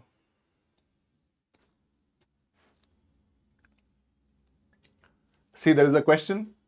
What is or are the most likely advantages of implementing goods and services tax? It will replace multiple taxes collected by multiple authorities and will thus create a single market for India. Absolutely correct. It will drastically reduce the current account deficit of India and will enable it to increase its foreign exchange reserves. When it says it will drastically, that means UPSC is prompting you to mark this as wrong. If you have a uniform taxation system, a reform taxation system, chances are, because of it being a value added tax, the value of goods and services typically for the consumers reduces. That means the trade should pick up. But it does not mean that it will drastically pick up. It will enormously increase the growth and size of the economy and will enable it to overtake China in the near future. It looks like the examiner wanted you to straight up look at 2 and 3 and mark them wrong. These are really, really extreme statements. Answer clearly is 1 only. You have to look at the kind of questions that typically will be asked to you. All right?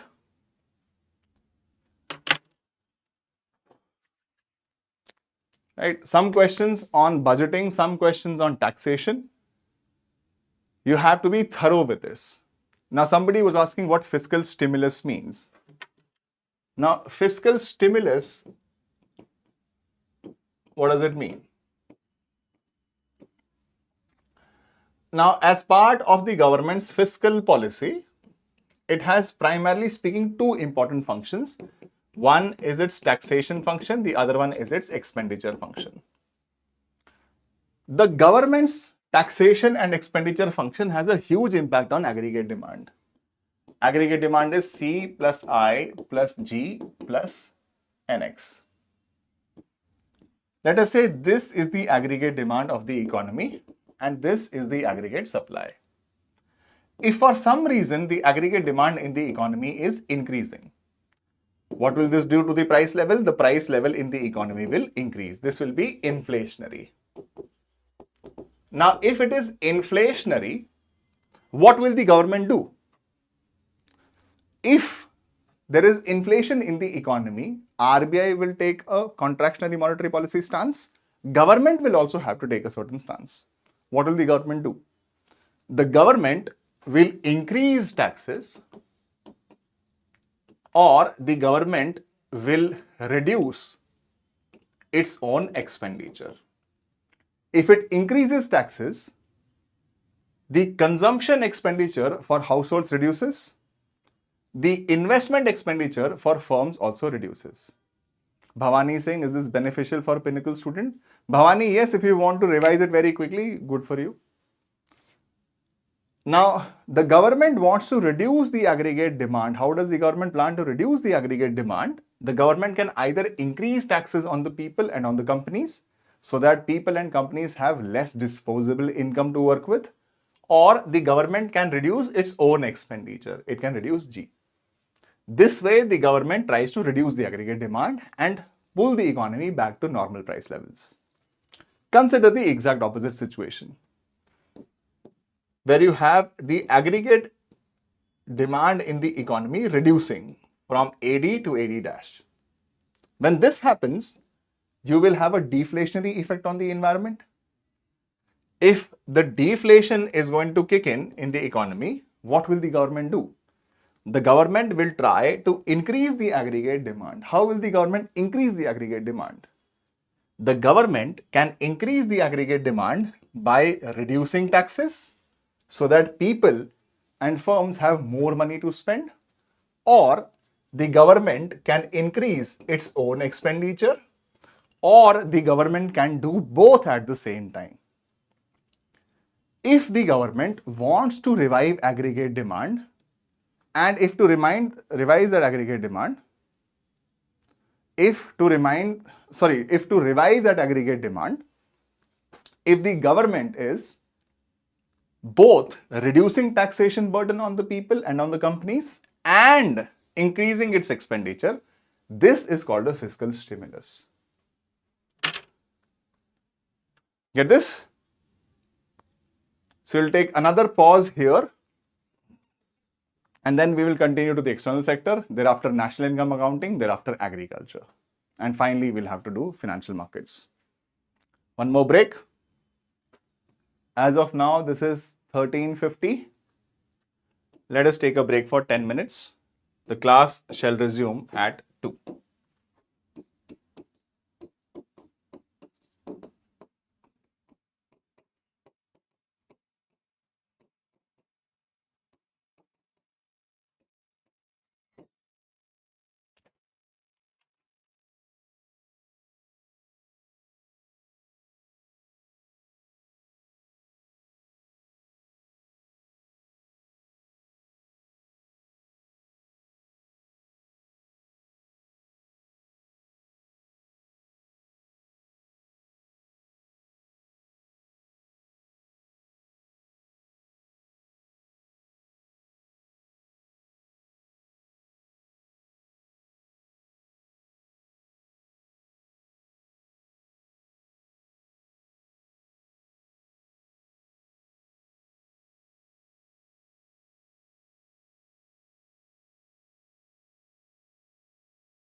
All right, guys.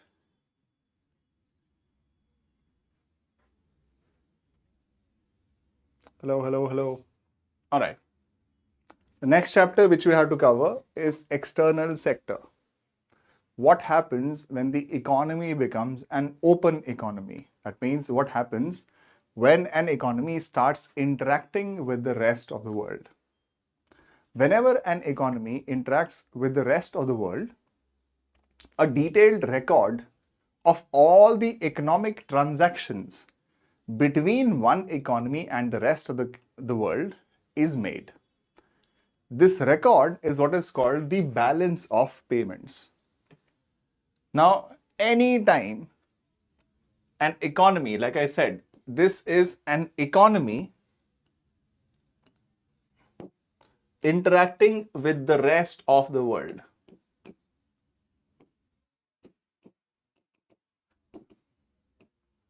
One common doubt here is here economy does not mean only the government. Economy here means both the government and private parties. When an economy interacts with the rest of the world, all the economic transactions between this economy and the rest of the world, they are recorded. The statement of this record is what is called the balance of payments. Now, balance of payments has broadly speaking two types of components. One component of the balance of payments is called the current account, and the other component is what we call the capital account. What is the meaning of the current account and capital account here? Exactly the same as you may have discussed in the budget itself. The capital account records all economic transactions between an economy and the rest of the world which have an impact on the asset liability structure of the economy, not just of the government, of the economy. Which means these transactions will either increase assets or reduce assets, increase liabilities or reduce liabilities of an economy. While these transactions will have zero impact on the asset liability structure of an economy. They do not impact the asset liability structure of an economy. They do not create any assets. They do not reduce any assets. They do not create any liabilities. They do not reduce any liabilities. So such economic transactions which have no impact on the asset liability structure of an economy will go as a part of current account. Those which have an impact will go in the part of capital account. What is included as part of the current account? Two things. Current account is made of two things, visibles account and invisibles account. Visibles account is about trade in goods. The export and import of goods. Since goods are tangible, goods are physical, this trade can be seen happening. Hence, will be a part of visibles account. Invisibles account will include the following two. It will include services and it will include current transfers. Services means what? Now, services can be factor services, 4 factors of production except for labor. Services can also mean non-factor services. Now, factor services basically means what? Any rent, any interest, any profits made on investments of residents abroad versus any interest, any rent, any profits made on investments by non-residents in India. Non-factor services is about the export and import of services. For example, software exports, IITES enabled services, travel and tourism, repair and maintenance, banking, financial services, healthcare. When you are exporting or importing those services, that goes as a part of non-factor services. This is called primary income. Current transfers means what? Current transfers are a type of transfer payments. Now, transfer payments in economics are those payments where funds flow from one party to the other party, and the party receiving funds does not have to do anything for the party which has given it funds. No reciprocal obligations. Current transfers include gifts, remittances, grants, donations, etc. None of these transactions have any impact on the asset liability structure of an economy. Hence, they are a part of current account. What goes as part of the capital account? Capital account includes only three things: investments, When we say investments, it includes both. It includes investments made by domestic residents abroad. Those investments are called offshore investments. It will also include investments made by foreigners in India.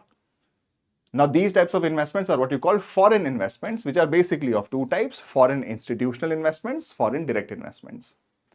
Similarly, the second part is debt. This includes that loans that India or Indians give to the rest of the world, loans that India or Indians take from the rest of the world.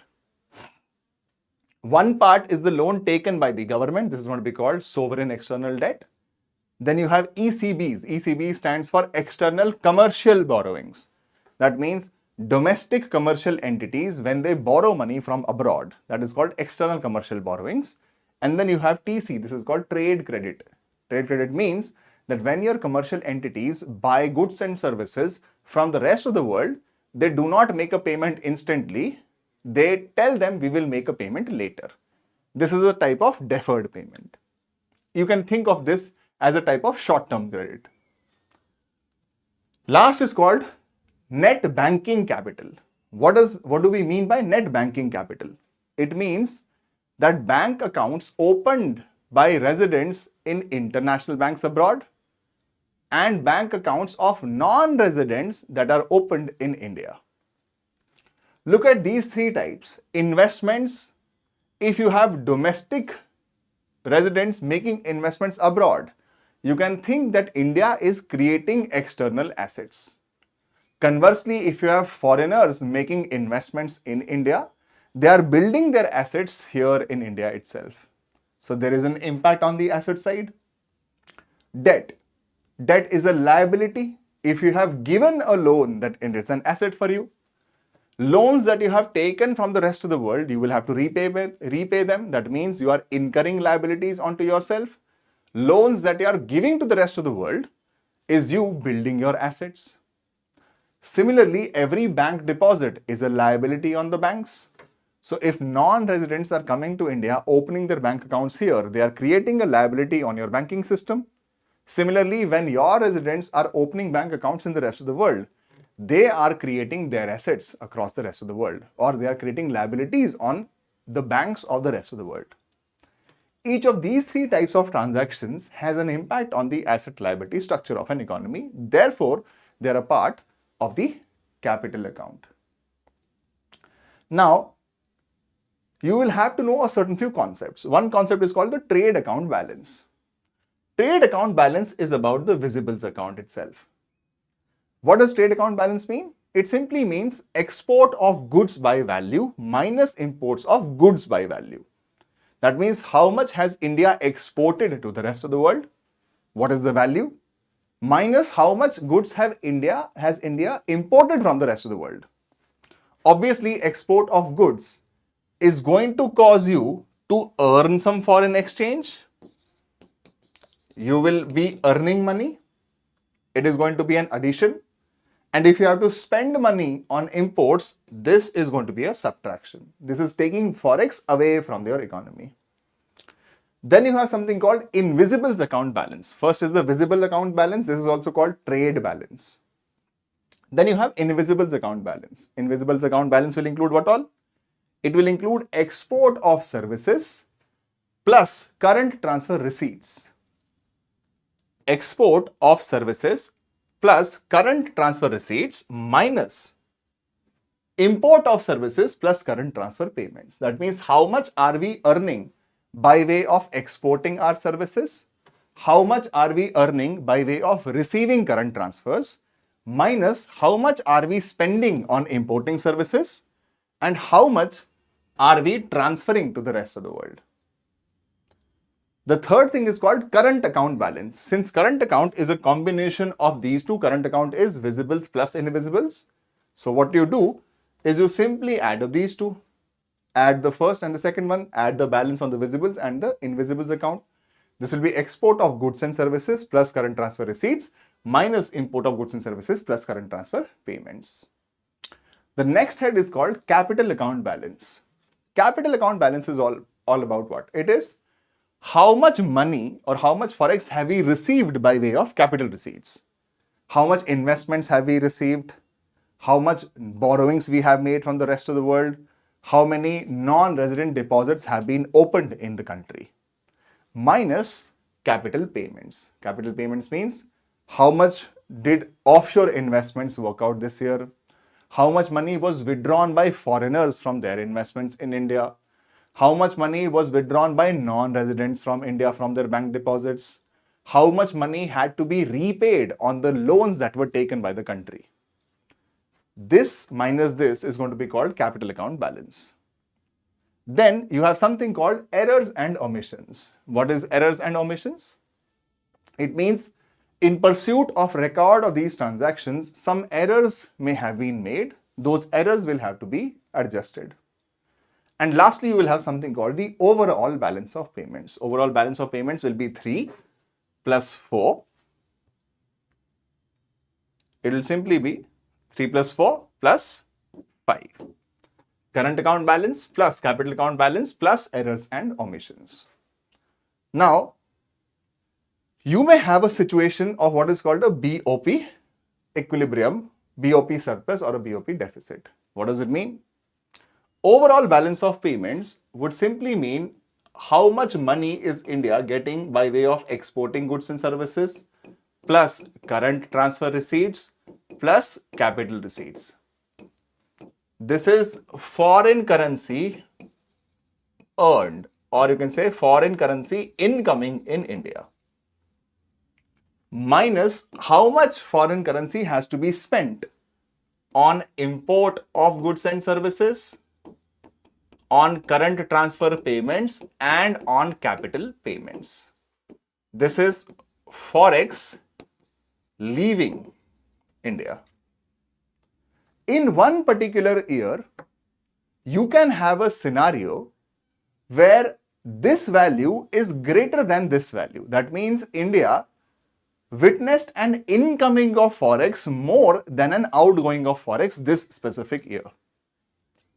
For example, let us say we exported goods and services worth $100 billion. We received current transfers of worth, let's say, $50 billion. And capital receipts we received of $250 billion. That means this year India received 250 plus 50 is 300 plus 100 is $400 billion. $400 billion were incoming for India this year. However, we also had to import. Let us say we had to import goods and services worth $200 billion. We had to make current transfer payments worth $10 billion. And capital payments worth $40 billion. That means this year, India had to spend 200 plus 10 plus 40, $250 billion. This means overall balance of payments will be 400 minus 250. This would be $150 billion. We are witnessing a surplus. More forex had to income in this economy compared to the forex that left this economy. This is a scenario where your receipts are more than your expenditure. You may have the exact opposite, which is you may have a scenario where you received lesser compared to the amount of forex you had to spend this year. That scenario is called a BOP deficit. And when you receive as much as you had to spend over the year, this situation is called a BOP equilibrium. Now, every year you witness a BOP surplus. If this year India witnessed an excess of $150 billion incoming, RBI buys this foreign currency and builds forex reserves with it. Last part is called the reserve change. These transactions are called above the line transactions, and below this line, this is called the BTL transaction, below the line transaction, which is reserve change. Which means every such year where India witnesses a balance of payments surplus, whatever is the surplus, RBI will buy this foreign currency and maintain reserves with it. Why does RBI maintain reserves with it? Because you may have a scenario where the economy may be witnessing a BOP deficit. There can be one year where India has to spend more forex compared to how much forex was incoming into the economy. Now, in that case, How will India get this forex?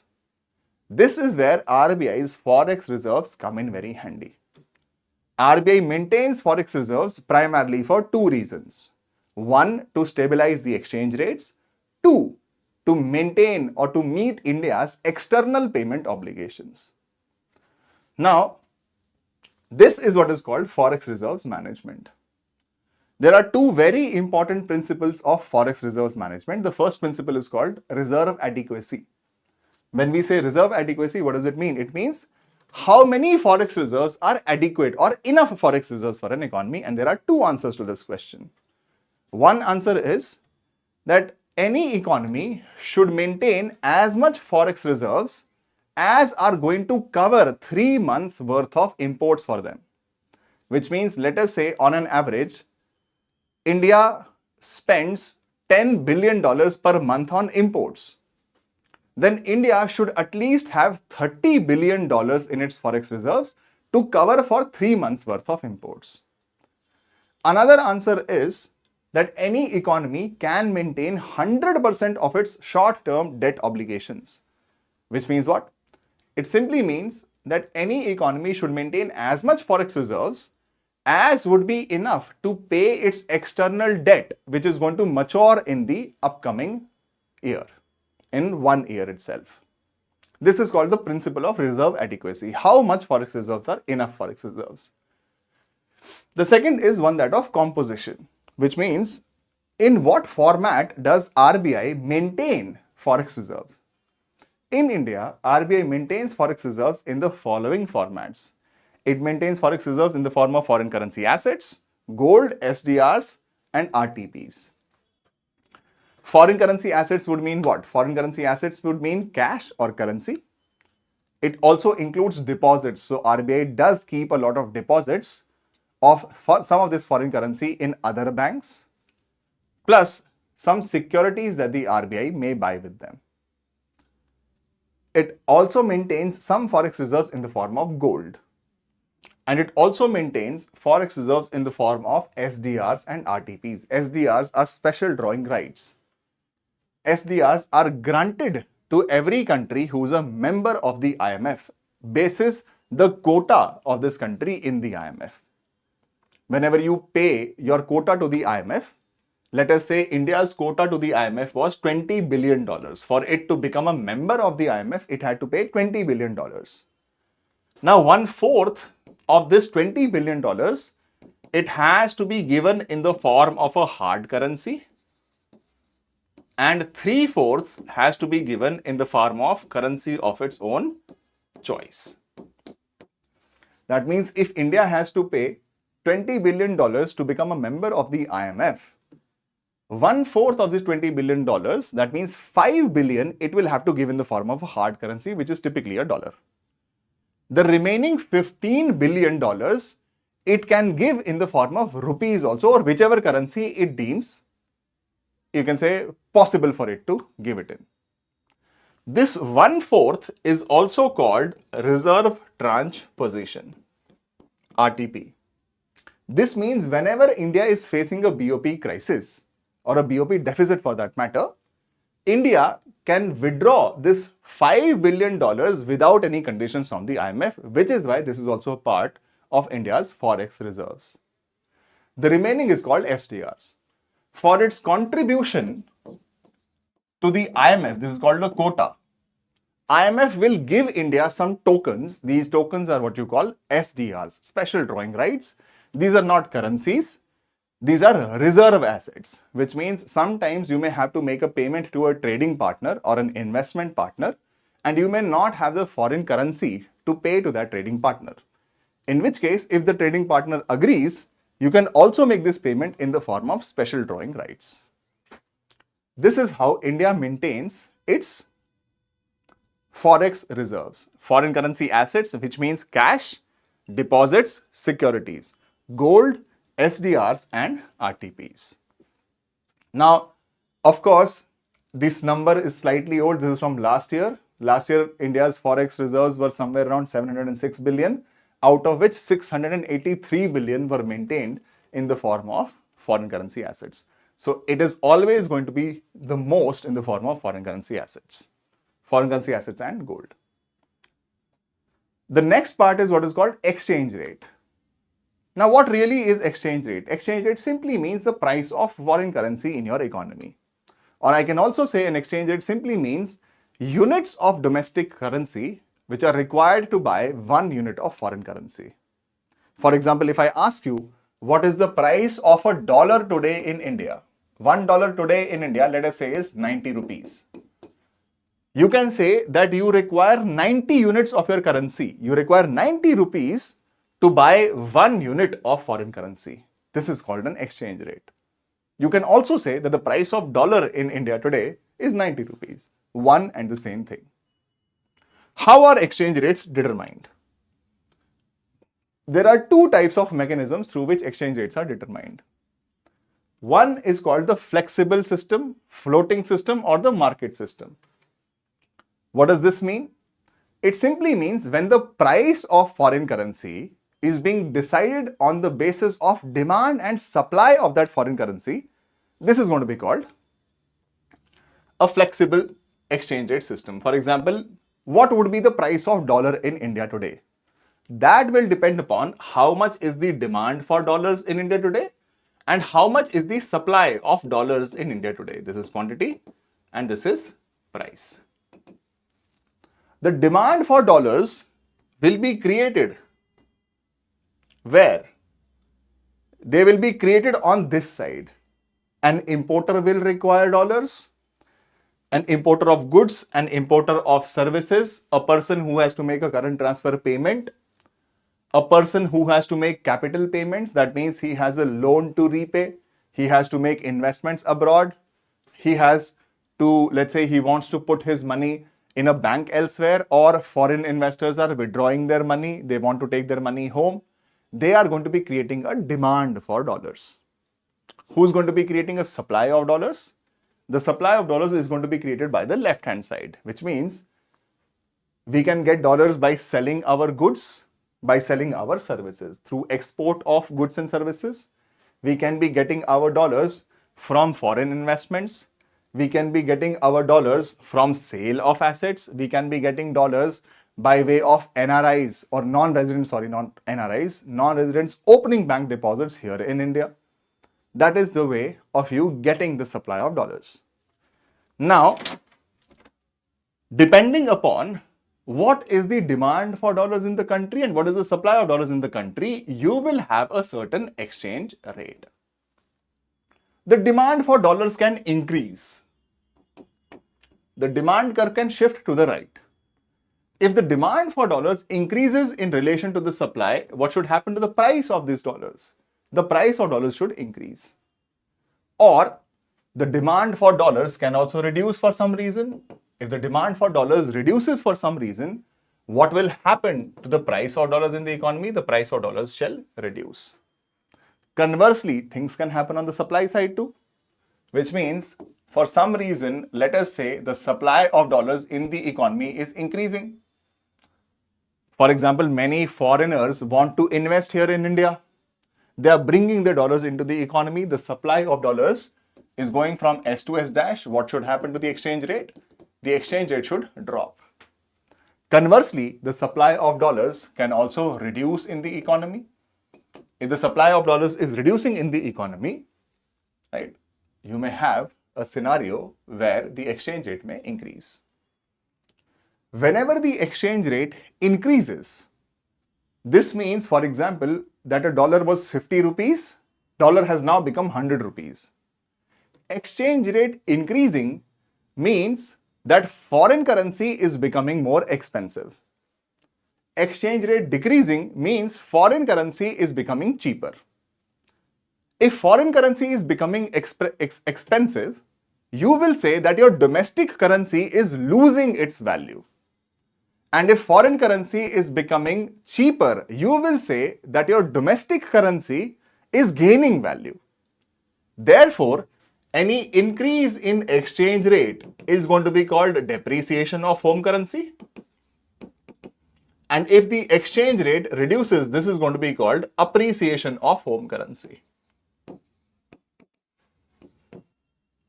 Any increase in exchange rate means that foreign currency is becoming expensive, or you can say foreign currency is gaining strength, your currency is losing strength. Because your currency is losing strength, you will say it is depreciation for your currency. If foreign currency is becoming cheaper, that means foreign currency is losing strength, or conversely, your currency is gaining strength. This is going to be called appreciation. Now, you may have a scenario of appreciation and depreciation, which can happen because of demand side factors or supply side factors. But if the price of foreign currency is being determined by the underlying forces of demand and supply, this is going to be called a flexible exchange rate system, market exchange rate system, or a floating exchange rate system.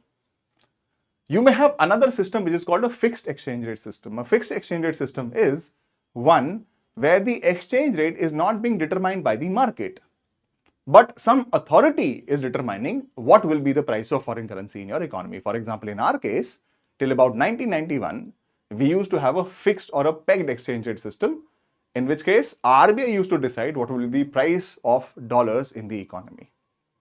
Here, the exchange rate is not being determined by market forces, but by authority. There is something called nominal exchange rates. What are nominal exchange rates? Nominal exchange rate simply means what is the market value of foreign currency in your economy. For example, today, if you want to buy a euro in India, how much rupees will you have to spend to buy a euro? And if you have to spend, let's say, 105 rupees, you are looking at the nominal exchange rate. The market value of foreign currency in your economy is called nominal exchange rate. Then you have something called real exchange rate. Real exchange rate is technically defined as nominal exchange rate adjusted for price levels. It is not a comparison of the prices of two currencies, it's a comparison of the purchasing power of two currencies. There is a formula for it. The formula is very simple. It is nominal exchange rate multiplied by PF upon PH. For example, let us say today the nominal exchange rate in India is $1 equals 50 rupees. Now consider one item across both of these. Consider one item which is, let's say, a burger. If you want to buy a burger like a McDonald's burger, in the US, this burger comes at a price of, let's say, $10. In India, the same burger comes at a price of 1000 rupees. If the exchange rate is $1 equals 50 rupees, then real exchange rate will simply be 50 multiplied by price in the foreign economy. Price in the foreign economy is 10 divided by price in the domestic economy, which is 1000. This is 50 upon 100. This is 0.5. Now, what does 0.5 represent? 0.5 represents the following. Consider that you are based in the US. In the US, if you have to buy a burger, you will have to spend $10. You bring these $10 here in India. Imagine that you bring these $10 here in India. If you convert these $10 into rupees, you are going to get 500 rupees for these $10. And in 500 rupees, how many burgers will you be able to buy? You will be able to buy half a burger, because the price of burger in India is 1000 rupees. Real exchange rate is not the price of one currency against the other. Real exchange rate is a comparison of the purchasing power of two currencies. Now, simply you also have something called nominal effective exchange rate, real effective exchange rate. Now, all of these are examples of what is called bilateral exchange rates. But any country has multiple trading and investment partners. For example, your currency may be appreciating against the Chinese yuan. Your currency may be depreciating against the dollar. Your currency may be appreciating against the dirham. Your currency may be appreciating against euros. Then overall, whether your currency is appreciating or not is determined through what is called nominal effective exchange rate. It is the price of one currency expressed in terms of a basket of currencies of its trading partners. In India, you have two types of baskets, a 6 currency basket and a 40 currency basket. In the 6 currency basket, you have the US dollar, you have euro, you have Chinese yuan, you have the Great British pound, you have yen, and you also have the Hong Kong dollar. And then you have a 40 currency basket also. Now, there is a very complicated formula for nominal effective exchange rate. This is logarithmic mean of E upon EI, raised to power of WI. Where E means what? E means SDRs per home currency. How many SDRs will be required to buy 1 unit of home currency, 1 rupee, versus EI is SDRs required to buy 1 unit of the currency of your trading partner. WI is the weight assigned to your trading partner on the basis of what proportion of trade, of your total trade, happens with that trading partner. Any increase in nominal effective exchange rate is called appreciation, and any decrease in nominal effective exchange rate is called depreciation. Real effective exchange rate is nominal effective exchange rate adjusted for price levels. So this will be E upon EI multiplied by P upon PI raised to power of WI, nothing else. What kind of an exchange rate system India follows? India follows what is called a dirty float system or something called a managed float system. What does it mean? A managed float system simply means that in India, normally speaking, under normal circumstances, market forces of demand and supply will determine the price of foreign currencies in India. However, whenever there is a sudden appreciation or depreciation of your currency, RBI can intervene and stabilize exchange rates in the economy. For example, imagine a circumstance where this was the demand curve and this was the supply curve of dollars. Let us say the exchange rate used to be 50 rupees to a dollar. For some reason, many people in India want to buy a Tesla. They have to import this Tesla from the US. The demand for dollars increases in India, and because of the increase in demand for dollars, the exchange rate has now climbed to 100 rupees per dollar. This is a depreciation of currency. It's a sharp depreciation of currency. Now, whenever this happens, RBI will intervene and RBI will stabilize the exchange rates. How does RBI intervene? RBI has forex reserves. RBI can sell many of its forex reserves in the open market so that it increases the supply of dollars in the economy.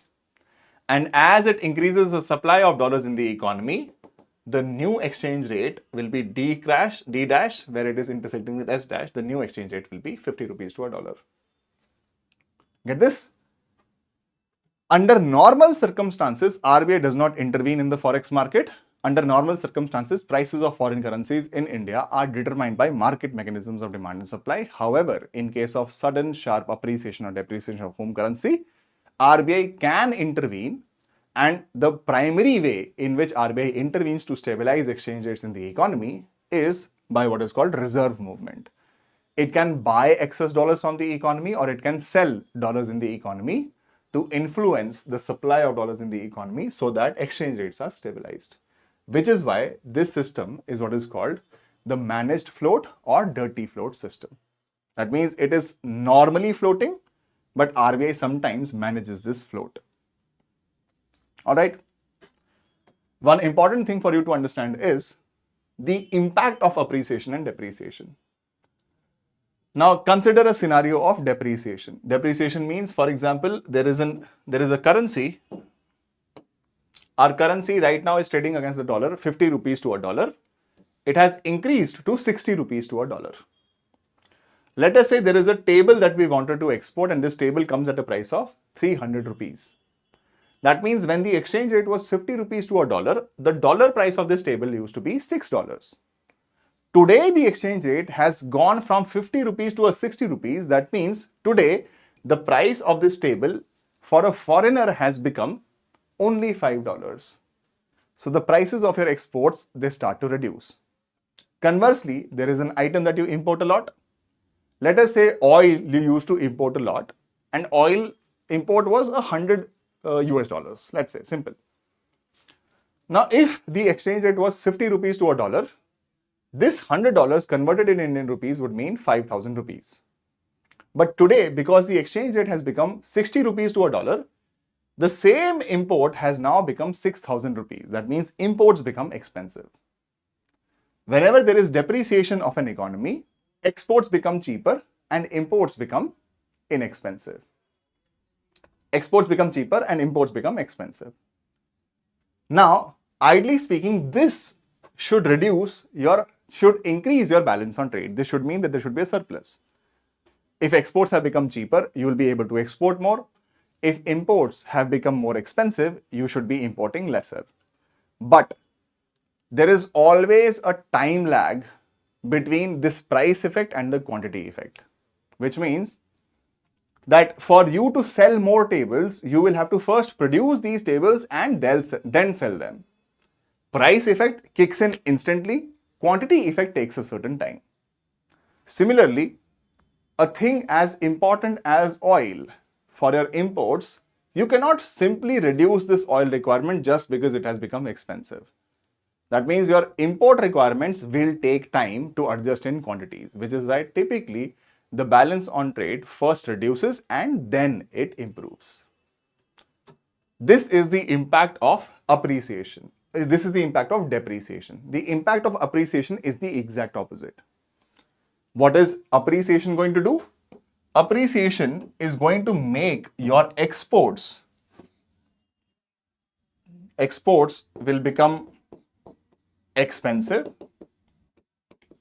for the rest of the world and imports will become cheaper.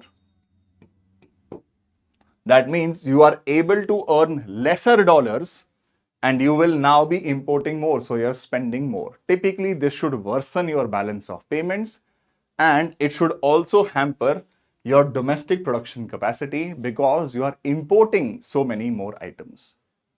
For any economy, typically depreciation is considered better in terms of the impact on its balance of payments. Get this? Now, if somebody asks you what would be the impact of appreciation or depreciation or evaluation, devaluation, is the same thing. Remember, if you are following the market exchange rates, when the exchange rate increases, this is called depreciation. When the exchange rate reduces, this is called appreciation. But if you are following the fixed exchange rate system, if the authority is increasing the exchange rate, this is called devaluation.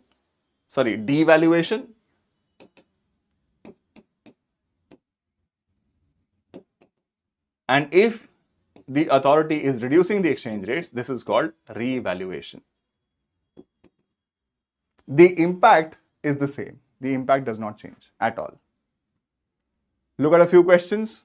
First one says, an increase in nominal effective exchange rate indicates appreciation of the rupee. This is a correct statement.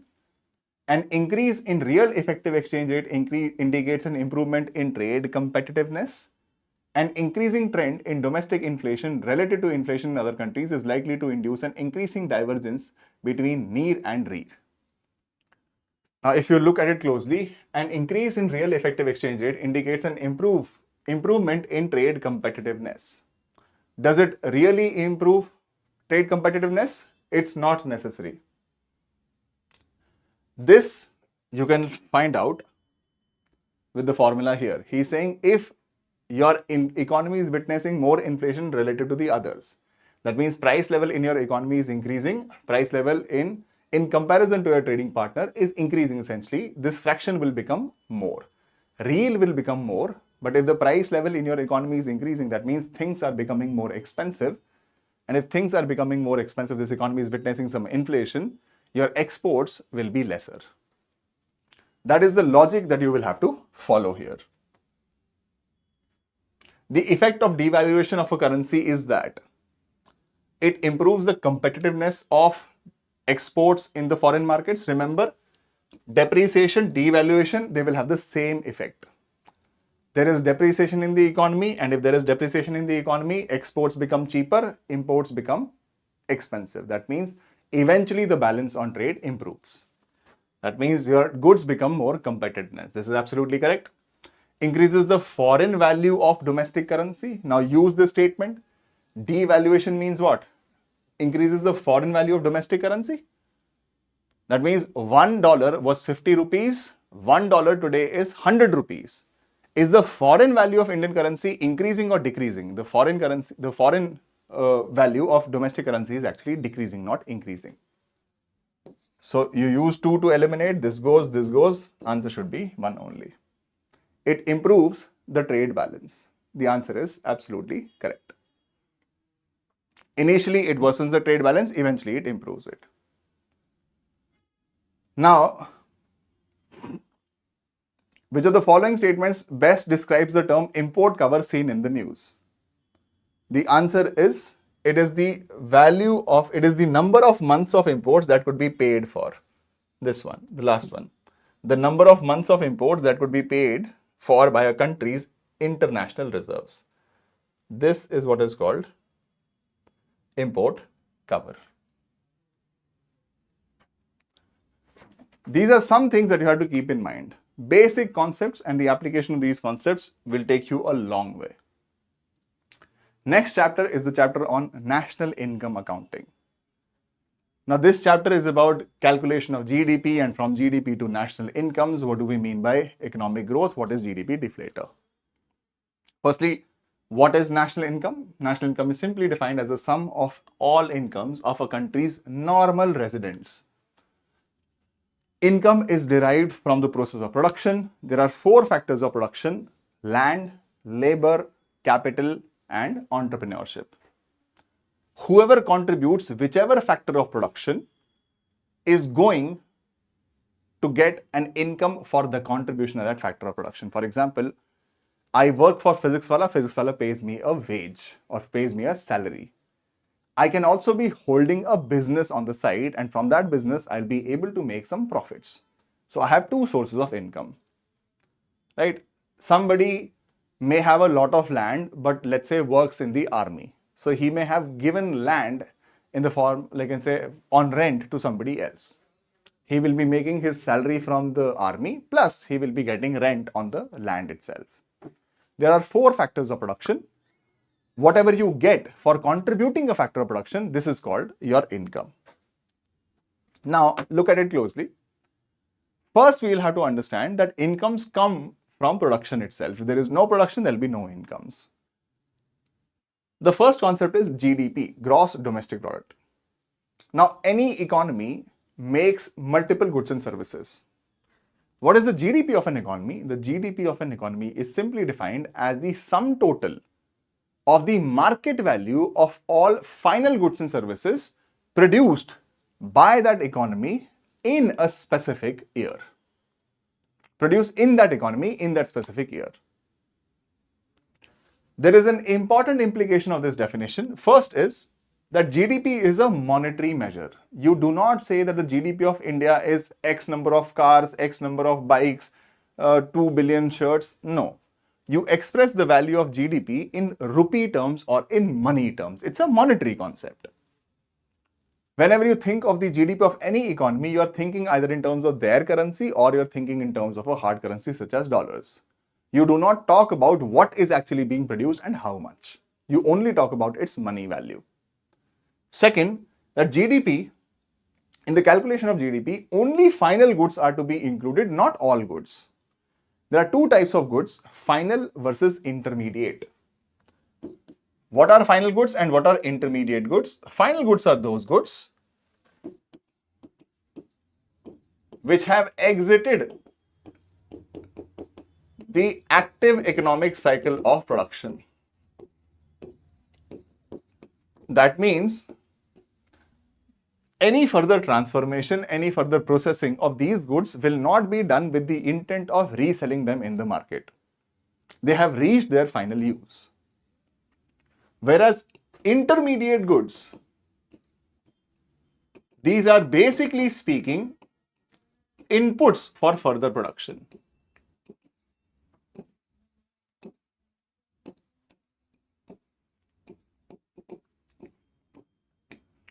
Since they will be used to make something else, or there will be some value addition which will happen on these goods, obviously the price of the final good is going to include the price of these intermediate goods. For example, let us say Bose makes a lot of speakers.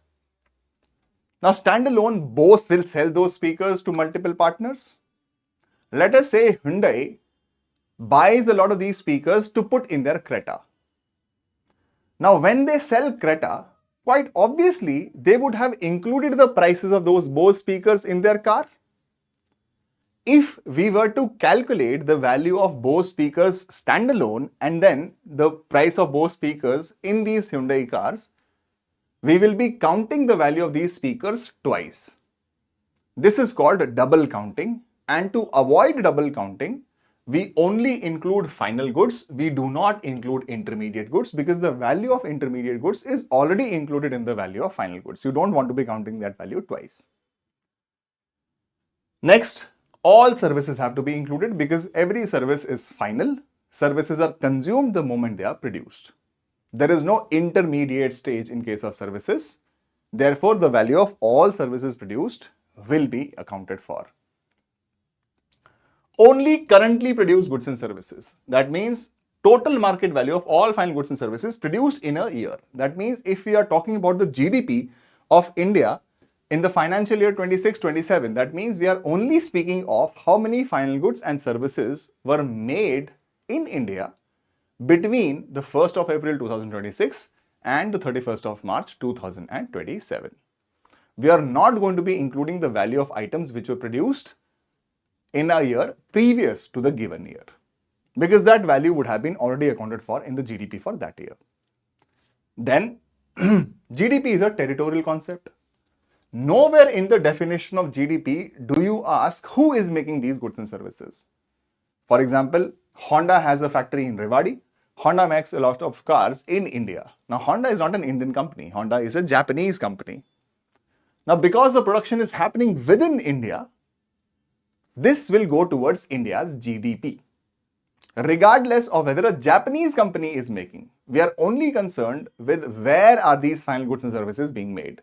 And if they are being made in domestic territory, or what is also called the economic territory of an economy, then it will be the part of GDP of that economy. Lastly, GDP is a flow variable. That means GDP is not a reference to the wealth of an economy. GDP is, in this given time period, what was the market value of goods and services produced by the economy. Because every year, this production value is going to change. Every year, the economy will earn some incomes from that production. GDP is a flow. It's not a stock. Now, there are three methods of calculating GDP. One is called the value added method, also called the output method, also called the production method. In this method, we simply go to the firms and ask of them how many final goods and services they produced, and we multiply them by their respective market prices. The other way is called the income method. Income method is we can arrive at the value of GDP by adding up the incomes which were given out for the process of production of those final goods and services. And the third method is called the expenditure method. What is this expenditure method? The expenditure method is a method through which we arrive at the value of GDP indirectly. We arrive at the value of the final goods and services produced in the economy by way of adding expenditures made by others on these final goods and services which are produced by this economy during the given year. These are three methods. Now, GDP has to eventually reach what is called national income. There is a series of iterations which happen here. GDP is calculated at the market prices. On GDP, we add this factor. This is called net factor income from abroad. When we add NFIA on GDP, what you get is called GNP, gross national product at market prices. Keep this in mind that gross national product is a residential concept. This is the value of final goods and services produced by the normal residents of an economy. GDP is a territorial concept. GDP does not care about who is making these goods and services, but GNP does care about who is making these goods and services. GNP only and only includes the value of final goods and services produced by normal residents of an economy. Now, GNP will then have to be made, there has to be two more adjustments made. First, we will take out the value which is called depreciation. What is depreciation? Depreciation is a provisioning which firms keep aside to take care of the gradual loss of value of their assets. For example, every firm invests in some machines, tools, and implements. Over the course of time, these machine, tools, and implements, they will wear out. There will be a lot of loss that may happen. They will gradually lose value. Whenever they gradually lose value, firms, what they do is, of all the revenue that they receive, they keep aside a part of this revenue. They do not distribute it to anybody else. Right? They keep it aside as what is called depreciation, that eventually we will have to replace these machines, tools, and implements. We will spend this money later. Because depreciation is not distributed to anyone, it cannot form the income of anyone, which is why it has to be subtracted. When we subtract depreciation from GNP, what we get is net national product. Now, since this net national product is at market prices, we will have to adjust one more thing from it. This is called net indirect taxes. Net indirect taxes means production taxes plus product taxes minus production subsidies plus product subsidies, if any. That means in the market price, there is a component called indirect taxes which the firm is not going to receive. For example, if the firm sells you an iPhone worth rupees 1.18 lakhs, 18,000 is not going to be retained by the firm. 18,000 is going to be taken away by the government itself. Therefore, that 18,000 the firm will not be able to distribute to anybody as income. Hence, these net indirect taxes have to be removed. From NNP at market prices, we will remove net indirect taxes. What we will come down to is what is called NNP at factor cost. Net national product at factor cost. And when you say factor cost, it simply means what money is the firm paying to the factors of production, or what is the incomes of different factors of production. NNP at factor cost is what you call national income. Now, there is one more entity which is called personal income. Personal income is that part of national income which will be retained by the households. That means national income will be the income of two things. It will be the income of firms, it will be the income of households. What part of national income goes to the households is called personal income. This will be national income minus whatever is not distributed. National income minus undistributed profits, net interest payments, and any transfer payments that you may have received. Personal disposable income means what part of the personal income is finally going to be with the people to dispose or to spend. This will be personal income minus two things: personal tax payments and non-tax payments. This is the amount of money that people eventually will have with them to dispose of, to spend. These are some entities that you should remember, although they have not asked any question with respect to GDP like this across the board.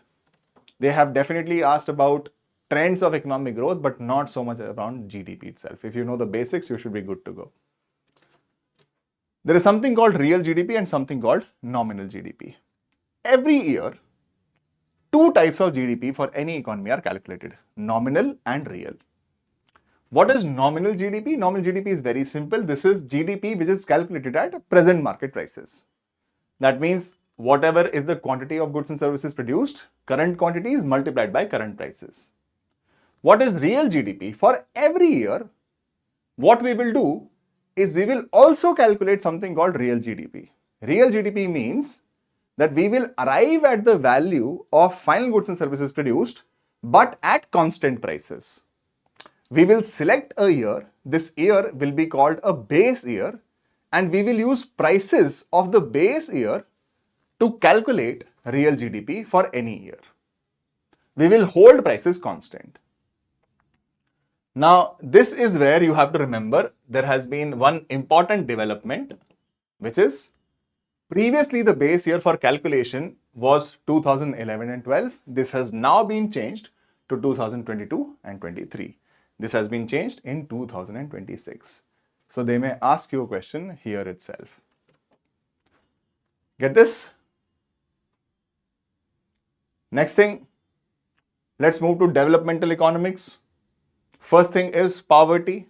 What is poverty? Poverty is defined simply as a state of absolute deprivation across multiple aspects of well-being.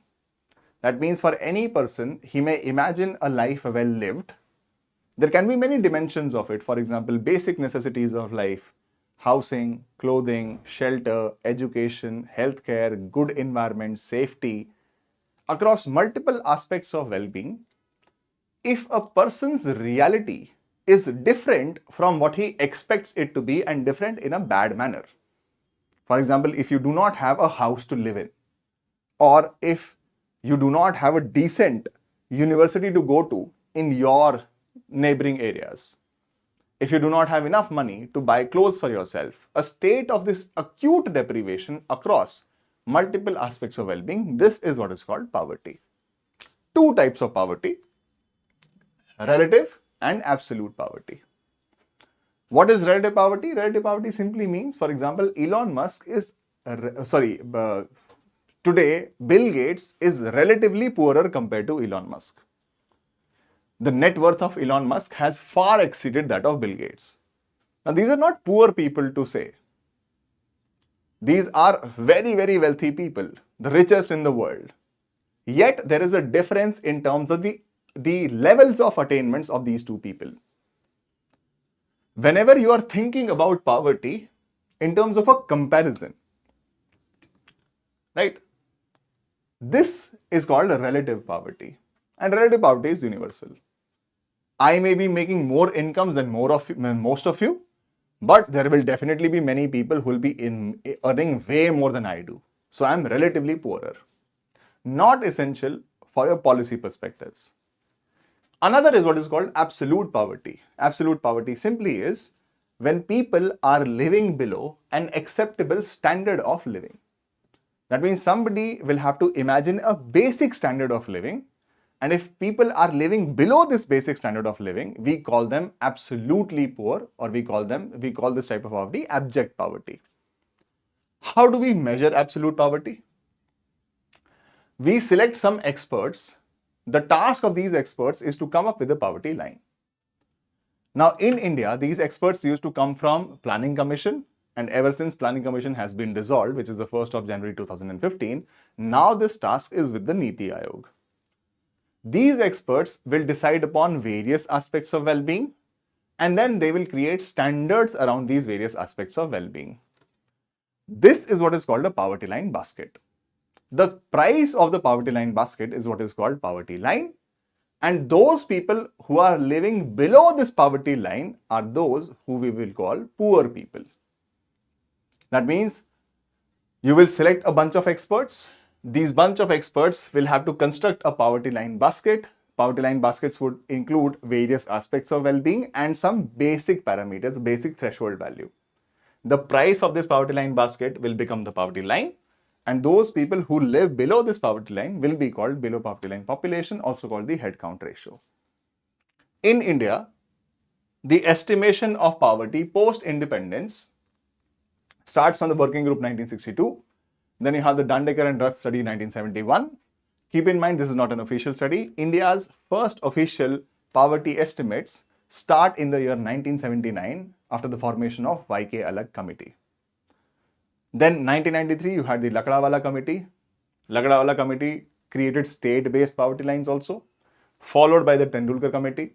The Tendulkar Committee made poverty non-normative. He eliminated the concept of poverty line basket, used a lot of Fisher Price indices. There was a lot of controversy around the numbers that were thrown out, because of which another committee was set up, which is called the Rangarajan Committee 2014. They brought back the poverty line basket. Now, this is some general facts that you need to know. You should know that since the creation of Niti Aayog, the government created a task force under the chairmanship of, if I'm not mistaken, Mr. Arvind Panagaria, to come up with a new poverty line. That has not happened. Niti Aayog has essentially, you can say, sat on it. Now, apart from this, you have to remember there is something called the capabilities approach of Amartya Sen. What is the capabilities approach of Mr. Amartya Sen? Mr. Amartya Sen basically said that money alone cannot be an indicator of well-being. We have to look at well-being of people across multiple dimensions. He simply talks about, think of any person, Right? No two people will have the same availability of food around themselves. People living in inaccessible regions, people, let's say, living in Bastar versus people living in Delhi. The accessibility of food for different people will be different, even though they live within the same country and may hold the same amount of income. You may be an IAS officer in Chhattisgarh, in Bastar. You may be a normal person here in Delhi. A normal person here in Delhi who makes the same money as an IAS officer does will have an access to too many options compared to somebody living in Bastar, even if they have the same level of incomes. Then he says, even if we give them the same food, what you make of this food depends upon your personal characteristics. A sick person is not able to extract as much nutrition from food as a very healthy person. If you're a very healthy person, your outcomes from food will be very different compared to any sick person. So what he essentially meant was that merely consumption, merely goods and services, merely money is not sufficient as an indicator of well-being. What is important is two things: a person's capabilities and a person's functionings. Capabilities simply means what a person can do. It simply means what is the range of choices available to a person. And functioning means what a person is able to do from whatever his basic capabilities were.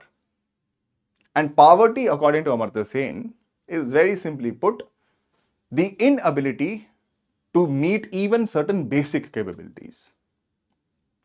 Now, why am I telling you all of this, although this is more a part of mains or social justice, is because after Amartya Sen came up with his capabilities approach, the UN started publishing what is called the Human Development Index. In fact, last year in mains, there was a question asked on Human Development Index itself. In Human Development Index, there are three indicators: long and healthy life, knowledge, and a decent standard of living. These three dimensions have their own indicators. Long and healthy life, the indicator is life expectancy at birth. Knowledge, the indicator is expected years of schooling, mean years of schooling. And then you have a decent standard of living. The indicator for this is per capita GDP, GDP divided by the total population. Now, this is what constitutes the HDI. The UN started publishing human development reports. Much later, we came up with another approach. This approach is called social exclusion approach. And this approach gave us what is called multidimensional poverty. Keep in mind, this is the multidimensional poverty index. There are three dimensions: health, education, and standard of living. Across these dimensions, there are some indicators. The indicator for health is nutrition and child mortality. The indicator for education is years of schooling, school attendance. And the indicator for standard of living is cooking fuel, sanitation, drinking water, electricity, housing, and other assets. Each of these three dimensions are weighed the same, 1/3, 1/3, and 1/3. Then each of these indicators are also given equal weightage. And then, based on the deprivation score, you calculate any person's total deprivation score. If a person's deprivation score lies between 0.2 and 0.33, this person is called vulnerable to multidimensional poverty.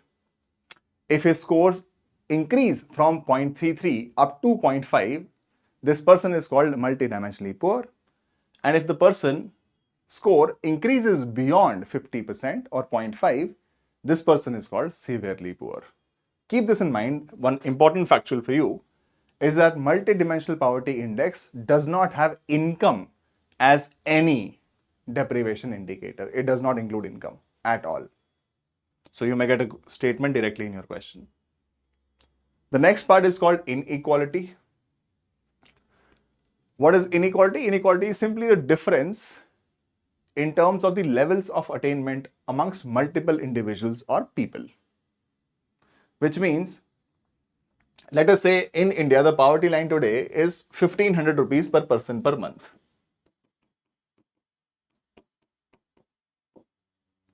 If this is the poverty line in India,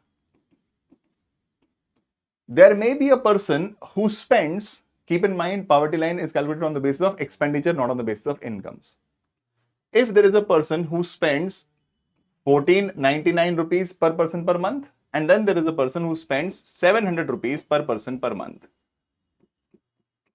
Both of them are poor, but are both of them the same? They are not the same. The levels of attainment of one person is different from the levels of attainment of another person. Both of them have officially been called poor, but this person's consumption is less than half of this person's consumption. The difference between the levels of attainments of multiple people is what is called inequality. How do we measure inequality? A visual representation of inequality is what is called Lorenz curve. In the Lorenz curve, on the x-axis and on the y-axis, you will find cumulative shares of households and cumulative shares of incomes. Then you will find this dotted line. This line is called the line of perfect equality.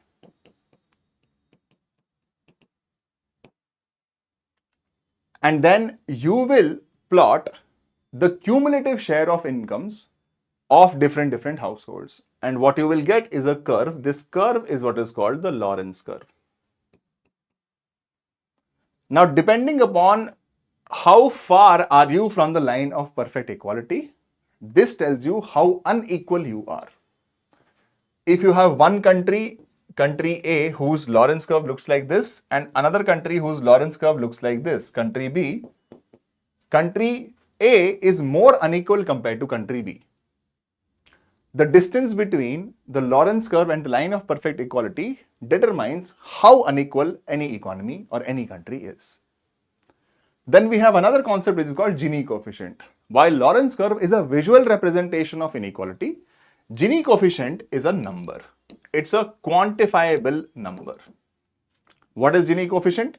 Very simply put, Gini coefficient is the ratio of two areas. The area under the line of perfect equality and above the Lorenz curve is called A, and the area below the Lorenz curve is called B.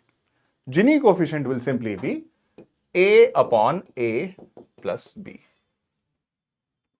It can take two extreme values between 0 and 1.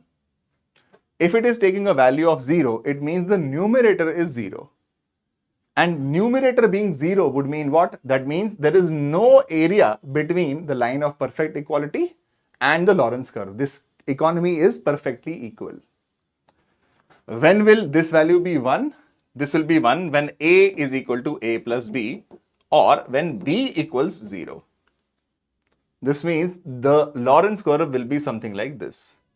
That means the last household in the economy owns 100% of the national wealth. 0 means perfect equality. 1 means perfect inequality. This is Gini coefficient, putting a number on inequality. Then you have other indices. You have something called a Hoover's index or a Robin Hood index. What is this Hoover's index? A Hoover's index basically measures the aversion. It measures the aversion to inequality. You take one line from the line of perfect equality and plot it, connect it with the most distant point on the Lorenz curve. This means this part of income will have to be redistributed to these sections of people so that there is perfect equality in the country. This is called Robin Hood index.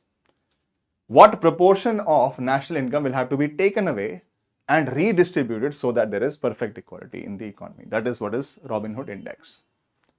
Then there is something called the Palma ratio. What is Palma ratio? The ratio of cumulative incomes of the top 10% of your population as a proportion of the cumulative incomes of the bottom 40% of your population. This is called Palma ratio. You have other ratios too. You have the S80, S20 ratio. You have the P90, P10 ratio. These are some ideas, some indicators that you should always know something about. Followed by unemployment. Now, what really is unemployment? Unemployment is a state where a person who is both willing and able to work is unable to find any kind of work. Willingness to work simply means that a person is doing something demonstrably to find work. and able to work in India is simply age dependent.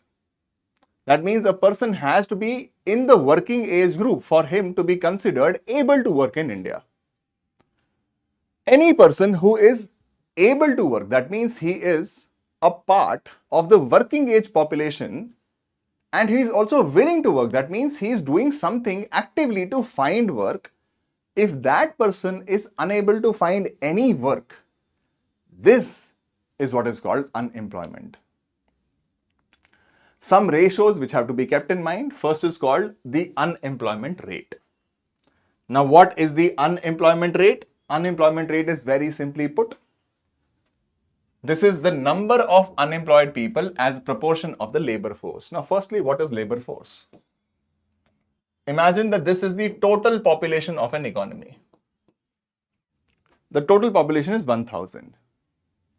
From this total population, we only look at population in the working age group, which in India is 15 to 64 years. Let us say out of these 1000 people, only 800 people are in the working age group. That means these people are able to work according to us. From these people, how many people are actually willing to work? That means how many people are doing something demonstrably to find work? This is what is called economically active population, also called any economy's labor force. Let us say economically active population is 400. Now, those people who are a part of the working age group and are also doing something to find work, some of them will find work and some of them will remain unemployed. Out of these 400 people, let us say 300 people find employment, 100 people stay unemployed. This is called dependents. That means people outside of the working age group will be called dependents, young dependents, elderly. These will be called non-workers. That means those workers who are a part of the working age group, but they are unwilling to work.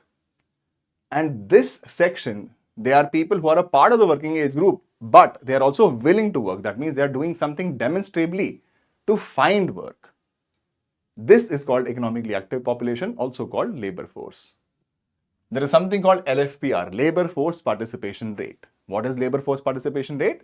This is the number of people in the labor force divided by the total population. For example, in this case, the number of people in the labor force is 400 divided by the total population is 1000. That means labor force participation rate in our example is 40%. What is the unemployment rate? Unemployment rate is number of people who are unemployed as proportion of the labor force. We have a labor force of 400 people. Out of these 400 people, 100 people are unemployed. That means you have a 25% unemployment rate. There is something called proportion unemployed. Proportion unemployed is number of unemployed people divided by the total population. This would be simply speaking 100 divided by the total population. The total population is 1000, 10%. Then you have something called dependency ratio. Dependency ratio is total number of dependents. Dependents are people who are outside of the working age group. We had a total population of 1000, out of which the working age group population was 800. That means 200 people will be dependents. Number of dependents 200 divided by the working age population. So 200 divided by 800. 25% is the dependency ratio. These are some facts, some numbers that you should always remember. Some ratios that you have to absolutely know. Now, how do we measure unemployment rate in India? We carry out something called the Periodic Labor Force Survey. Now, the Periodic Labor Force Survey is conducted by this organization called the National Statistical Office. There are two approaches that we follow here. One is called the usual status approach. The other one is called the current weekly status approach. Previously, we also had this approach called the current daily status approach, which we do not follow anymore. We have only one thing called usual status as well as current weekly status. What is the usual status? Usual status is furthermore of two types. This is called PS plus SS. Principal status plus subsidiary status. Principal status means we will ask people, those people who are a part of the working age group, how many days were they looking for work in the last 1 year? And out of those many days, if they found work in the majority of the days that they were looking for work. Subsidiary status means those people who are the part of the working age group, those people who are part of the labor force, did they find work for a substantial period or not? And substantial period in our case is at least 30 days. Then you have current weekly status. Here you ask a person in the labor force that in the last 1 week, did you find work for at least 1 hour on any given day? If you did not, then you are unemployed as per the current weekly status. These are the 3 statuses that you have to remember. Technically speaking, 2. Usual status and current weekly status. Usual status is PS plus SS, principal status plus subsidiary status. There are 3 reasons for unemployment: structural reasons, frictional reasons, and cyclical reasons.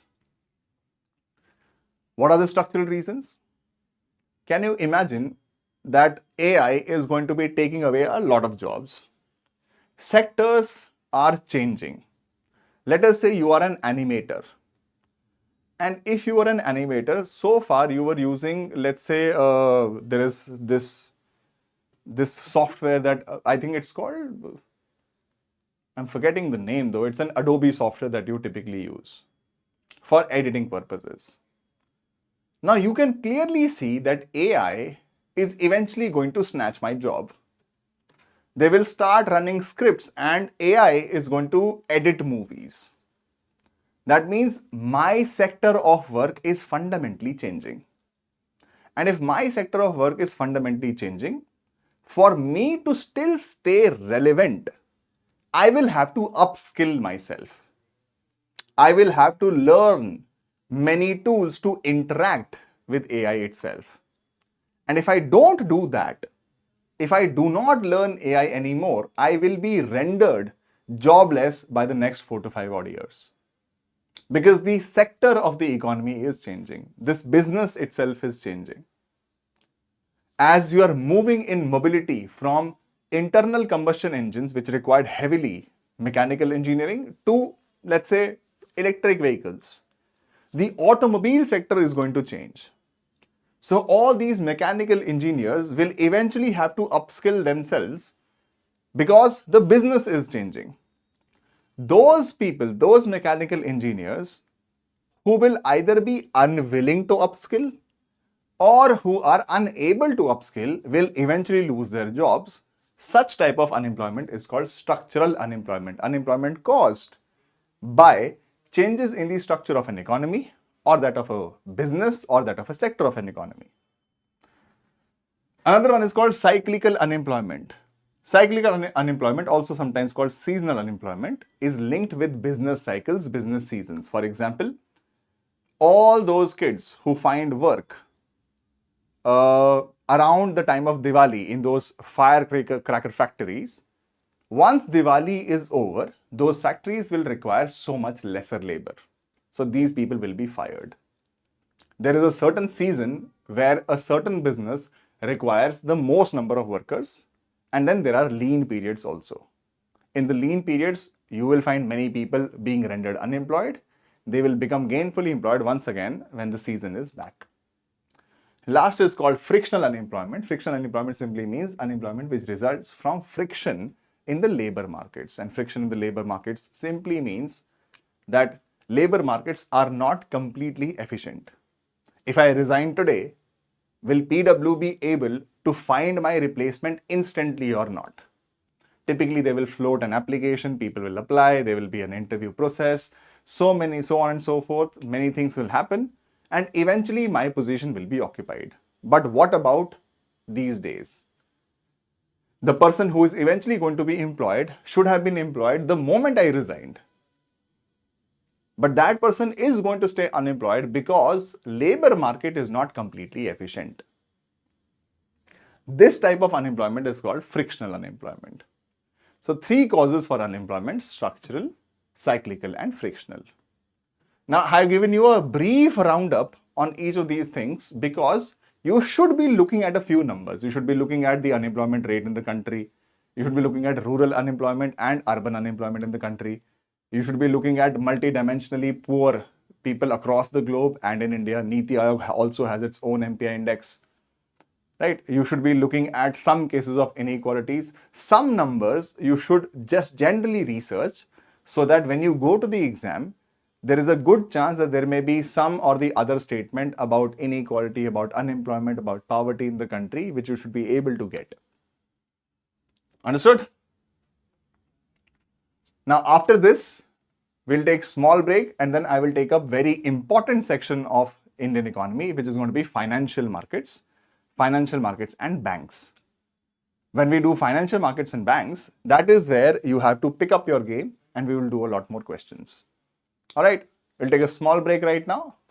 A small break of 10 minutes once more.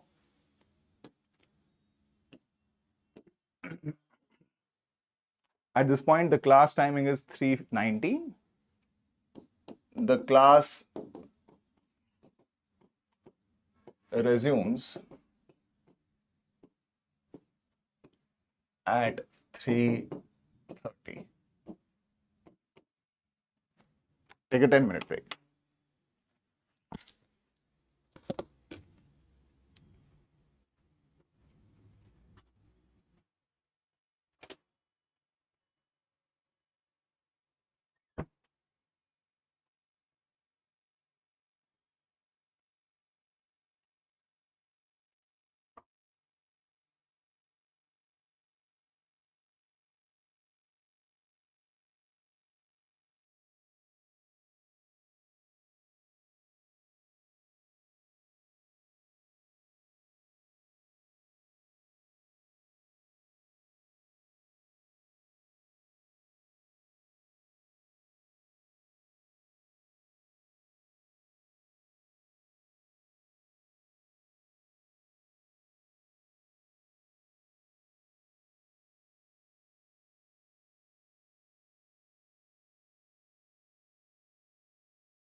All right, guys,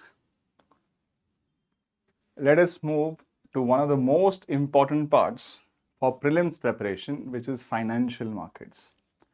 For your prelims preparation, money, money supply, monetary policy, fiscal policy, which includes budgeting, taxation, public debt, external sector, as well as this part, which is financial markets, it is extremely important. One of the favorite areas of UPSC to ask questions from, objective questions from, is this. Now, firstly, what is a financial market? How do you define a financial market?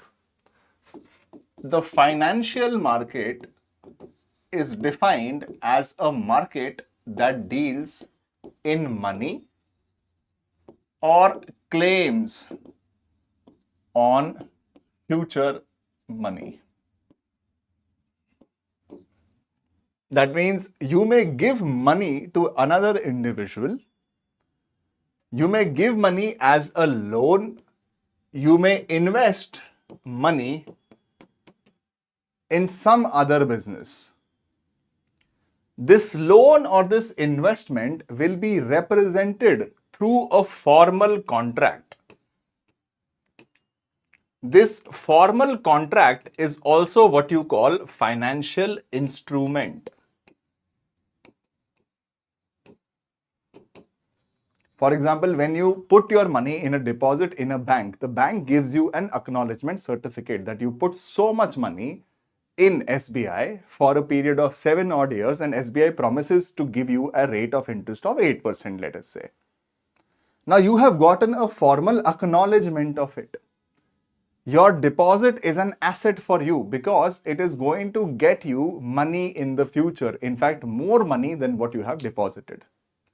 Similarly, when a bank gives loan to another person, the bank does not simply call this other person and hand over the cash to him. There is a formal contract between the bank and this person who has taken a loan. This person has to return this money to the bank alongside some interest. This contract is what is called financial instrument, and it is financial instrument that secures your claims on future money, that you have to collect so and so amount from so and so person, which is why these financial instruments are also commonly called securities. So a financial market is just like any other market. For example, there can be a market for furniture in Vikaspuri. You want to buy furniture related items, you go to that market in Vikaspuri, you pay your money, you will get your furniture. A financial market is where money is being traded. It's a market that is dealing either in money or in claims on money, or also called financial instruments. Now, there are, broadly speaking, two types of financial markets. One is called the money market and the other one is called the capital market. What is the money market? A money market is one where money or financial instruments that are being traded, but they are being traded for a term up to 1 year.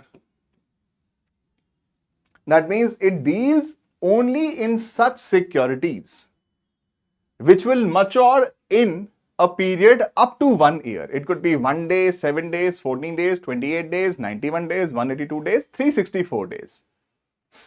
If the maturity of this claim is going to expire in a period up to 1 year, then you are dealing in the money market.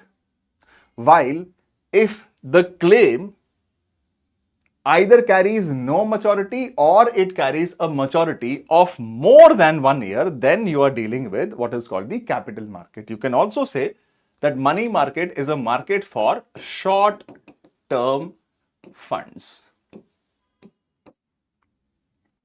Now, who are the various players involved in the money market? You have the government, you have companies, you have banks, and then you may have individuals also. How does the government participate in the money market? The government issues some securities. These securities are of two types: T-bills or cash management bills.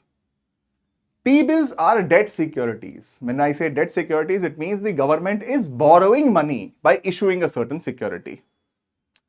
These are short-term debt securities which are issued for a period of 91, 182 or 364 days. And keep in mind that T-bills are zero coupon securities. What does it mean? It means that let us say government wants to borrow 1000 rupees. So government is going to issue a piece of paper. This piece of paper will have the name of the issuer, Government of India. It will have something called the face value. Face value is 1000 rupees. It will also have term. Let's say the term is 91 days. The government is asking you to buy this piece of paper and give this money to the government itself. But here you do not find any interest payment, any coupon payment. The coupon payment is not mentioned. Then why would you lend your money to the government if the government is not going to give you any interest? These are zero coupon securities, but they are issued at a discount on the face value, which means the face value of this paper is 1000 rupees, but the government is telling you, you know what? Get this at 900 rupees. You pay me 900 rupees. After 91 days, I will give you 1000 rupees back. So practically speaking, you have made 100 rupees as interest from the government for a period of 91 days. These are zero coupon securities and they are issued only and only by the central government. Then there is something called cash management bills. Now, cash management bills and T-bills are exactly the same. Cash management bills are also short-term debt instruments issued by the central government. These are also zero coupon securities. They are issued at a discount on the face value, but the only difference is that cash management bills are issued for a period of anywhere less than 91 days. That's the only difference. So government participates in the money market by borrowing for the short term, by issuing short-term debt securities, either T-bills or in the form of cash management bills. Another party is banks. How do banks borrow money? Two ways. Banks can issue a certificate of deposit. What is a certificate of deposit? A certificate of deposit is very simple.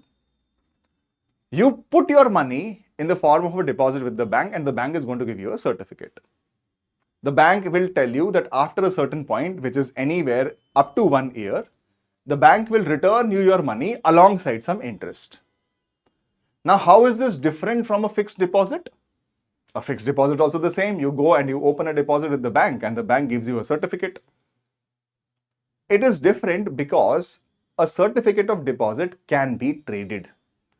That means you can sell a certificate of deposit to some other person. You can always, for example, let's say you bought 1 lakh rupees worth of certificate of deposits from SBI. You can always keep the certificate of deposit as a security, or you can sell it off to another person for 90,000 rupees, get 90,000 from him, and that person will collect more than 1 lakh rupees from SBI itself. It's a negotiable instrument. Another way banks participate in the money market is what is called the interbank money market. What is the interbank money market? Whenever banks require liquidity for the short term, they can borrow this money from other banks. This market is a telephonic market, which means banks will call other banks up and ask for money. If they are asking for money for a duration of only 1 day, this is called call money.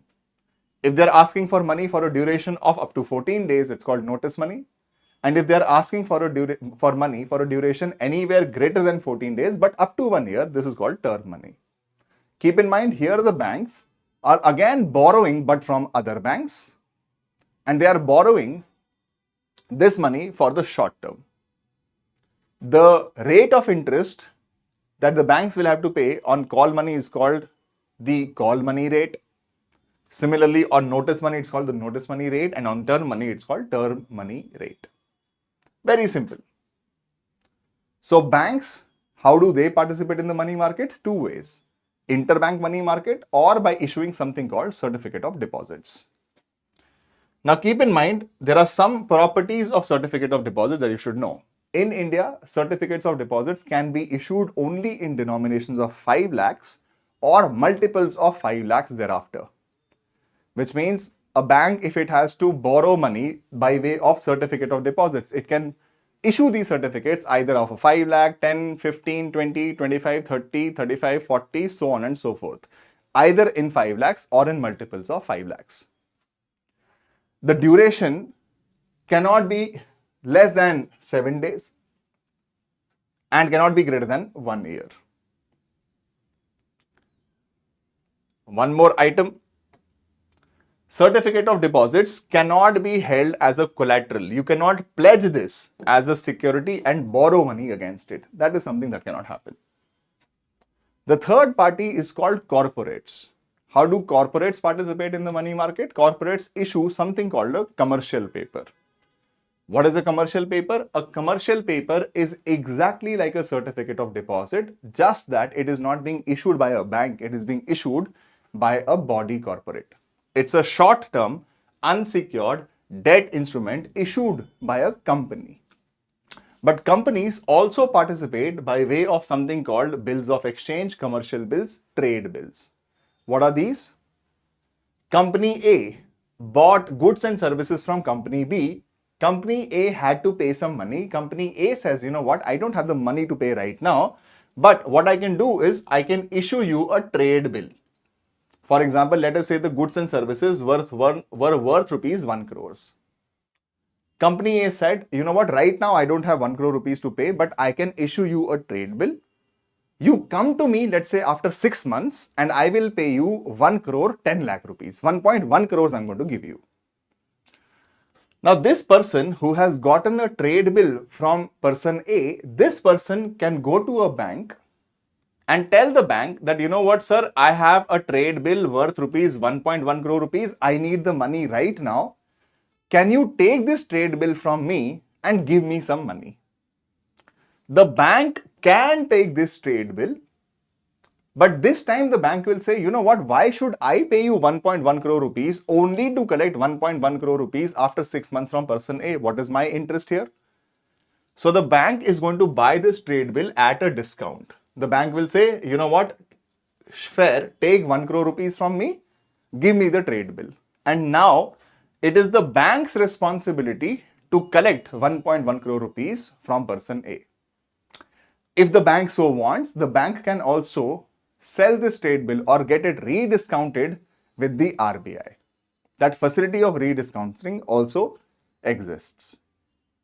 So how do companies participate in money markets? Either by way of commercial papers, which is basically the same as a certificate of deposit, asking people to deposit money with them, and the company is going to return this money after some time, of course up to 1 year, and also alongside some interest.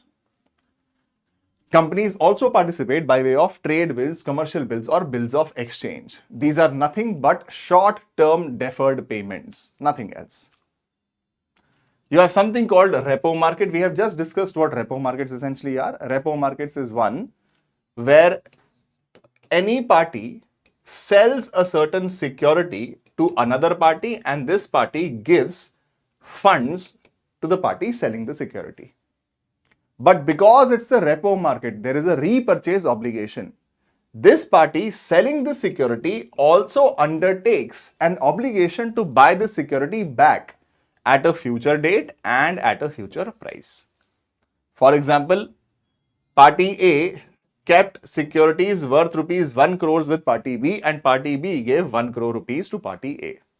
Party A agrees that after a certain time duration, let's say 30 days, I will purchase these securities back from you at 1.1 crore rupees. So practically speaking, party B has given a secured loan to party A at a rate of interest of 10%. This is called a repo market. In India, you have interbank repos, you also have RBI repos. RBI repos we discussed in monetary policy. Banks can also undertake repo transactions with each other. Banks can sell securities to another bank and promise to buy these securities back at a future date and at a future price. If these repo transactions are being conducted on a platform provided by RBI, these are what you call collateralized borrowing and lending obligations. Can you clearly see that there is a person who is borrowing money, there is a person who is lending money. And this borrowing and lending is happening when a person has given a security. Therefore, it's a collateralized loan. It's a secured loan. When these transactions are being conducted on a platform provided by CCIL, Clearing Corporation of India Limited, a subsidiary of RBI, you will call these transactions CBLOs, collateralized borrowing and lending obligations. These are the only things you have to know about the money market. Money market is a market for short-term funds. That means it deals in instruments which will necessarily mature in a period of up to 1 year, not more than that. Who are the participants in the money market? Firms, banks, and the government. The government participates by way of T-bills and cash management bills. The firms participate by way of commercial papers and then trade bills, commercial bills, and bills of exchange. Banks participate in the money market either by way of borrowing money from the interbank money market or by way of issuing securities. These securities would be called certificates of deposits. Then you have something called CBLOs, collateralized borrowing and lending obligations, which is basically nothing but a type of repo market itself, nothing else. Now you have the capital market. In the capital market, the funds which are being borrowed or taken are being taken for a long term. That means any financial securities which are being traded in the capital market, they will either have no maturity period, or if they have a maturity period, the maturity period will be more than 1 year. There are two types of capital markets. One is called debt market. Debt capital. This is you getting money by way of borrowing it. The government participates in the debt capital markets. Corporates, companies participate in the debt capital markets. How does the government participate? If the government has to borrow money for the long term, it will issue securities. These securities are what you call dated government securities, dated G-Secs. These dated G-Secs typically are for a period of 5 to 40 years. Anything greater than 1 year. That means, what are dated government securities? These are long-term debt instruments issued by the government. Which governments can issue them? Both the central government as well as the state governments can issue them. In case of T-bills, cash management bills, only the central government could issue them. But in case of dated government securities, both the central as well as the state governments can issue them. When the state governments issue these securities, these are called state development loans. Now, corporates can also borrow money in the debt capital market. How do corporates borrow money? They issue a security. These are called debentures. Now, these debentures can be convertible debentures or non-convertible debentures. Convertible debentures means that whoever is the debenture holder has the option to convert his debt into equity of the company. That means if Reliance sold a convertible debenture to me, I have the option to convert the loan that I gave to Reliance into shares of Reliance. That is called a convertible debenture. Then you have a non-convertible debenture. A non-convertible debenture is where the company is simply taking money from me and it is giving me no option to convert my loan to this company into the equity or shares of this company. That's called an NCD. Typically, a convertible debenture is going to offer you a lesser return compared to a non-convertible debenture. Then you have something called equity markets, equity capital. Now, this is money which is taken for the long term, not by creating a liability onto yourself. That means here you are not borrowing money. Here you are selling something important to investors. What is that one thing that you are selling? You are selling a share in the ownership of the company.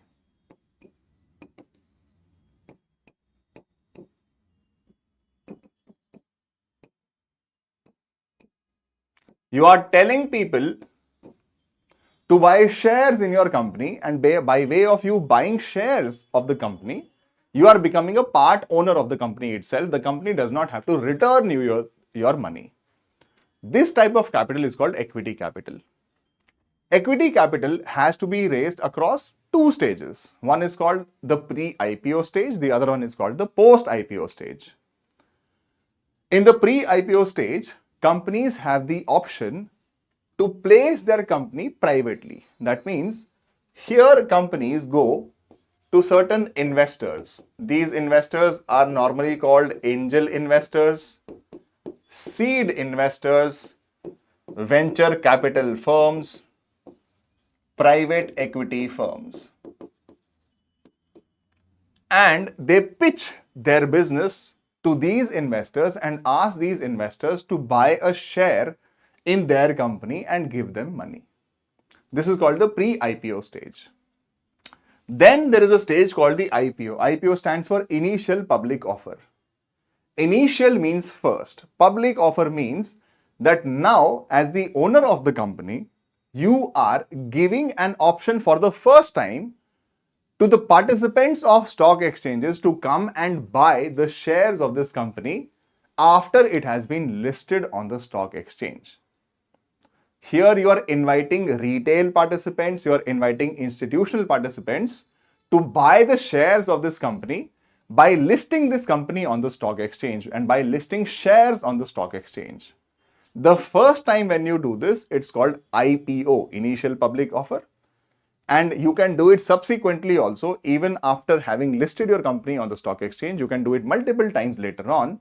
That will be called follow-up public offer.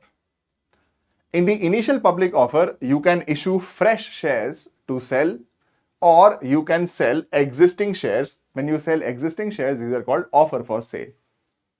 In the follow-up public offer, typically a follow-up public offer comes with what is called a rights issue. And a rights issue simply means that a person, the existing shareholders of this company, are given the first right to buy the freshly issued shares of this company so that they may retain their ownership or they may increase their ownership.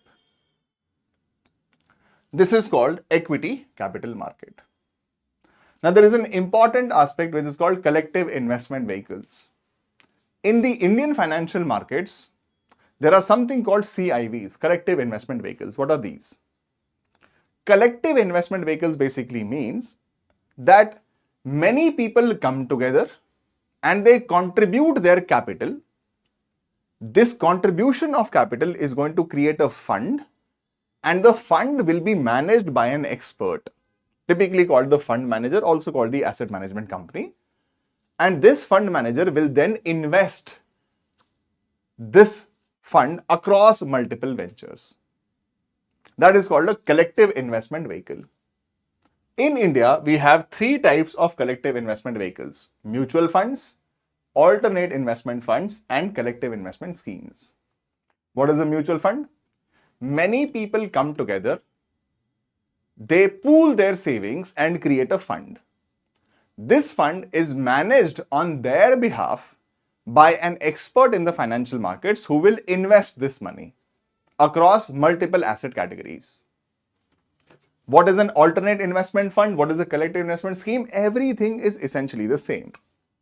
But an alternate investment fund is different from a mutual fund because here the supply of capital, those people who are contributing their money, they are not ordinary people like you and me.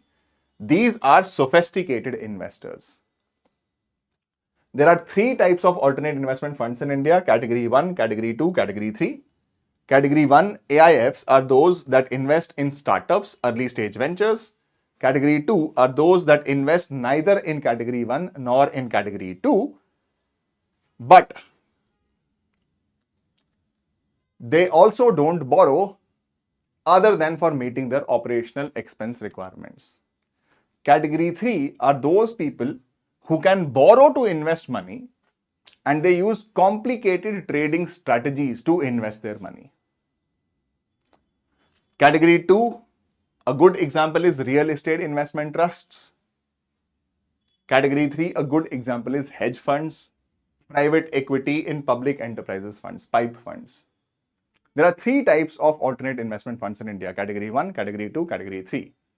1 is those that invest simply in startups, early stage ventures, or such ventures which are considered socially or economically desirable. Category 3 is very, very sophisticated investors. They deploy very diverse, very complicated strategies to make money from their investments. And category 2 is those that are neither a part of category 1 nor a part of category 3 and also do not take borrowings to invest money. You just have to mug these one up. Nothing else you can do about this. Typically speaking, mutual funds, alternate investment funds, and collective investment schemes are basically the same, which is it is not one person investing or lending money. It is multiple people supplying their capital, creating a fund out of it, and this fund is being managed on their behalf. That is what is called a collective investment vehicle. In the West, it's simply called investment funds. In India, these are called collective investment vehicles, CIVs. 3 types: mutual funds, AIFs, and CIS. Question is, with reference to the Indian economy, collateralized borrowing and lending obligations are the instruments of. I just told you they are the instruments of money market. These are very, very basic questions that they asked. With reference to the Indian economy, consider the following statements. First is, commercial paper is a short-term unsecured promissory note. Yes, commercial paper is a short-term unsecured promissory note issued by who? Issued by commercial entities, not by banks but by firms. Certificate of deposit is a long-term instrument issued by the RBI to a corporation. We just discussed certificate of deposits are short-term debt instruments. They are issued by banks, not by the RBI. That means, simply speaking, 2 will of course be wrong. You move to the next one. The next statement says, call money is a short-term finance used for interbank transactions. Absolutely correct. But if you use 2 to eliminate, you go this, you go this. You have 1 and 3 and 4 only. 4 says zero coupon bonds are interest-bearing short-term bonds issued by scheduled commercial banks to corporations. Firstly, zero coupon bonds, they promise no interest. They are issued at a discount. Secondly, zero coupon bonds are issued by the government, not by banks, or you can say scheduled commercial banks to corporations. So the answer clearly is that 4 is obviously wrong. The answer is 1 and 3. What does venture capital mean? Venture capital simply means the funds, long-term startup capital provided to new entrepreneurs. These are typically the stages of private placement, pre-IPO placements. Very, very basic questions that they will ask to check your awareness of the financial markets in the country. Next is banks. Now, why is bank to be dealt separately here as a part of this discussion? It's very simple for you to understand. Because in India, the financial markets are dominated by banks. There are multiple types of financial institutions, but the biggest part is called banks. In India, financial markets are dominated by banks. In fact, till about 4 to 5 years back, UPSC would never ask you questions from financial markets if it was not a banking related question. In the last 4 to 5 years, things have changed, but normally they used to ask a lot of questions related to banking in the country. What is a bank? A bank, simply defined, is a deposit-taking financial institution. It takes deposits from the people. Every deposit is a liability on the bank. And from these deposits, banks create loans. They create credit. That means, fundamentally speaking, what is the role of a bank? The role of a bank is creation of money. It creates credit. The role of a bank also is that it's a financial intermediary. It's an intermediary. It's a bicholia between those people who are saving and those people who require money as loans. What is a bank? A bank also offers payments and settlement systems. Your ATM cards, your credit cards, your electronic transfers, checks, demand drafts. These are multiple settlement and payment systems offered by banks. Apart from this, banks also engage in stock trading or giving you a platform for trading your stocks, investment management, investment advisories, insurance, corporate advisories. This is what is called cross-selling. But fundamentally speaking, remember this. Any bank has 3 functional building blocks. It takes deposits, it offers credit, and also payment and settlement systems. If there is a bank that does all the 3, This bank is what is called a universal bank or a full service bank. But if there is a bank which is doing any one of these three or any combination of any two of these three, that type of a bank is called a differentiated bank, a vertically differentiated bank. A good example of vertically differentiated banks could be, for example, payment network operators, payments banks. In India, payments banks, they offer you payments and settlement systems. They also offer you a facility of opening a deposit, but they do not extend loans. Those banks which perform any one or any two of the three foundational building blocks of the banking system, they will be called vertically differentiated banks. Then there is something called horizontally differentiated banks. These are full service banks, but they have been differentiated on the basis of their size, on the basis of geography or area of their focus, or on the basis of the sector of their focus. There can be national banks, there can be district cooperative banks, there can be regional banks, there can be a national housing bank, national wholesale bank. Either they are limited in terms of their area of operation or they are fully expanded in terms of the area of operation. Either they are limited to a few sectors, a few sections of the society, right? This is what is called horizontally differentiated banking structure. Now, just remember this. This is the structure of the Indian banking system. What is the structure of the Indian banking system? Broadly speaking, you have two types of banking institutions in the country: commercial banks, cooperative banks. Commercial banks are those banks which engage in the process of banking as a commercial entity. Cooperative banks are those banks which are set up by members.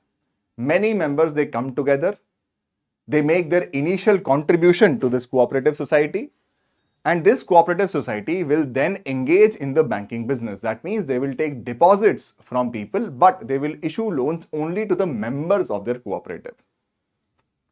Now, commercial banks are fundamentally of two types: scheduled commercial banks, non-scheduled commercial banks. Now, scheduled commercial banks in India would be those banks which have been mentioned in the second schedule of the RBI Act 1934. And in India, there are two commercial banks, also called local area banks, which are non-scheduled. That means they have not been included as a part of the second schedule of the RBI Act 1934. What is the criteria for a bank to be included in the second schedule of the RBI Act 1934? The criteria is very simple. The minimum post-issue paid-up equity capital has to be 5 lakh rupees. Secondly, and more importantly, the bank has to demonstrate that its activities do not hurt the interest of the people. These are the two criteria for any bank, commercial bank, to be included in the second schedule of the RBI Act 1934.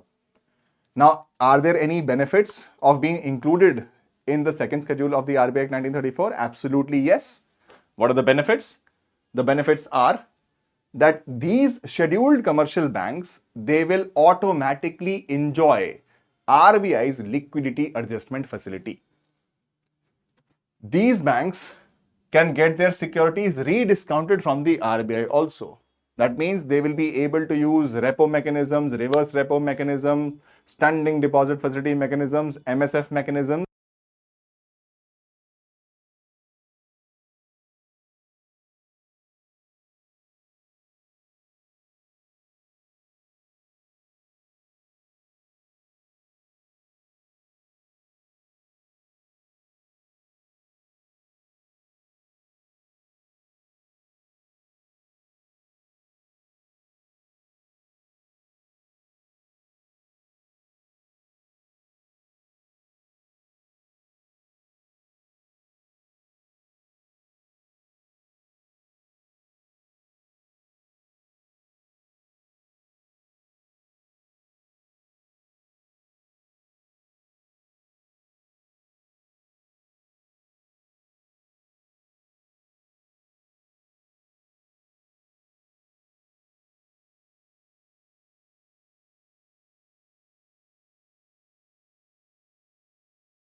Just a minute then. Audio.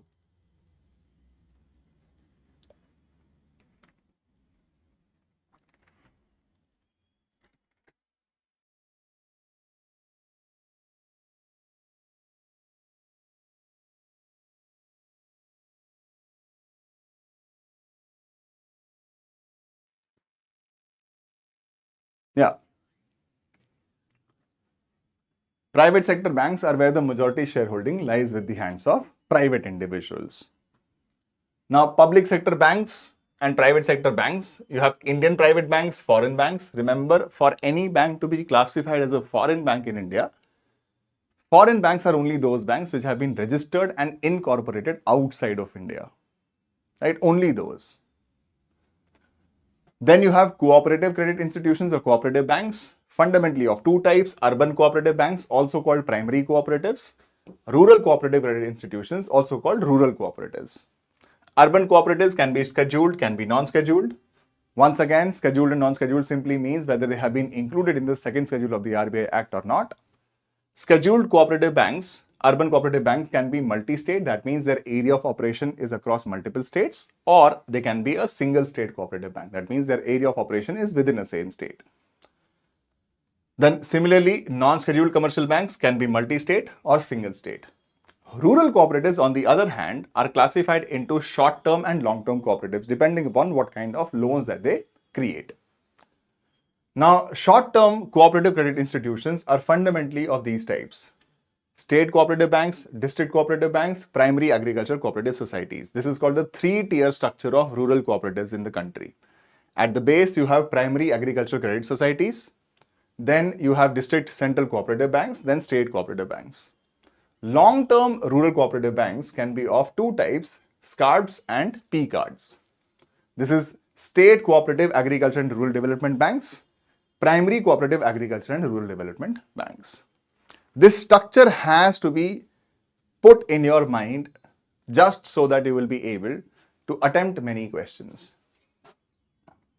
Now keep in mind that commercial banks, as against commercial banks, cooperative banks in the country, these cooperative banks, they face an element of dual regulation. Their banking aspect is regulated by the RBI. However, their general supervision and management is, their general administration comes under the registrar of societies for that specific state. There is an element of dual regulation. There is something called regional rural banks. Regional rural banks were created in 1976.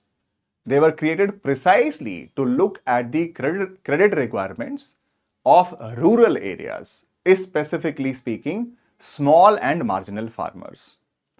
Any regional rural bank will have its ownership in the following format. The central government has to contribute 50% of the initial capital, state government has to contribute 15%, and then there has to be a sponsor bank, and sponsor bank has to be a public sector bank. The sponsor bank contributes 35% of the shareholding to this specific bank.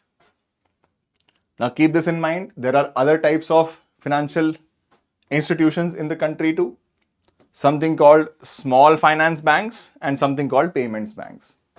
What are small finance banks? These are those banks which have been created for the finance requirements of underserved or unserved population of the country.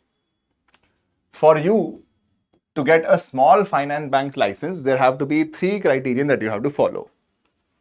50% of your loans have to be small loans. That means they cannot be loans exceeding 25 lakhs. 25% of your branches have to be in rural areas, and your priority sector lending target is 75%. Then you have payments banks. Keep in mind that payments banks are simply speaking low cost, high payments and remittance services. These are those banks, these are called vertically differentiated banks, which specialized in payment and settlement systems. In India, payment banks are allowed to take deposits. They can take demand deposits up to 2 lakh rupees. They are not allowed to give any loans. Because they are not allowed to give any loans, obviously they cannot issue a credit card either. There is no priority sector lending targets because these banks do not lend, and their requirement, SLR requirement, is 75%. Then you have something called prepaid instruments. What are prepaid instruments? Think of prepaid instruments as wallets and cards. Cannot extend loans unless they are sharing a license with a bank. Then understand this, the license for a payments bank, the license for a small finance bank, the license for a universal bank, all of these licenses are issued by the RBI under the Banking Regulation Act itself. And these are different licenses. After 5 years of operation, payments banks can convert into an SFB, a small finance bank. And after 5 years of operation, small finance banks can convert into a universal bank. So this facility is also provided for. Then you have something called neobanks. Neobanks are nothing. These are just technology partners of existing banks. For example, Jupiter is an example of a neobank. These are not banks, these are simply technology partners. Many banks in the country, they do not specialize in IT or ITES, IT-enabled services. So there are some partners which offer them this technological platform so that they can increase their scale and the efficiency of delivery of their banking services. These partners are what you call neobanks. They are not banks, keep this in mind. They have to partner with a licensed bank to issue any kind of banking service. Then you have something called digital banking units. Digital banking units are nothing. These are simply speaking any conventional banking branch.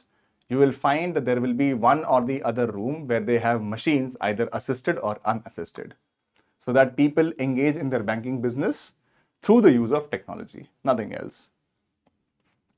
Then you have something called non-banking financial entities. In India, you will have 3 types of non-banking financial entities.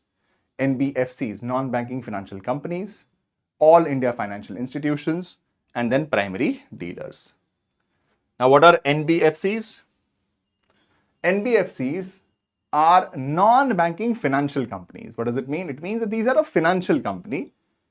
They are a player in the financial market, but these are not banks.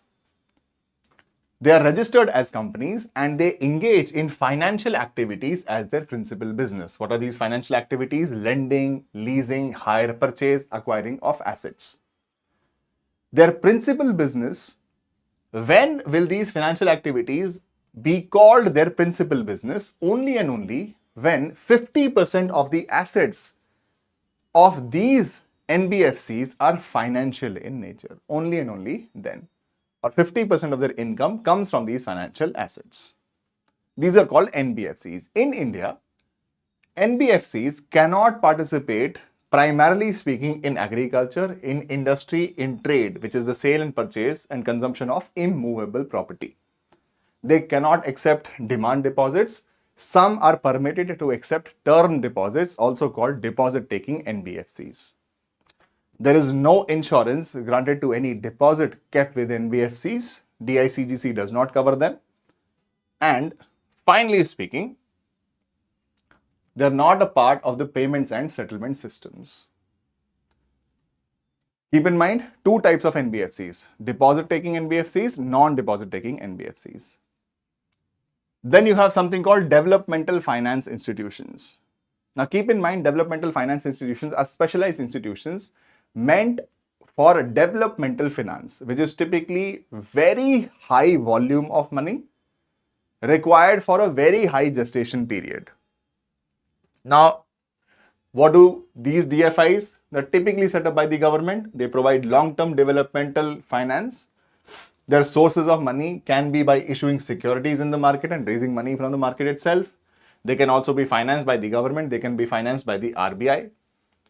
What are their functions? They either engage in directly lending, this is also called project assistance, or they can refinance. That means banks can finance a developmental project and they will refinance these banks so that banks are able to continue to provide and supply capital for developmental finance. Now, there are few examples. India's first one is IFC. ICICI now has been converted into a commercial bank. IDBI now has been converted into a commercial bank. SIDBI, you have NHB, National Housing Bank, then you have EXIM, Export-Import Bank of India. Now you have the latest one is NABFID, National Bank for Financing Infrastructural Development. These are developmental finance institutions meant directly for funding developmental finance or by refinancing. In banking, you also need to know something about NPAs, non-performing assets. Keep in mind that loans created by banks are assets of banks, because on loans, banks are expecting to make future interest payments. So these assets can be classified into 2 types. One is called standard assets, other one is called non-performing assets. What are standard assets? Standard assets can be of 2 types: normal assets, stressed assets. Now, what are normal assets? Normal assets are those assets or those loans where the bank is not facing any problem with respect to the repayment of it. There is no problem with respect to the repayment of interest. There is no problem with respect to the repayment of principal. That is called a normal asset.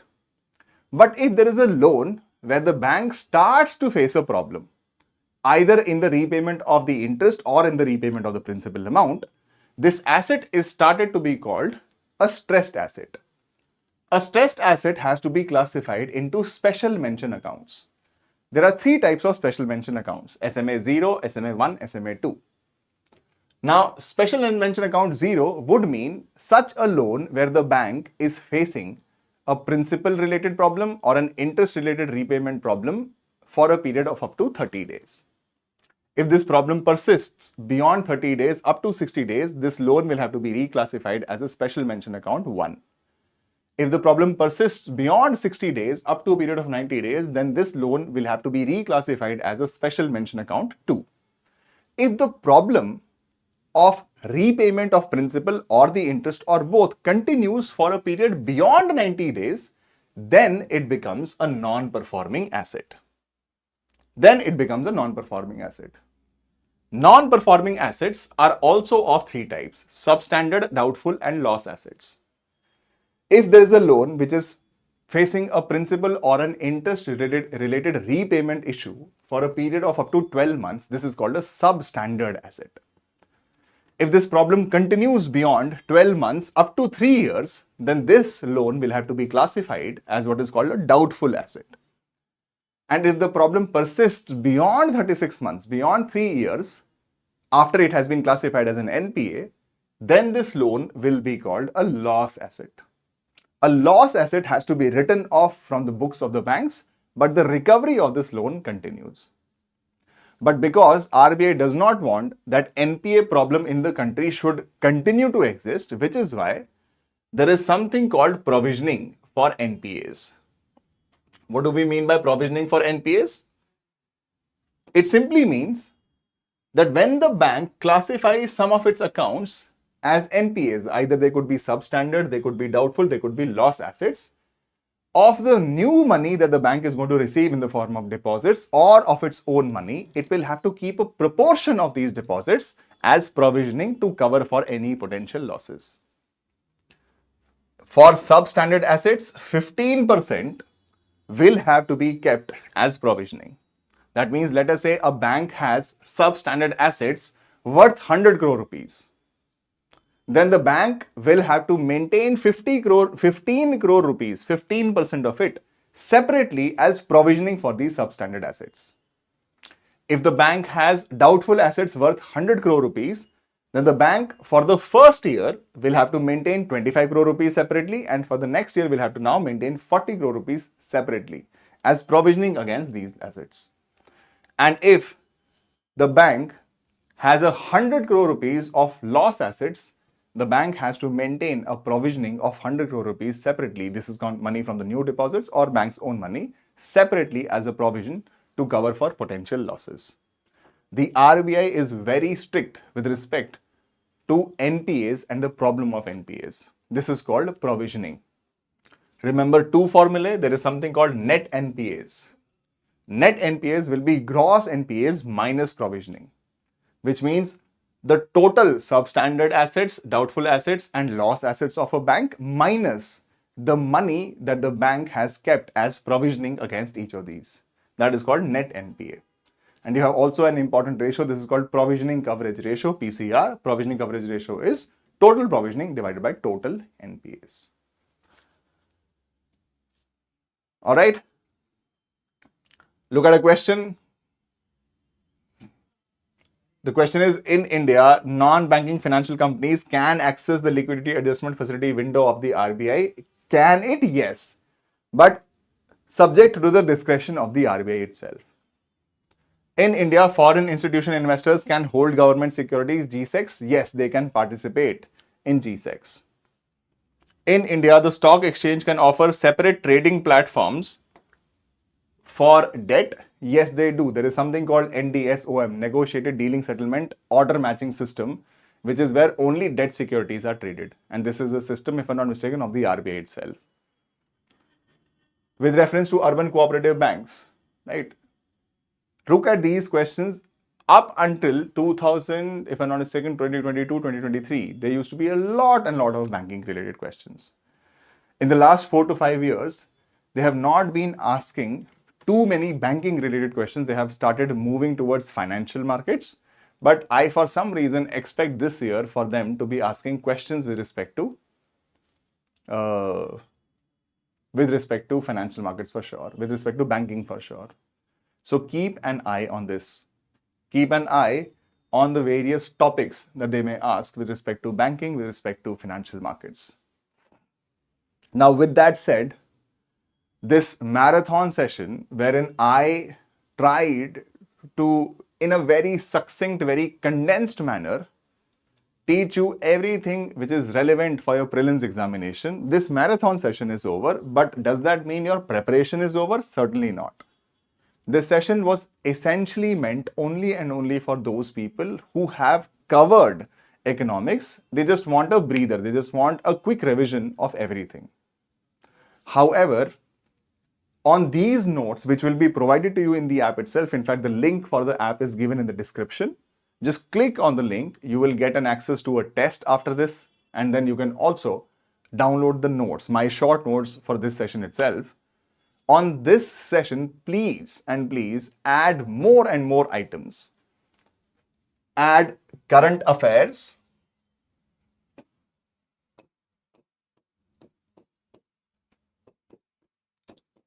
and add two more things, which is important highlights from the budget, important highlights from the economic survey also. On these short notes, try to add some more, try to supplement more, and please practice as many previous year's questions as are possible. That is going to take you a very, very long way in the preparation for this exam. Otherwise, it's just that you have just watched this session. Okay, some items would have stuck with you, some would have totally missed you completely. Right? I don't think that will be preparation good enough. On these short notes, which are, like I said, readily accessible to you, please add more. Please add more topics. You add topics from agriculture, see what developments have happened there. Look at rural finance for that matter. Look at trade related factors. Look at investment related factors. Look at what has happened in the last 1 year across each of these chapters and find out your summary points that you can add to these short notes. And that, I think, should be good enough to take care of your prelims requirement. Having said that, this session is now over. Thank you. Thank you for being here. Thank you for giving me a thumbs up. Thanks a lot. Ashish Singh, take my name. Okay. Hello, Ashish. All right, guys. Have a good day. Bye-bye.